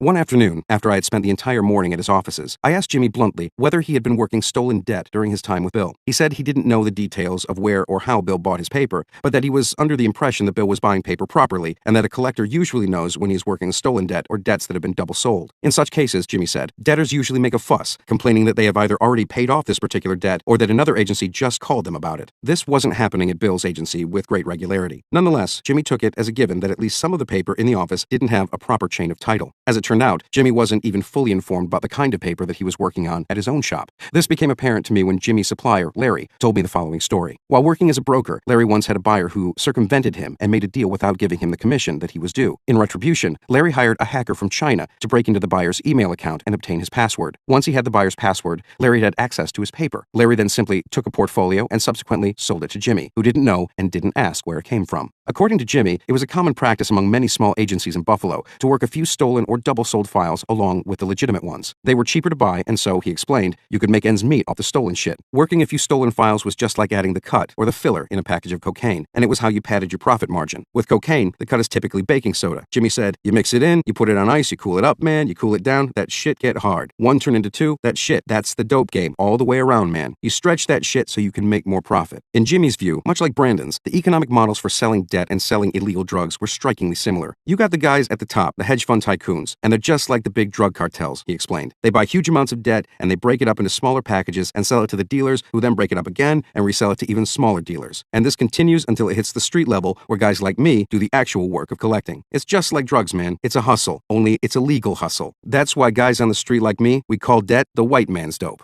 Finding stolen debt was pretty easy, insisted Jimmy. You could buy it from a broker, like Larry, on the implicit understanding that it might be stolen. There were also ways to steal a file by unmasking it. Sellers typically sent prospective buyers a masked file, which meant that they had altered, removed, or blacked out certain fields in a spreadsheet, such as first names or last four digits of debtors' social security numbers. The idea was that the prospective buyer could study the paper and try to assess its worth, but would not have the ability to collect on it until the seller sent over an unmasked version of the file. Some rogue agencies, however, were adept at covertly unmasking a file without ever paying for it. If you had a debtor's last name, for example, you could use the program called Insight to locate his social security number. Insight doesn't provide a debtor's home address, but another program called Accurate does. In this fashion, Jimmy said, it was sometimes possible to treat the masked file like a jigsaw puzzle and put the file back together as if the mask wasn't there. I subsequently got a tutorial in just how easy it could be to do this from David Hadley, an employee of a debt brokering firm called International Credit Services in California. He was responsible for protecting the firm's files and masking them properly. David told me that sometimes sellers thought they'd removed a column from a spreadsheet, for example, a column containing debtors' social security numbers, only to have a prospective buyer access the column and use it. This can happen, for example, when a seller uses the spreadsheet's hide option instead of hitting delete. Other times, they replace certain letters and numbers, explained Hadley, so people are able to rebuild it based on, okay, every time I see a dollar sign, that means that it is really a 4, and every time I see an asterisk, that is really a 6. So the sellers think they are being good about masking it up, but they're using a similar tactic every time. Jimmy made it clear that, in his own shop at least, he was determined to operate within the law. He emphasized that he had borrowed money from his siblings to start this venture, that he had struggled his entire life to be in control of his own fate,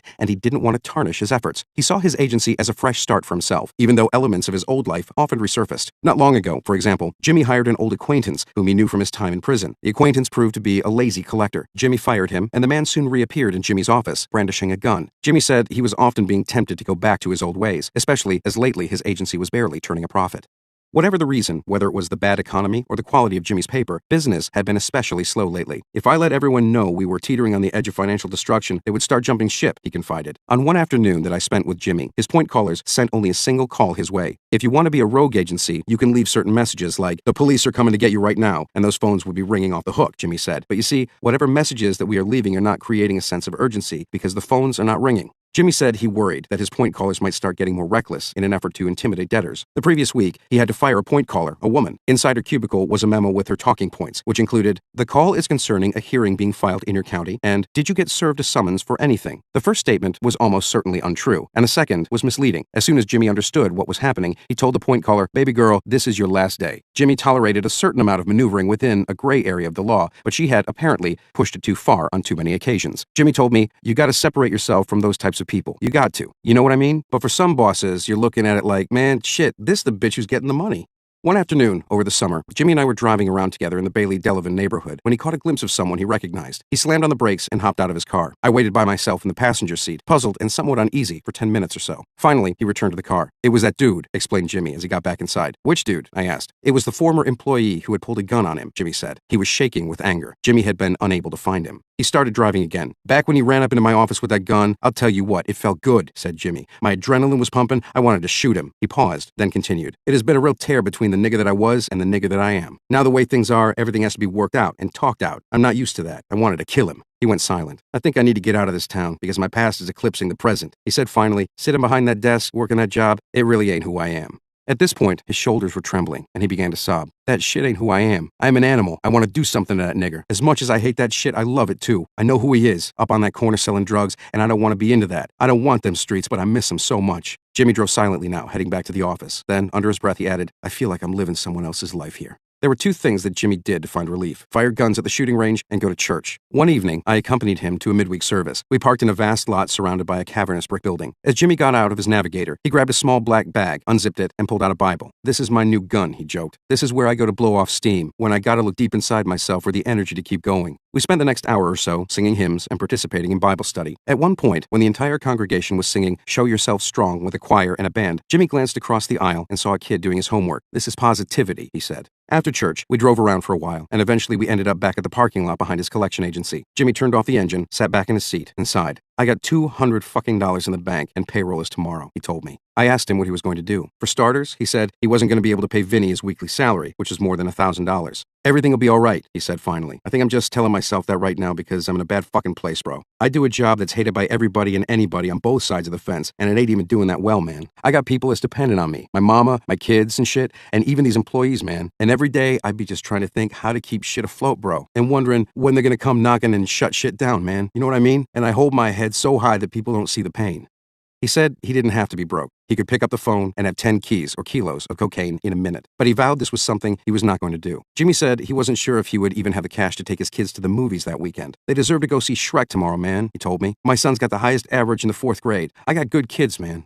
Though there are many lower-tier collection agencies in Buffalo, they're countered by a good number of respected agencies as well. These are the sorts of agencies that often work directly for the banks and have elaborate monitoring systems in place to make sure that their collectors follow the Fair Debt Collection Practices Act. One afternoon, I drove to Cheektowaga, just outside of Buffalo, and visited a prominent debt collection agency called North Star, which works on consignment for some of the nation's largest creditors. After spending time at both Jimmy's and Brandon's small shops, I was curious to see how they compared with a big corporate agency that worked the very best paper that the original creditors had not yet sold. This paper had not been beaten up by a long string of collection agencies. These accounts were fresh, and these debtors, or many of them anyhow, were likely the sorts who had just started to fall behind on their bills and had not yet gone under. These were the people who might actually have some savings stashed away for an emergency. This was the kind of paper that Jimmy would never get his hands on. The interior of the North Star facility is lined with cubicles and looks like a typical call center, unless you happen to visit on the 15th of the month, as I did. At 2 p.m., the agency began celebrating Bonus Check Day. The lights dimmed, a disco ball began to spin, and blue, green, and red lights flashed. Noisemakers sounded, confetti was dropped, and 400 debt collectors began to cheer. One of the agency's executives, Maggie Long, grabbed a microphone and called out to the crowd, "Are you ready for some bonus checks?" There were hoots and whistles as Long announced the month's top 10 earners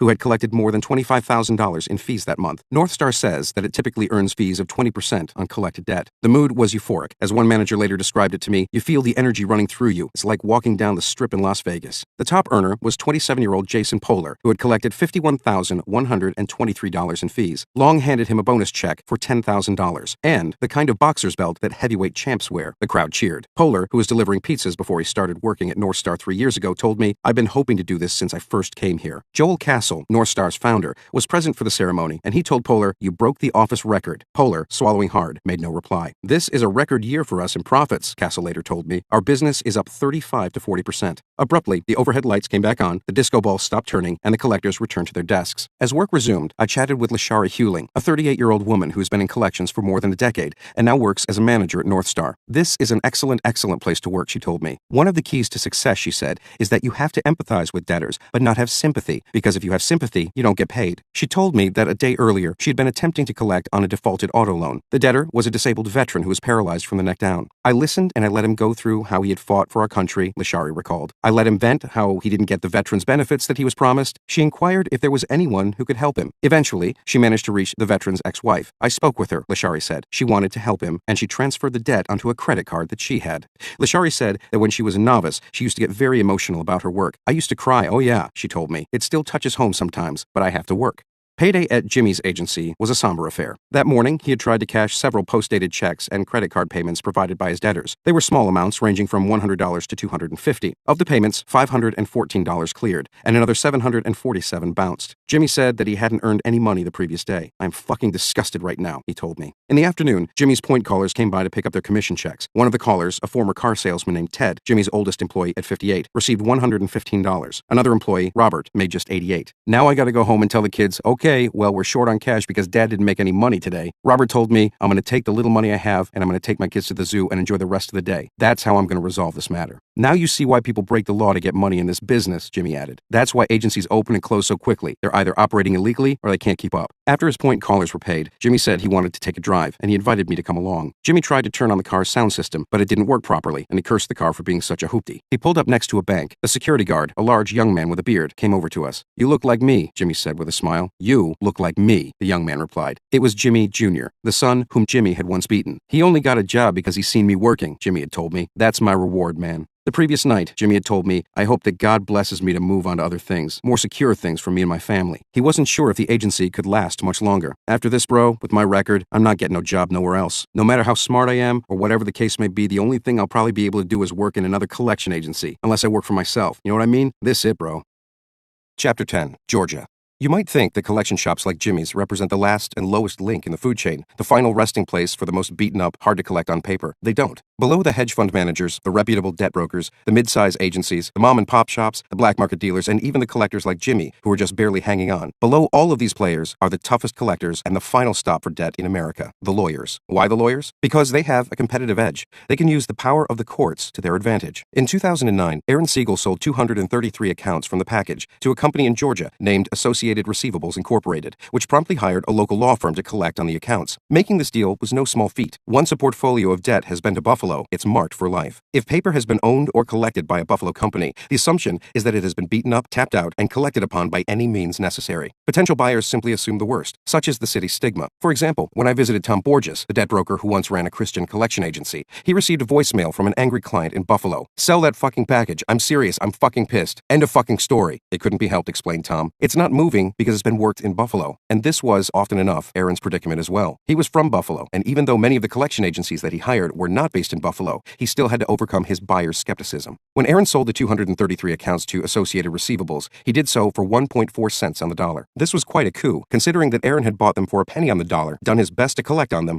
and was now selling them at a 40% markup. But Aaron had known what he was doing. Collection lawyers are the equivalent of relief pitchers in baseball. They only appear late in the game to make a final push. It makes no sense to introduce them earlier in the process, because suing debtors is expensive. After all, there is the cost of compensating the lawyers, paying various court filing fees, and hiring someone to find a debtor's assets, if they have any. By contrast, it is much cheaper to pay a collector in Buffalo $14 an hour to make phone calls and collect money over the phone. Yet when the collectors fail, the lawyers step in. After purchasing the accounts, Associated Receivables hired the Savannah law firm Sherwin P. Robin and Associates to collect on at least some of them. The debtors were all people who lived in Georgia and, unbeknown to them, were on the verge of falling into a legal quagmire. Their ranks included a young prison guard, a school teacher, a handyman who was raising 2 of his grandchildren, an accountant, and an immigrant from India who had worked as a car salesman and then opened up his own steakhouse. Their fortunes were now lumped together. I decided to follow these 233 accounts, which I dubbed the Georgia Splinter, down into the courts to see what happened at the bitter end of this trail of debt. One debtor in the Georgia Splinter, Shelton, was a 29-year-old man who had recently moved across the border to Greenville, South Carolina,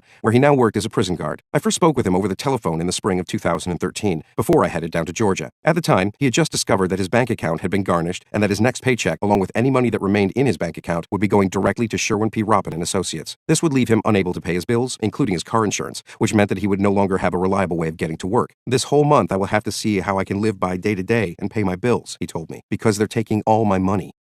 I met Sherwin P. Robin in Savannah, Georgia, at an old speakeasy known as the Crystal Beer Parlor. It was a cozy, dimly lit brick pub rumored to have served hooch throughout the Prohibition era, and the place still seemed the perfect setting for discreet conversation. We spent the better part of 3 hours sipping iced tea in an old-fashioned wooden booth in a corner of the pub. Sherwin was a soft-spoken, middle-aged man dressed in a pink polo button-down and a pair of white slacks. There was something decidedly old-fashioned about Sherwin, and he pined for the days earlier in his career when people in Georgia still harbored a kind of reverence for lawyers. At the courthouses, the old bailiffs would address him as Colonel, in tribute to the rank often bestowed upon lawyers in the old Confederate Army. There was once a belief, said Sherwin, that a lawyer was an officer of the court and therefore entitled to some respect. At that time, if I wrote you a letter, people would respond, "A lawyer wrote me, oh my God, I'm in such trouble." Nowadays, he said, no one worried about a letter from a lawyer reminding them about money they owed. Part of the problem was the banks, Sherwin said. Starting in the 1990s, financial institutions started bombarding Georgians with pre-approved credit cards, which ultimately caused a backlash. Over the years, Georgians had been overexposed to debt collectors and become anesthetized to collection efforts, he said. For a while, people responded to his threats only when he sued them. Then they started paying attention only when I got a judgment. Today, they don't pay attention until I garnish their wages. Sherwin took a long sip of his drink and then confided in me, "I hate to put it this way, but it's almost like they're glad they're being garnished because then we're making the decision for them." In running his own law firm, Sherwin insisted that he only took clients who furnished him with paper that had a clean chain of title and plenty of documentation. Most of his clients, he said, were big national companies that hired him to sue debtors who happened to live in Georgia. Sherwin had only a few smaller Georgia-based clients, including Associated Receivables, which was the entity that had purchased the Georgia splinter. Sherwin also told me that he generally had a high level of confidence in the paper that he was suing on. I asked him to what extent he could implicitly trust the quality of the paper that his clients provided. Wasn't it possible, for example, that somewhere along the way, perhaps even at the level of the original creditor, mistakes were made? "Humans make mistakes," he told me. He then added, "It does not surprise me when a creditor makes a mistake. It surprises me when the customer doesn't dispute it. If you don't, then look, it's your fault." When Washington Mutual sends out an account that was not good,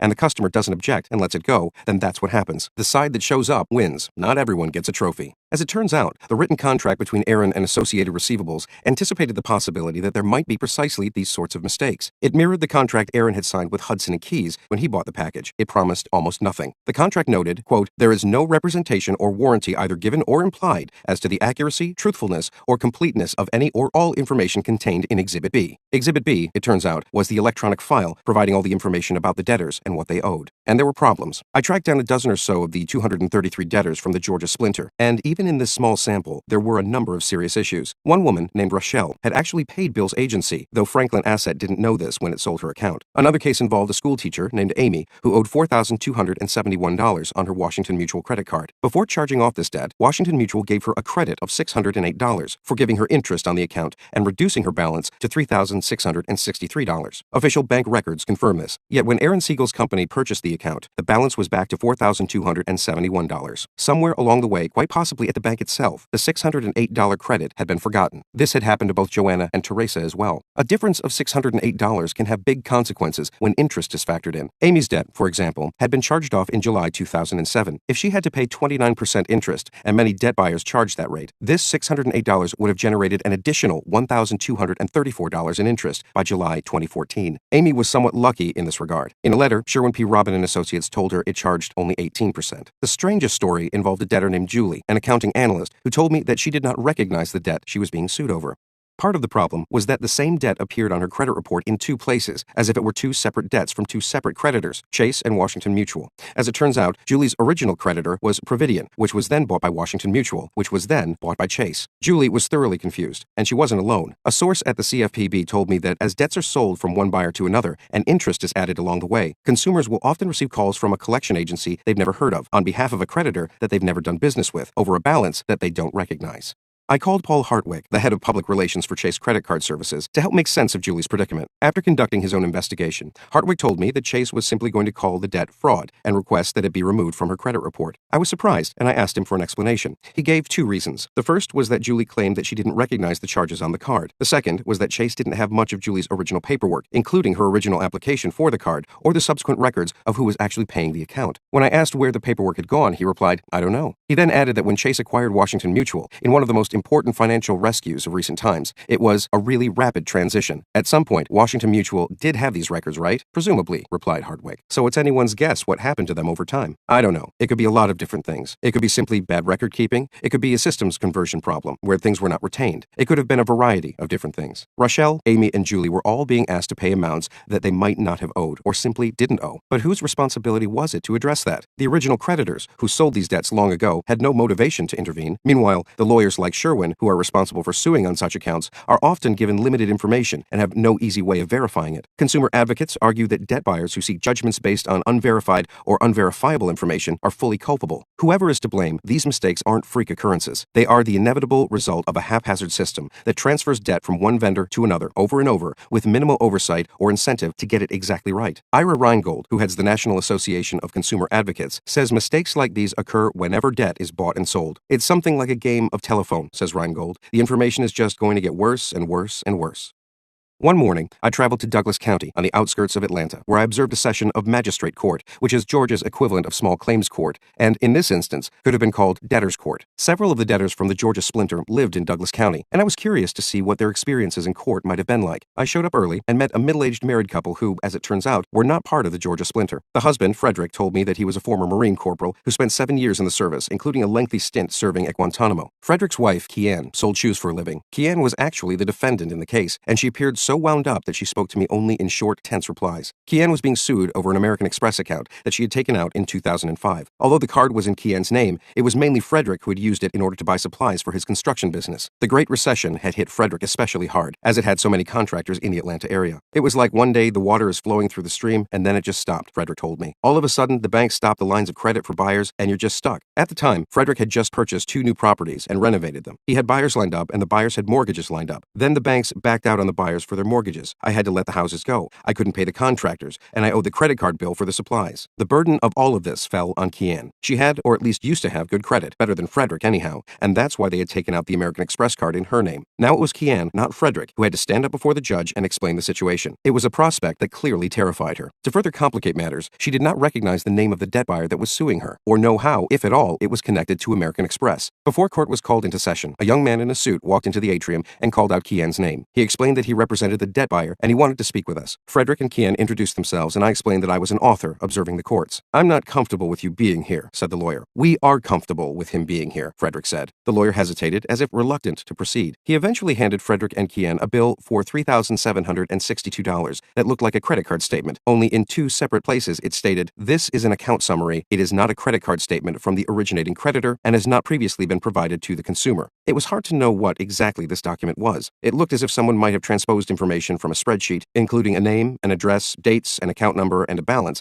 and used it to create a mock-up of a credit card bill. There was no detailed listing of purchases, payments, or fees, and it was impossible for Frederick to know at a glance whether the amount of $3,762 was accurate. Frederick asked the lawyer if he had any of the original paperwork, including the original signed contract. The lawyer replied that under Georgia case law, he was not required to provide the original signed contract. I chimed in and pressed the lawyer on whether he actually had this or any of the other original paperwork. I was genuinely curious. "Are you an attorney?" the lawyer asked me. "No," I told him. The lawyer then said he would have to talk to the judge because I was not allowed to represent them. "He's not representing us," protested Frederick. This conversation continued for the next several minutes, with Frederick again asking for more paperwork so that he could understand the nature of the $3,762 that they owed and whom exactly they owed it to. The lawyer finally told Frederick and Kian, "Let's take it in front of the judge." We all proceeded into the courtroom. Moments later, the lawyer tapped me on the shoulder and gestured for me to follow him back outside. He said he intended to have me sworn in and brought before the judge as a witness. I thought he was joking until several minutes later, the judge gestured for me to stand next to Kian, raise my right hand, and promise to tell the truth, the whole truth, and nothing but the truth. The young lawyer, who was suing Kian, then began with his opening arguments, namely that I was representing the defendant and was thus practicing law without a license. He then asked the judge to instruct me that I could face, quote, criminal sanctions for doing this. I felt that I should say something in my own defense because I was, apparently, on trial at this point. I recounted what had happened, explaining that I had introduced myself as an author and had merely asked 1 or 2 simple questions during this pre-trial meeting. No one, I argued, could possibly infer that I was playing lawyer and mounting a vigorous defense. The judge nodded her head thoughtfully. The young lawyer, still looking quite determined, then asked the judge to instruct me that I could not write about what I had witnessed earlier because it was all confidential. The judge apparently agreed because she then turned to me and explained, "You can't put any of that in your book."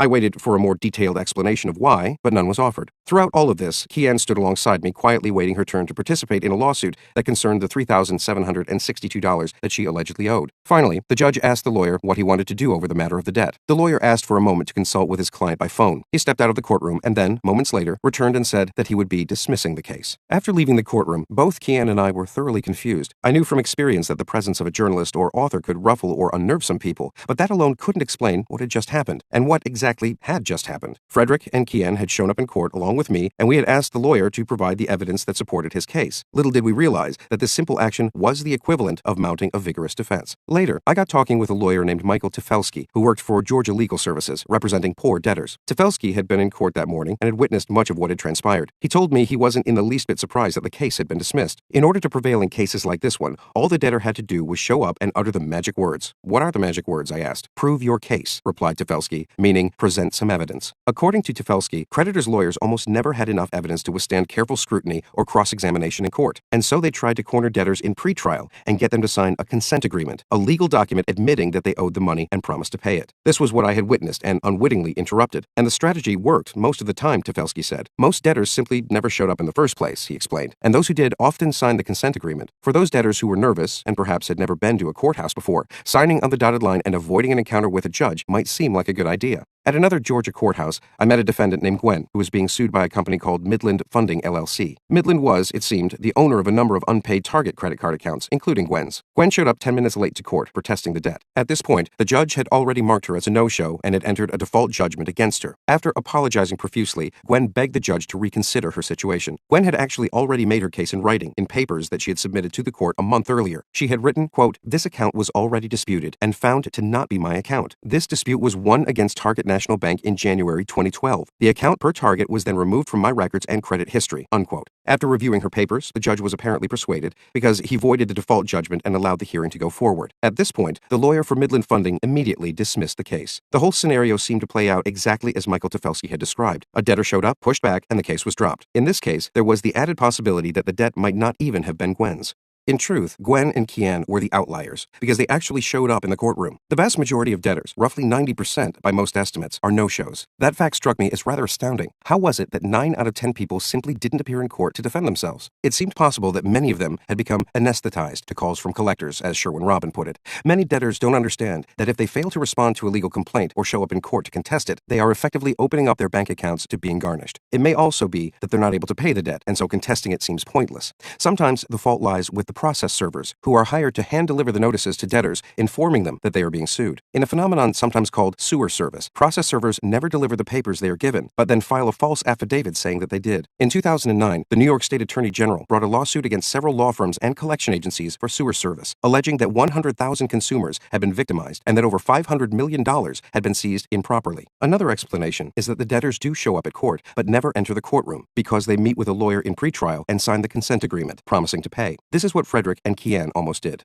Whatever the explanation, debtors rarely go before an actual judge, and this simple reality shapes the entire market for debt. John H. Bedard Jr., a Georgia-based lawyer who represents and advises creditors' lawyers, made this very point when I met him several days later. In Bedard's frank and thoughtful account, the high default rate shapes the entire industry, everything from the price of debt to the evidence that collection attorneys bring to court. When no one shows up, the plaintiffs are not generally required to put up their evidence, he explained. This meant that the debt buyers had no incentive to obtain the kind of documentation that would hold up in court as admissible evidence, documentation proving that the debt exists and the person whom you've sued owes it. The absence of such documentation is striking. In 2013, an FTC study found that 6 of the nation's largest debt buyers typically receive very few documents at the time of purchase. When purchasing debts, the FTC noted, these buyers received the account statements, that is, the actual monthly bills where charges appear with dates on an item-by-item basis, for just 6% of the accounts that they purchased. And the debt buyers received copies of the original account applications, the documents proving the consumers opened the account and agreed to the terms, for less than 1% of accounts that they purchased. What's more, debt buyers often did not receive a breakdown of what debtors owed in principal, interest, and fees. In Bedard's view, the original creditors were only willing to sell debt cheaply for pennies on the dollar, so long as they were not asked to delve back into their records and find more information or evidence. Retrieving such information often proved labor-intensive and costly. If the banks had to do this, the result would be a higher price for the same debt. Meanwhile, the debt buyers weren't interested in paying more for this additional documentation because they usually didn't need it. As Bedard saw it, everything hinged upon the consumers not showing up in court to contest the evidence, or the lack thereof. He maintained that if all the debtors in America started showing up in court, the effect would be colossal. It would bring the debt-buying industry as we know it to a grinding halt, Vedder told me. Some debt buyers do go through the trouble of obtaining records, typically affidavits from the bank, so that they'll have compelling evidence when they sue debtors in court.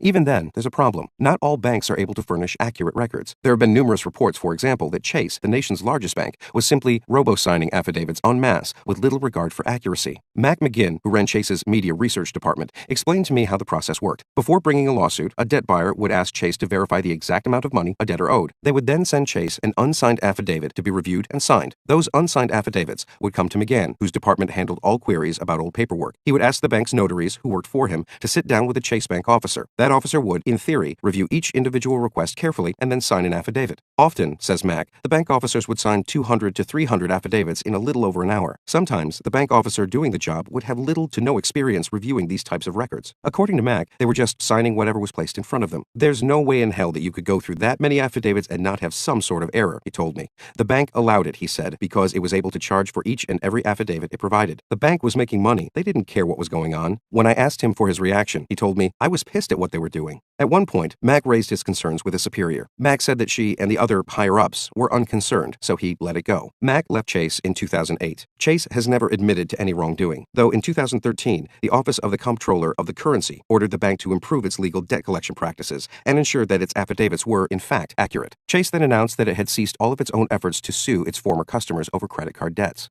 Down in Georgia, creditors were often suing debtors en masse under similarly troubling circumstances. At one point, I spoke with a Georgia lawyer named Dennis Henry, who used to work one of the biggest collection law firms in the state. He was in charge of all the outgoing legal paperwork. Henry said that his firm was filing roughly 10,000 new lawsuits against Georgia debtors each month. Dennis's job was to sign the paperwork on every single one of these lawsuits. The Fair Debt Collection Practices Act prohibits debt collectors, including lawyers, from making false representations. When a letter is sent on a lawyer's letterhead, for example, a debtor is likely to assume that the lawyer is actually involved in the process, and, consequently, that this is a very serious matter. In situations like this, courts have said that the lawyers must be, quote, meaningfully involved in the process. That's where Dennis came in. He was to review and sign every single lawsuit that the firm filed. He claims that he worked 12 to 14-hour shifts and signed roughly 500 lawsuits a day. In theory, he was providing his lawyer's eye and making sure that everything was exactly as it should be, but it proved impossible. There's no way that you could effectively double-check all that stuff, he told me. No possible way. One could argue that Dennis met his obligation to be meaningfully involved simply by monitoring his staff of non-lawyers and ensuring that they understood and followed all of the requirements of the law, which is presumably the argument that Dennis would have made in court if challenged. Only it never came to that. In the end, Dennis was fired from the firm in 2011 after a local news station produced evidence that someone else in the office might have been signing his name on legal documents as well. Dennis admitted to me that this was true and that the person signing his name was one of his subordinates. He maintains that the firm had put him in an impossible situation. For its part, the firm said only that it disputes these facts, but declined to comment in detail.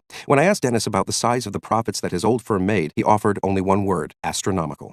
The state of Georgia was conceived largely as a philanthropic effort to give debtors a second chance. The venture was championed by a British aristocrat named James Oglethorpe, who in 1732 founded a colony in the New World that would, in theory, allow debtors to opt out of debtors' prison and instead have a fresh start as farmers. As it turns out, Oglethorpe's vision for the colony never really took hold, and no significant numbers of debtors ever came from prison to the New World. And yet the myth endures that Georgia was once a place devoted to the redemption of the indebted. I wondered why and eventually posed this question to Stan Deaton, a senior historian at the Georgia Historical Society. It's obviously not what happened, but what we wished had happened, or what we'd like to tell ourselves happened, because it's part of the national narrative, he told me. After all, noted Deaton, Americans yearn to believe that with hard work and pluck, anyone could pull themselves out of financial ruin and reinvent themselves. The hard truth is that such reinvention was always difficult, and may be more difficult today than at almost any other time in our recent history. Creditors often lament how easy it is for debtors to declare bankruptcy and avoid paying their debts. There is, however, another side to this narrative. There are countless Americans with poor credit scores who are forced to live in a shadow economy where they pay hugely inflated premiums for their cars, apartments, and loans. One of the debtors from the Georgia Splinter, a young woman named Catherine, told me that she purchased her car from a dealership in Conyers, Georgia, which catered almost exclusively to debtors. The place was called Prime Auto.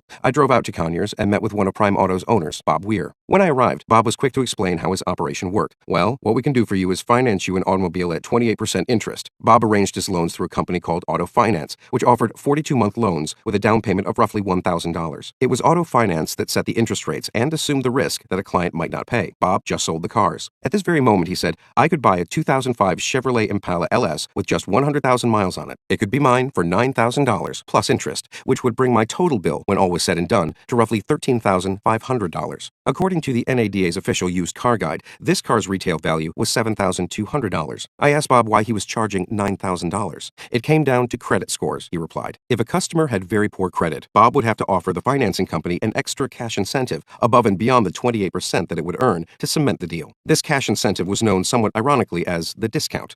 A customer with bad credit might have to pay a discount of $1,800 in this situation, said Bob, which is why he was charging $9,000. What it comes down to is this. If you have bad credit, your money is worth about 75 cents on the dollar, he explained. By the time that his clients arrived here, they didn't have that many other options. The customer in this market is at the end of the road, he told me. Bob then corrected himself and added, there is another road below us. Would-be clients who couldn't get financing through Bob's dealership always had the option of visiting a buy here, pay here lot. This was the last resort. I asked Bob where I could find such a place. Right around the corner, he told me. Around the corner, I found T&B Motors and its owner, Tony Scott. Tony was dressed in a bright green button-down shirt and what can only be described as khaki short shorts, which covered no more than his uppermost thighs. Tony sat at a desk behind a sign that read, Warning, trespassers will be shot. Survivors will be shot again. When I inquired about the sign, Tony pulled out a Ruger LCP 380 compact pistol. We don't play, said Tony. You come in here and take something that's ours, we're going to blow a hole in you. Add a little ventilation, added Billy Bickers, a heavy-set man with a 64-ounce mug of Coke in hand. He was one of Tony's employees. Pull that one out over there, Billy, said Tony. I try not to pull the thing out unless I want to use it, said Billy. Well, you might use it, said Tony, who then pointed at me. He's a Yankee. Billy pulled out a .357 Magnum. The guns were a precaution, explained Tony, against any potential perpetrators, be they trespassers, robbers, or customers. Tony explained that his car dealership offered people a chance to rebuild their credit and get back in grace with society. According to Tony, when he opened the business in the mid-1980s, his customers tended to be honest people who had fallen upon hard times. The people that we're getting now are absolutely not trustworthy. They're nearly criminals, said Tony. The trick to dealing with them, he explained, was viewing them as children. If they don't behave, you have to spank them. You make them pay their payments and keep them straight, just like you do children. This was apparently how he had raised his own son. If he didn't behave, I tore him up. Same way my daddy did me. If I didn't do right, I got my butt tore up.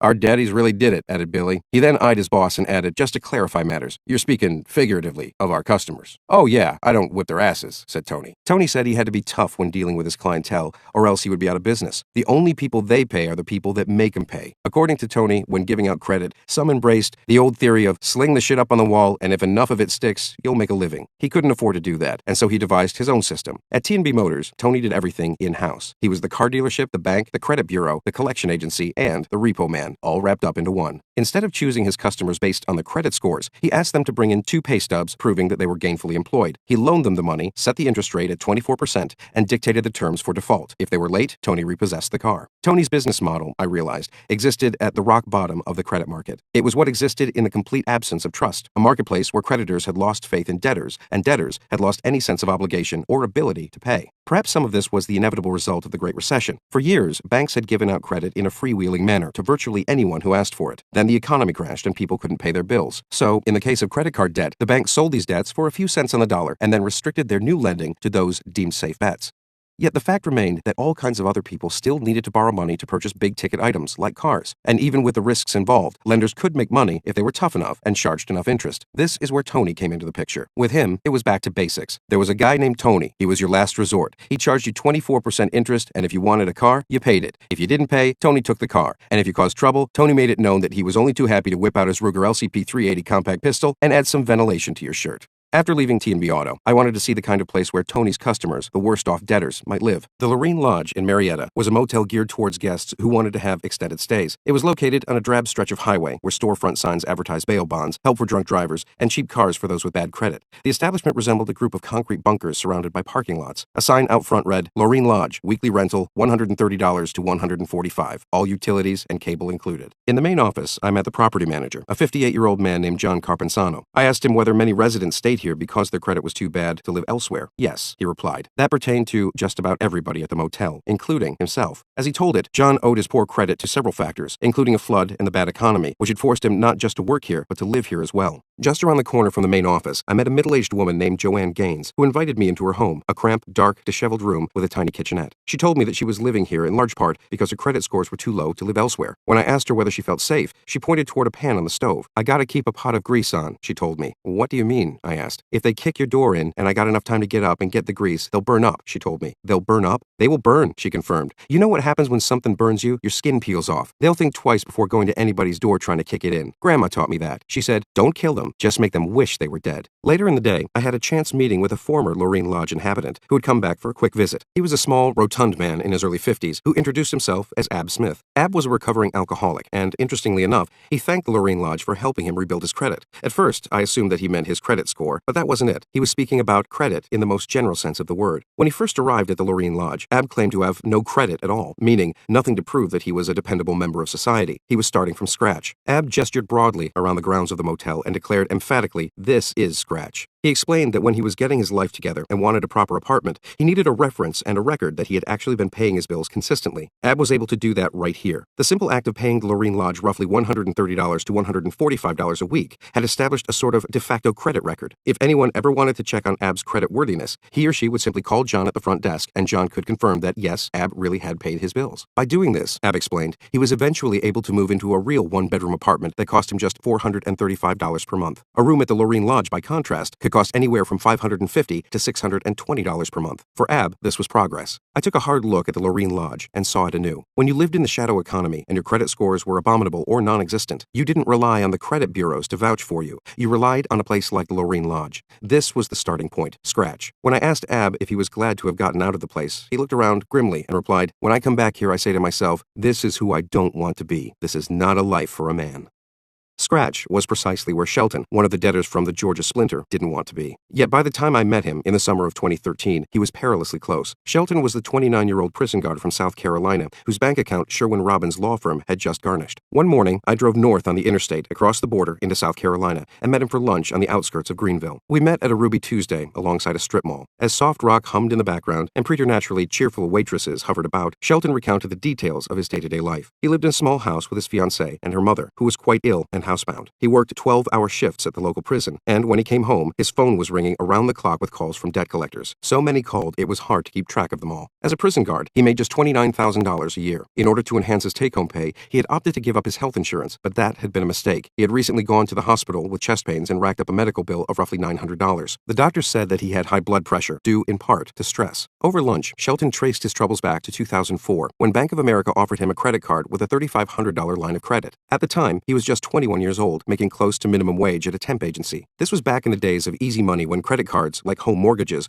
were still being given out willy-nilly. Shelton used the card to cover costs, like paying off his student loans and going out for dinner. For a year, he made regular payments, usually the minimum required, and then he had a dispute over what he owed. He claims that the bank failed to record several payments that he made, and when it wouldn't adjust his balance, he stopped making payments. Bank of America says that it has no record of him issuing a dispute or complaint over a missing payment. Shelton is the first to admit that it was a poor choice, but at the time, he says he didn't realize just how ill-advised and costly this decision would prove to be. In April 2006, when Bank of America charged off his debt, he owed a principal balance of $2,464, but this was hardly all that he owed. Bank of America tacked on an additional $414 in interest and $752 in fees. Since then, Shelton's debt had only grown. In April 2010, just 4 years later, he received a letter from Sherwin P. Robin and Associates saying that he currently owed $8,189, but that, quote, as a result of our difficult economic times, the firm was willing to reduce the balance. In May, he received a summons to appear in court over the matter. He never showed up to defend himself. Shelton told me that it had proven difficult to get off from work, and he didn't appreciate that he was opening his wallet to pay a hugely inflated debt. In August, the state court of Richmond County entered a default judgment against him for $5,229. By May 2013, Sherwin P. Robin and Associates had garnished $872 of his wages and was insisting that he still owed them $6,786 when factoring in interest and fees. That means, when all was said and done, Shelton was on the hook for more than triple his original principal balance. In the spring of 2013, Sherwin P. Robin and Associates succeeded in garnishing Shelton's bank account, removing all of the money he had, roughly $1,000. At that point, Shelton's most pressing problem was his car. He had used a car dealership like Prime Auto that specialized in selling vehicles to people with bad credit. Just several weeks earlier, he had bought an 11-year-old Mercedes for roughly $9,300. He put $1,500 down and agreed to pay off the remaining balance over the next 42 months at an interest rate of 24.9%. That meant that ultimately he would be paying more than $4,000 in interest. Yet his real concern was that he would go into default, lose his car, and not be able to reach his his workplace. Shelton's car actually came with a GPS feature installed that allowed his loan provider to shut off the engine remotely the very second that he went into default. Shelton feared that one morning soon he would be driving to work down a lonely country road when all of a sudden his engine would go dead. It seemed like just a matter of time before he was stranded at the side of the road. When lunch was over, Shelton offered to give me a tour of the area. We drove past the tiny house where he lived with his fiancée and her mother, and then we stopped briefly at the car dealership where he had purchased his car. A clerk at the dealership told him matter-of-factly that if he went into default and his car engine died, he would also lose his $1,500 down payment.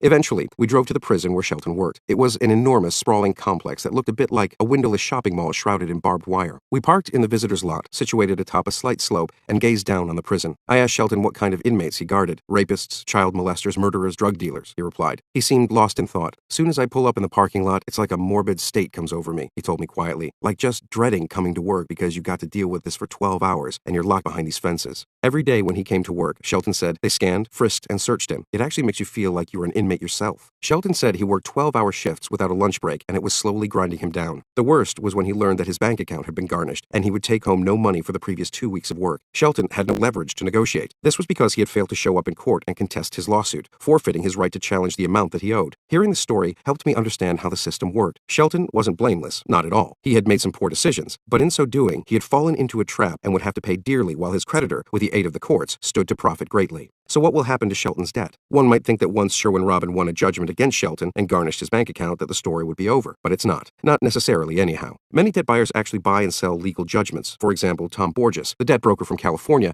arranged many such deals. Tom was bullish about buying and selling judgments, and when I visited him in Napa, he explained why. We were having lunch at an upscale cafe when Tom pointed to a glass bottle on the table and told me that judgments were so valuable because, once imposed, debtors were effectively trapped in the bottle. What I mean by having the debtor in the bottle is that you've got him surrounded and captured for at least 10 to 20 years. And if he goes back to work or buys a home or sells his home, you're getting paid, as opposed to a straight-up collection account where you can't even find the guy because he's under the radar or he's under a rock and he's got no money. These people can't run. You've already found them. You've got them put on a shelf and in the bottle. Interestingly enough, Tom told me that one of his clients was none other than Associated Receivables, which owned the Georgia splinter. So it is possible that, at some point in the not-too-distant future, the judgment against Shelton will be crackling across the internet, bouncing off various satellites, and heading due west for Tom's offices in an immaculately restored Victorian mansion in Napa.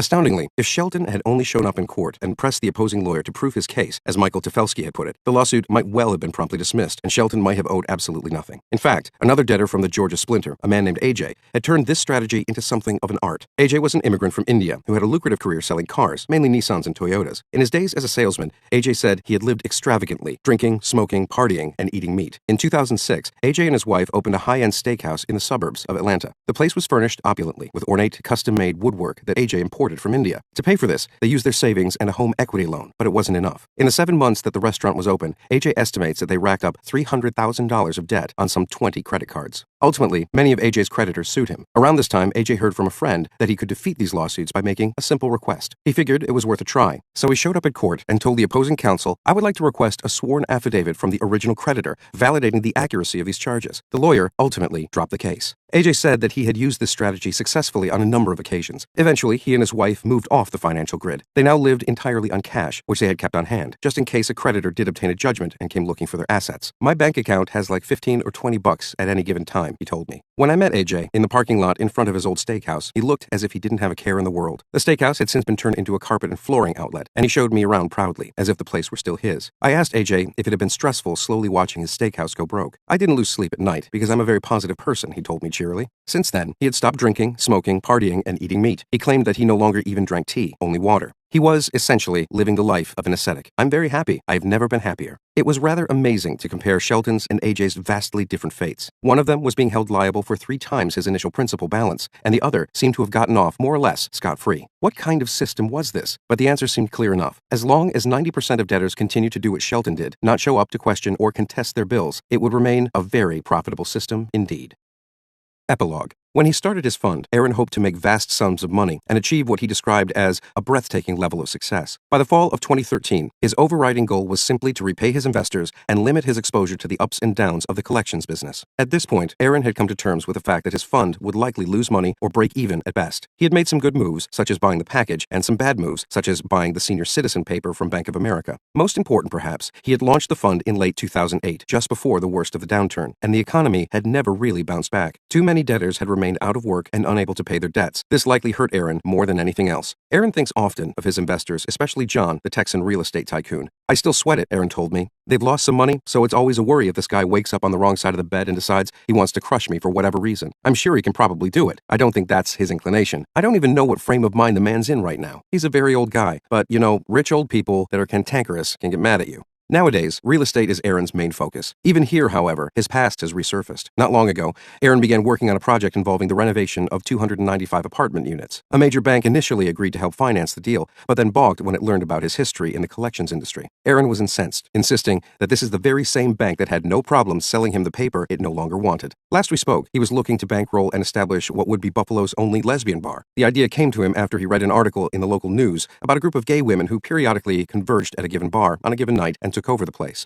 Aaron contacted one of the organizers and proposed opening a dedicated hangout where these women could gather. This is for profit, he told me, but I do feel like it's my civic duty to help the city have at least one lesbian bar. Aaron was so enthused by the idea that he had called up Joseph, the Boston-based investor, who had given him $1 million, and asked him if he wanted to participate. Joseph said he might be interested, though he now appeared to have troubles of his own. Just several months after our dinner in Boston, Joseph closed his hedge fund when his single largest investor withdrew its funds. Meanwhile, to the north, in Bangor, Maine, Brandon was still entrenched in the debt business and looking to buy new types of paper. In the wake of his trip to Las Vegas, two very important deals materialized. First, he managed to buy an enormous quantity of telco paper, some 1.8 million accounts, all of them unpaid phone bills from a host of carriers, including Verizon, Sprint, and T-Mobile. The accounts had an average face value of $461, and he had bought them for just 4 basis points, or 0.04 cents on the dollar. The second deal came from the lead that he received on our trip to Las Vegas. At the time, Brandon was offered $600 million worth of older credit card debt. In the end, he managed to buy $2 billion worth of it for 150 basis points, or 1.5 cents on the dollar. In both cases, Brandon's old friend George helped him fund the deals. In December 2013, I paid Brandon a visit to see how he was making out with his new paper, and was surprised to discover that his office was a veritable ghost town. His daughter, Shauna, had left town. His mother had moved to Florida, and his son/brother/cousin, Tony, was nowhere to be seen. What's more, Brandon had let go of the vast majority of his collectors and employees, including his right-hand man, Jeremy Mountain. When I arrived, there were just 2 people in the office, Brandon and Jason, the collector who had gone to jail when his gun went off accidentally on the public bus. Brandon was sitting at his desk, smoking a cigarette, not far from a sign that read, "This is a smoke-free area. Breathe easy. You're in Maine."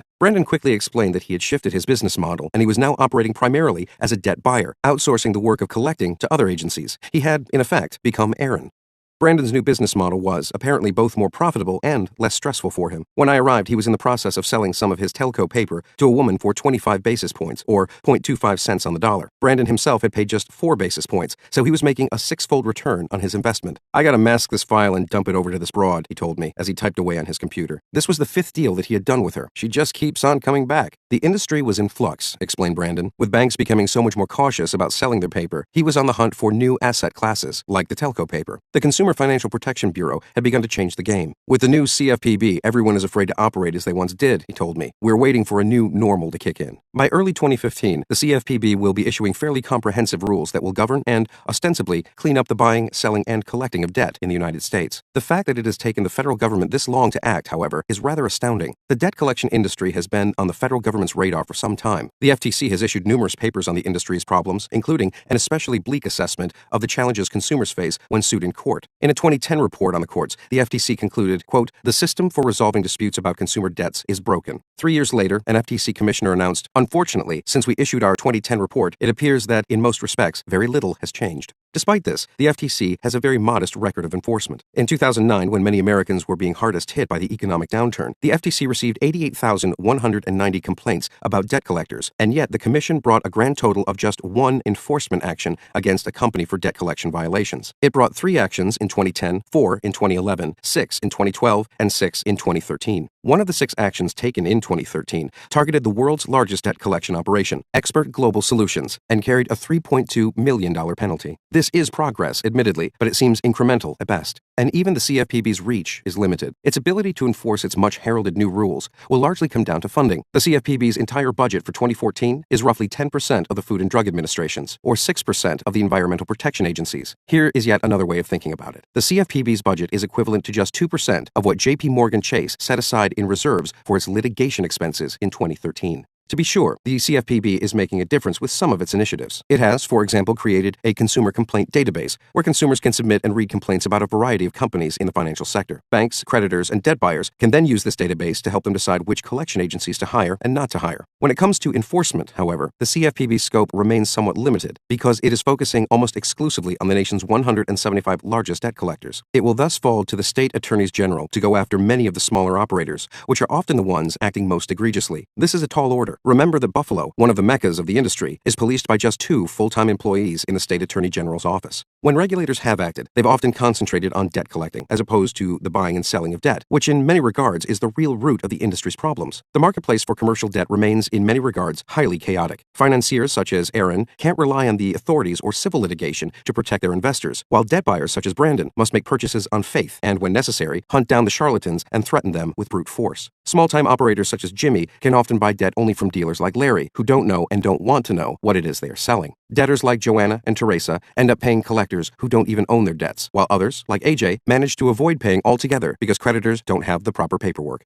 There is a growing consensus that the marketplace for debt should be made safer, more transparent, and more reliable for both consumers and creditors. The question is, how? The most extreme solution is to greatly restrict or even shut down the marketplace by barring creditors from reselling their unpaid debts. This seems like a drastic measure, and it might not help creditors or consumers. If creditors become less confident that they can minimize their losses by selling off debt they can't collect on themselves, they will inevitably respond by making it more expensive for the least creditworthy consumers, that is, poor people, to borrow money in the first place. At a roundtable hosted by the FTC and CFPB in 2013, I met 2 entrepreneurs who were promoting their own solutions. One of them was a former American Express executive named Mark Parcells, who is now the CEO of a company called the Global Debt Registry. The company boasts an easy-to-use central database that tracks the ownership of consumer debts once they are charged off by banks or original creditors. Each debt is assigned a Universal Loan Identification Number, or ULIN, which functions like a Vehicle Identification Number, or VIN, on a car. When a car changes hands, its license plate number changes, but the VIN remains the same. Likewise, when a debt is bought or sold, the account number and the creditor information may change, but the ULIN would remain the same. The registry also maintains electronic records of the original data and documents associated with each debt, such as statements and loan applications. So when a debt buyer decides to sell a portfolio of debts, it reports the sale, including ULINs for each and every account, to the registry's database. This wouldn't be a public database per se, but if a debtor received an inquiry from a strange collection agency, he or she could access the registry's secure website to verify whether this agency owned the debt or was authorized to collect on it. The registry keeps track of not just credit card debts, but also auto debts, medical debts, and even payday loans. The idea sounded promising, but Parcells told me that it hadn't taken off yet because the big banks and debt buyers were still waiting for more direction from federal regulators. Many people will be skeptical of trusting a private, profit-driven company to administer the marketplace for consumer debt, and perhaps rightly so. In the world of mortgages, a private company called Mortgage Electronic Registration Systems, or MERS, has attempted to do just this. Lenders embraced MERS because it promised to create such a central registry, and, perhaps more enticingly, to save them millions of dollars on paperwork and public recording fees every time a mortgage was bought or sold. The system was fraught with problems, and critics claimed that it helped lenders foreclose on many homes improperly. But perhaps this only begs the question, why can't or hasn't the government helped establish such registries? Isn't it the government's role to minimize chaos, create a safe marketplace, and track the ownership of debt? After all, the Department of Motor Vehicles tracks who owns what car, and the Register of Deeds records who owns a piece of property. When I visited the FTC in Washington, D.C., I posed this very question to Thomas Kane, an FTC attorney who investigates and brings actions against debt collectors. The question wasn't entirely a fair one, because it was well beyond Kane's purview, but I wondered if anyone at the FTC was giving this any thought. "Yeah, I don't know," replied Kane. "The Commission hasn't weighed in on something like that. I think that the Commission would have to have a lot more information." Even with stricter government regulation, the industry's savviest actors will find new ways to thrive off debt. This became clear to me one morning, not long ago, when I paid a visit to the legendary Attica prison in upstate New York. I went there to visit an inmate and former debt collection agency owner named Benny, who remains something of a legend on the east side of Buffalo. When I mentioned to Jimmy that I was going to meet Benny, even he seemed shocked. "He's a beast," Jimmy told me, with a rare trace of fear in his voice. "He used to be in the BMW boys. Big diesel nigger. Wait until you talk to him. He's a goon. What are you going to talk to him for? That shit cost a nickel." Upon my arrival at Attica, a guard stamped my hand with invisible ink and told me, "If you don't have that ink on your hand on the way out, you'll be spending your nights here until you can prove who you are." A guard then escorted me through a series of huge, clanking, barred gates until I reached the cafeteria, where inmates were allowed to meet with their families. As I waited for Benny to arrive, I read through his criminal records, which I had obtained from the New York State Department of Corrections. Benny was first incarcerated in 1992 on a first-degree manslaughter charge. During his incarceration, his disciplinary record indicated that he had 28 misbehavior reports, 11 of which were for drugs. Benny served 17 years in state prison, got out in 2009, and then was sent back in 2011 on an attempted robbery charge. A few minutes later, the guards escorted Benny in. He wore standard-issue baggy prison pants, which contrasted oddly with his collared short-sleeved golf shirt. He took a seat and looked out at the cafeteria, where other inmates were now meeting with their wives and children. I did 17 years, so I'm watching guys come in and out, he told me. They're all from my neighborhood, and I watch them come in and out until they can't get back out. The takeaway from all this, explained Benny, was that it simply no longer made sense for guys on the street to sell drugs anymore. He added, I think that there's so much more money on the other side. By the other side, he meant the lawful side, the world of legitimate business, such as collections. When he was released from prison in 2009, Benny says that he scrounged together $2,500 from friends, family, and savings, and invested it with some guys he knew who had opened up a collection agency. These guys were former criminals who had changed their lives over. Collections simply offered a better life, he concluded, much as it had for Brandon, Jimmy, and Larry. During his brief spell of freedom, he claimed that he and his collections industry friends traveled to Miami and partied out just like you see in the rap videos, spending $10,000 on liquor at a single nightclub, enjoying big hotels, penthouses, big fucking rooms, chicks everywhere on Ocean Drive, you know, the whole South Beach thing. They were living like gangsters, he explained, but they were legitimate and could have bank accounts, credit cards, automobiles, all registered in their own names. And this all happened in 2009, he pointed out, when the economy had already tanked. Benny was reluctant to explain why. Just 2 years later, he went back to jail on an armed robbery charge. According to his records, he, quote, forcibly stole money at gunpoint inside a residence. He told me, rather cryptically, that he was only helping a friend. In any case, the money that he had made from his collection agency paid for his criminal defense lawyer. The agency didn't stay up and running for long, however. They actually shut us down. Something happened over there, he told me. Of course, even if a shop got shut down, he explained, the problem wasn't insurmountable. You know, shut down today and you can go back up tomorrow in another spot somewhere. In comparison with drugs, he explained, the risk was so much lower. You ain't going to jail. No one's going to jail for that. Even the fines were bearable. You're making millions of dollars and they come fine you $120,000? What the fuck is that? Debt's always there, Benny told me with a philosophical air. You can't get out of debt. Credit is the day's currency. You know what I'm saying? Credit. Without credit, you can't get shit. This would never change, he assured me, and there would always be money that needed to be collected from those people who couldn't pay. Just like hair shops, he explained. People's hair is going to grow. They're always going to want to cut their hair. It's like real estate. People need a place to live. You know what I'm saying? Americans would continue to live on credit, Benny concluded. The only question was how entrepreneurs like him could create new ways to capitalize on this phenomenon. And Benny had a plan. I think the game is evolving, he told me. There was a transition occurring from collections to refinancing. The future, he told me confidently, belonged to companies that advertised on the radio, internet, and television, promising to help debtors pay creditors. The beauty of these operations, known as debt settlement companies, is that the debtors called you, he explained. He then gave me his radio pitch. If you got a problem with your debt, I don't care how many sources it's coming from, give us a call. We'll help you. We can probably get you down to one low loan payment and work out an affordable rate for you. He paused. This is no different. It's the same shit. It's just a different angle. I mentioned this idea to Professor Peter Holland, a debt collections expert at the University of Maryland Law School, to see whether he thought this really was a good angle. He said that most debt settlement companies were total scams. You basically tell debtors, stop paying all debt and send your money to me and I will work it out for you. The catch, says Holland, is that the company often charges exorbitant fees. I have seen situations where 85% of the money is going to fees and just 15% is going to escrow, Holland said. The FTC has since banned upfront fees like this, he says, but there is still a lot of room for shady dealings. He concluded that Benny was prescient to target this niche of the collections industry. After all, even if banks stopped selling credit card accounts to hedge funds and independent collection agencies, and even if the banks cleaned up their practices significantly, debtors would still be looking for help paying their bills. He is ahead of the curve, concluded Holland. That is where it's going. Back at Attica, I continued to chat with Benny until, rather suddenly, he seemed to tire of me and said, as if to sum it all up, in collection we made pretty good money, man, and that's all I can say. I think we make more money than you would actually make selling drugs. It's beautiful. And you know, he paused for a moment and looked at me knowingly, everything is like a game.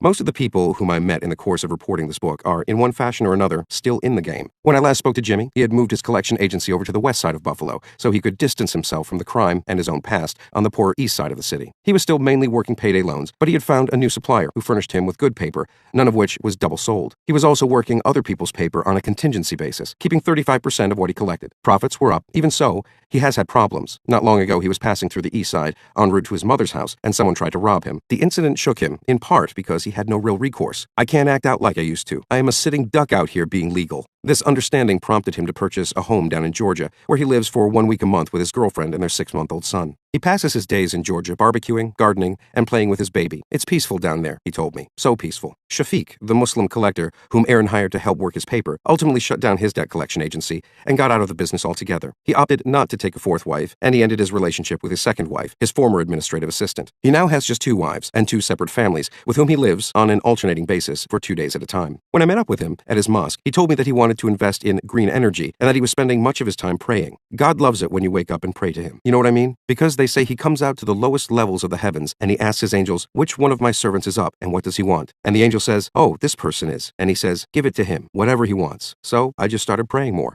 Perhaps not surprisingly, Bill, the agency owner who somehow or another managed to get his hands on Aaron's accounts, is still in the business. He shut down the agency where he was working those accounts, but opened a new one in the summer of 2013. When we spoke later that fall, he lamented the current state of debt collections. There's no integrity left in this industry, and there was very little to begin with, but now there's none. A growing problem, said Bill, was that the paper available to small operators like him, mainly payday loans, was increasingly contaminated. The contamination stemmed from the use by so many collectors of a very aggressive talk-off known as the shakedown or the shake. In this scenario, a collector called up a debtor, introduced himself as a process server, and announced that he was en route to the debtor's house to deliver a summons. The debtor would then, more often than not, become very agitated and ask what this summons was for. The process server would then offer a telephone number for the debtor to call, and minutes later, the frantic debtor would be paying his debt. Bill insisted that his agency did not use the shake, but said that many other agencies in Buffalo did, and that this aggressive style of collecting was spreading to Virginia, North Carolina, and Georgia. He mentioned a collector who was banned from New York State and had recently reopened his business in Atlanta. The bottom line for Bill was that it was almost impossible for him to avoid buying contaminated paper, and such paper was worthless. After all, if a debtor didn't pay after the shake, he would never pay. Eventually, I asked Bill again about the stolen accounts from the package. I can still access the whole file if I want, he told me nonchalantly. I still have it on my database. We're just not collecting on it. I don't touch it. It's just been sitting there since I don't know when. I asked Bill if he thought it was possible that someone else might have the accounts as well, someone who might resell them. It could be compromised some way, but I don't think it's been in any of those type of hands, he said. Like, I'm not a dirty dude. I don't think Brandon is, or anybody else who it came into contact with, so it should be safe. Only, it wasn't. In July 2013, debtor number 3159 from the package, Teresa, received a phone call from a company called McKellar & Associates Group Incorporated, trying to collect on the very Washington Mutual debt that she had already paid and that Aaron had definitely retired. The agency was based in Corona, California, and one of its collectors told Teresa that it was collecting the debt on behalf of Chase Bank, which had purchased Washington Mutual in 2008. This was not true. Washington Mutual sold the debt in 2007, and Chase never even owned it. In one call, a collector from McKellar & Associates told Teresa that she was about to be served with legal papers. It was both galling and astonishing to learn that someone was trying to convince Teresa to pay a debt that she had already paid. In the end, she didn't pay. The question remained, how did her debt end up in their hands? Since Aaron's company had chain of title for her debt and had retired it, I was totally perplexed as to how McKellar & Associates had any claim to it. I eventually spoke with Adam Owens, the co-owner of McKellar & Associates. Adam runs a number of different businesses, including his collection agency, which has roughly 40 collectors under contract. His main offices are in Beverly Hills. I recounted how one of the agency's collectors had told Teresa that a process server had been hired to deliver legal documents to her door. I asked Adam if this was true. Adam explained that his company did sometimes sue debtors, but not Teresa. He conceded that if what Teresa said was true, this was a manipulative tactic the collector used to close the deal. He added, we have a bonus structure, and you will have people who say things that are not appropriate. This collector, he explained, has since been fired for another matter. Adam added that he always strove for compliance, and that his partner had even attended a workshop sponsored by the CFPB. Eventually, I asked Adam how exactly he had obtained Teresa's debt. As it turns out, he had purchased it from a debt broker in Florida. It was part of a much larger package of roughly $50 million worth of debt, which he bought for just 12 basis points, or 1/12 of a penny on the dollar. It had been bad paper, said Adam, who claims to have gotten burned on the deal. After the purchase, Adam discovered that another agency was collecting on the same paper, and, what's more, some of the charge-off dates had been manipulated so that the debt appeared fresher than it actually was. These problems shouldn't have come entirely as a surprise, however, because he never obtained chain of title for this paper. As Adam saw it, when buying from debt brokers, this was all part of the risk one faced. It is just data you are purchasing, he told me. You never know what you are buying. It was rather surreal to see this scenario, similar to the ones I'd seen on the streets of Buffalo, play out in Beverly Hills. I also checked in with Joanna, the single mom who was raising her daughter in the Midwest. After the incident with Bill and the stolen accounts, Aaron opted to close her account. Perhaps her debt has truly been put to rest, though it might just be a matter of time before she receives a call from an agency like M&A. When I spoke with Joanna one January evening, she told me she was still struggling to pay her bills. Her job as a nanny wasn't working out. The money wasn't enough to live on, and to make matters worse, one of her employer's sons had begun to bully her daughter whenever they played together. Joanna needed a new job, but couldn't find one. She told me that the pressure mounted during the holidays. The night before Christmas Eve, I was off, and we were laying there and watching Christmas movies and making cookies, just trying to have some kind of fun. And my daughter was like, "What's wrong?" And I told her, "There's a lot going on in our lives, and I'm trying to make it better for us. I'm trying to make sure you have a good life, and it's hard. And sometimes mommy can't take it anymore." I was just crying. And you know what she said? She said, "Let's go for a drive." So we did. We went for a drive, and I showed her where I had applied for a new job. And she was like, "Okay, I know what it looks like. I'm going to say a prayer now." Roughly a week later, Joanna got the job, which gave her some cause for optimism. If all went according to plan, she told me, she might be able to pay her utility bill. My electric, I'm hoping to pay next week, she told me. But maybe not, it might have to wait. A note on methodology. Perhaps the greatest challenge that I faced in reporting this book was simply getting people to talk to me. Debt collectors are some of the nation's most reviled professionals, and many of them, quite understandably, were reluctant to speak with a journalist and author who might heap more scorn upon their profession. Likewise, many debtors have been so pursued, hounded, and harassed that they were leery of speaking with a stranger who wanted to chronicle, examine, and dissect their financial woes. What's more, some of the people in this book had engaged in activity that was, at the very least, on the edge of legality. For all of these reasons, it was often difficult to encourage subjects to talk about their professional and personal lives with candor. A few characters were eager to talk from the outset. For them, this book offered a chance to describe the challenges that they faced, professionally, personally, and financially. Aaron Seagull, for instance, was frustrated with his experiences as a debt buyer and was keen to discuss how the system could be improved. Some collectors, like Jimmy, were so tired of being loathed by the public at large that they were desperate to share their stories in the hopes of debunking the stereotype of the debt collector as cold-hearted villain. "If you can show people just how hard my life is and my job is," he told me, "I will be happy." Whenever possible, I tried to use people's real full names. Many of the characters, including the book's two protagonists, Aaron Seagull and Brandon Wilson, agreed to this. In other cases, I used first names or nicknames because subjects worried that they might lose business, suffer professionally, be harassed, or draw unwanted attention from the authorities if they were fully identified. There were several instances where this proved to be impossible, and for these characters, for example Kenny, Madison, and Lily, I was forced to use fake names. All of the other details about the people in this book, including their appearances, ages, occupations, personal lives, and places of residence, are entirely true. There are no composite characters in bad paper. Each character appearing in these pages is a real, singular person whose comments and credibility I assessed carefully before quoting. There is always a danger in quoting people who are not identified or are only partially identified. Such participants know that they can speak candidly, which is a good thing, but they also know that if they embellish or describe another person unfairly, they will likely not be held accountable. When quoting such characters, I was especially careful to corroborate their stories or frame them with an appropriate degree of skepticism. In writing this book, I was occasionally required to describe events from the past at which I was not present. The most notable example of this is the showdown at Bill's corner store. In this instance, I spoke with virtually everyone who was present at that store. In a situation such as this, there is inevitably a Rashomon effect, as disagreements emerge about the details of what exactly transpired. In writing about this event and others like it, I have tried to attribute quotes specifically and exactly so that it will be clear whose recollection I am relying upon. For example, in the shouting match between Bill and Brandon, I write, quote, "Bill says that he refused to be strong-armed and that he told Brandon, quote, 'It's not going to happen here. You're talking to the wrong guy.'" In those instances where I was ultimately unable to discover the truth, for example, how the package was stolen from Aaron's office, I tried to lay out all of the theories that I deemed credible. In each instance, I have weighed each person's credibility and never assumed that anyone,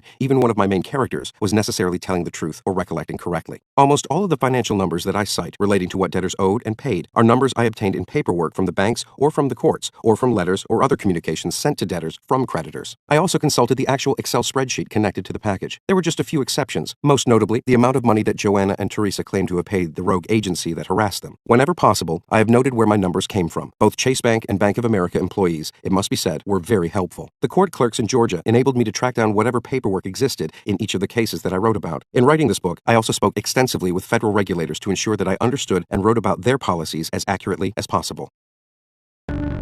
This recording of Bad Paper by Jake Halpern was presented by Dreamscape Media, LLC. Text copyright 2014 by Jake Halpern. Sound recording copyright 2014 by Dreamscape Media, LLC. The recording was produced by arrangement with Farrer, Strauss, and Giroux. Thank you for listening. Please check www.dreamscapeab.com for Dreamscape's latest releases. Aaron was no stranger to money. He had grown up in one of the city's wealthiest and most famous families. His father, Herb Seagull, was a legendary playboy and the founder of a hugely profitable personal injury law firm. During his late teenage years, Aaron had essentially lived unchaperoned in a sprawling 100-year-old mansion. His sister Shauna recalls the parties that she hosted, lavish affairs with plenty of champagne, and how their private school classmates would often spend the night as if the place were a clubhouse for the young and privileged. On this particular day in October, Aaron wondered how exactly he had gotten into his current predicament. His career had started with such promise. He had earned his MBA from the highly regarded Simon Graduate School of Business at the University of Rochester. He had taken a job at HSBC and completed the bank's executive training course in London. By all indications, he was well on his way to a very respectable career in the financial world. Aaron was smart, hardworking, and ambitious. All he had to do was keep moving up the corporate ladder. Instead, he had decided to take a gamble. In the summer of 2008, Aaron launched his own private equity fund in an elegant old home at 448 Franklin Street in Buffalo. He claimed the master bedroom for his office. His company, which he dubbed Franklin Asset Management, focused on distressed consumer debt. Basically, he was interested in buying up the right to collect unpaid credit card bills. There is a vast market for unpaid consumer debts, not just credit card debts, but auto loans, medical loans, gym fees, payday loans, overdue cell phone tabs, old utility bills, even delinquent book club accounts. Indeed, American consumers owe a grand total of $11.28 trillion, of which roughly $831 billion is delinquent or unpaid. Some 30 million consumers are currently currently being hounded over at least one loan, and each of these debtors owes, on average, $1,458. Many consumers assume that when they receive a call about an unpaid debt from Bank of America or Verizon or Aaron's Furniture Rental, they are actually speaking with an official from that company. Not so. The original creditor has often written off that debt as a loss years before and sold it at a fraction of its value to speculators who hope to collect on it and turn a tidy profit. Much has been said and written about the subprime mortgage crisis and how risky loans were issued, bundled, spliced, diced, and sold. Far less has been written about the enormous quantity of consumer debt that is bought, bundled, and sold each year. Those who trade in such debt call it paper, and they typically buy it and sell it for pennies on the dollar. That was Aaron's business. If he could buy debts with face values of $1,500 for $15, and if his agencies could collect just 10% of what was owed, he could make a fortune. What he needed was capital, so he used his connections from his school days and from the banking world to court 8 investors. In the ensuing year and a half, he would use their money to buy $1.5 billion worth of bad debts. This would be his trial run. If all went smoothly, he would soon launch another fund with even more money in it. But all did not go smoothly. Some of the deals that Aaron made were hugely profitable, while others proved more troublesome. As he soon discovered, after creditors sell off unpaid debts, those debts enter a financial netherworld where strange things can happen. A gamut of players, including publicly traded companies, hedge fund operators, professional debt collectors, street hustlers, ex-cons, and lawyers, all work together and against one another to recoup every penny on every dollar.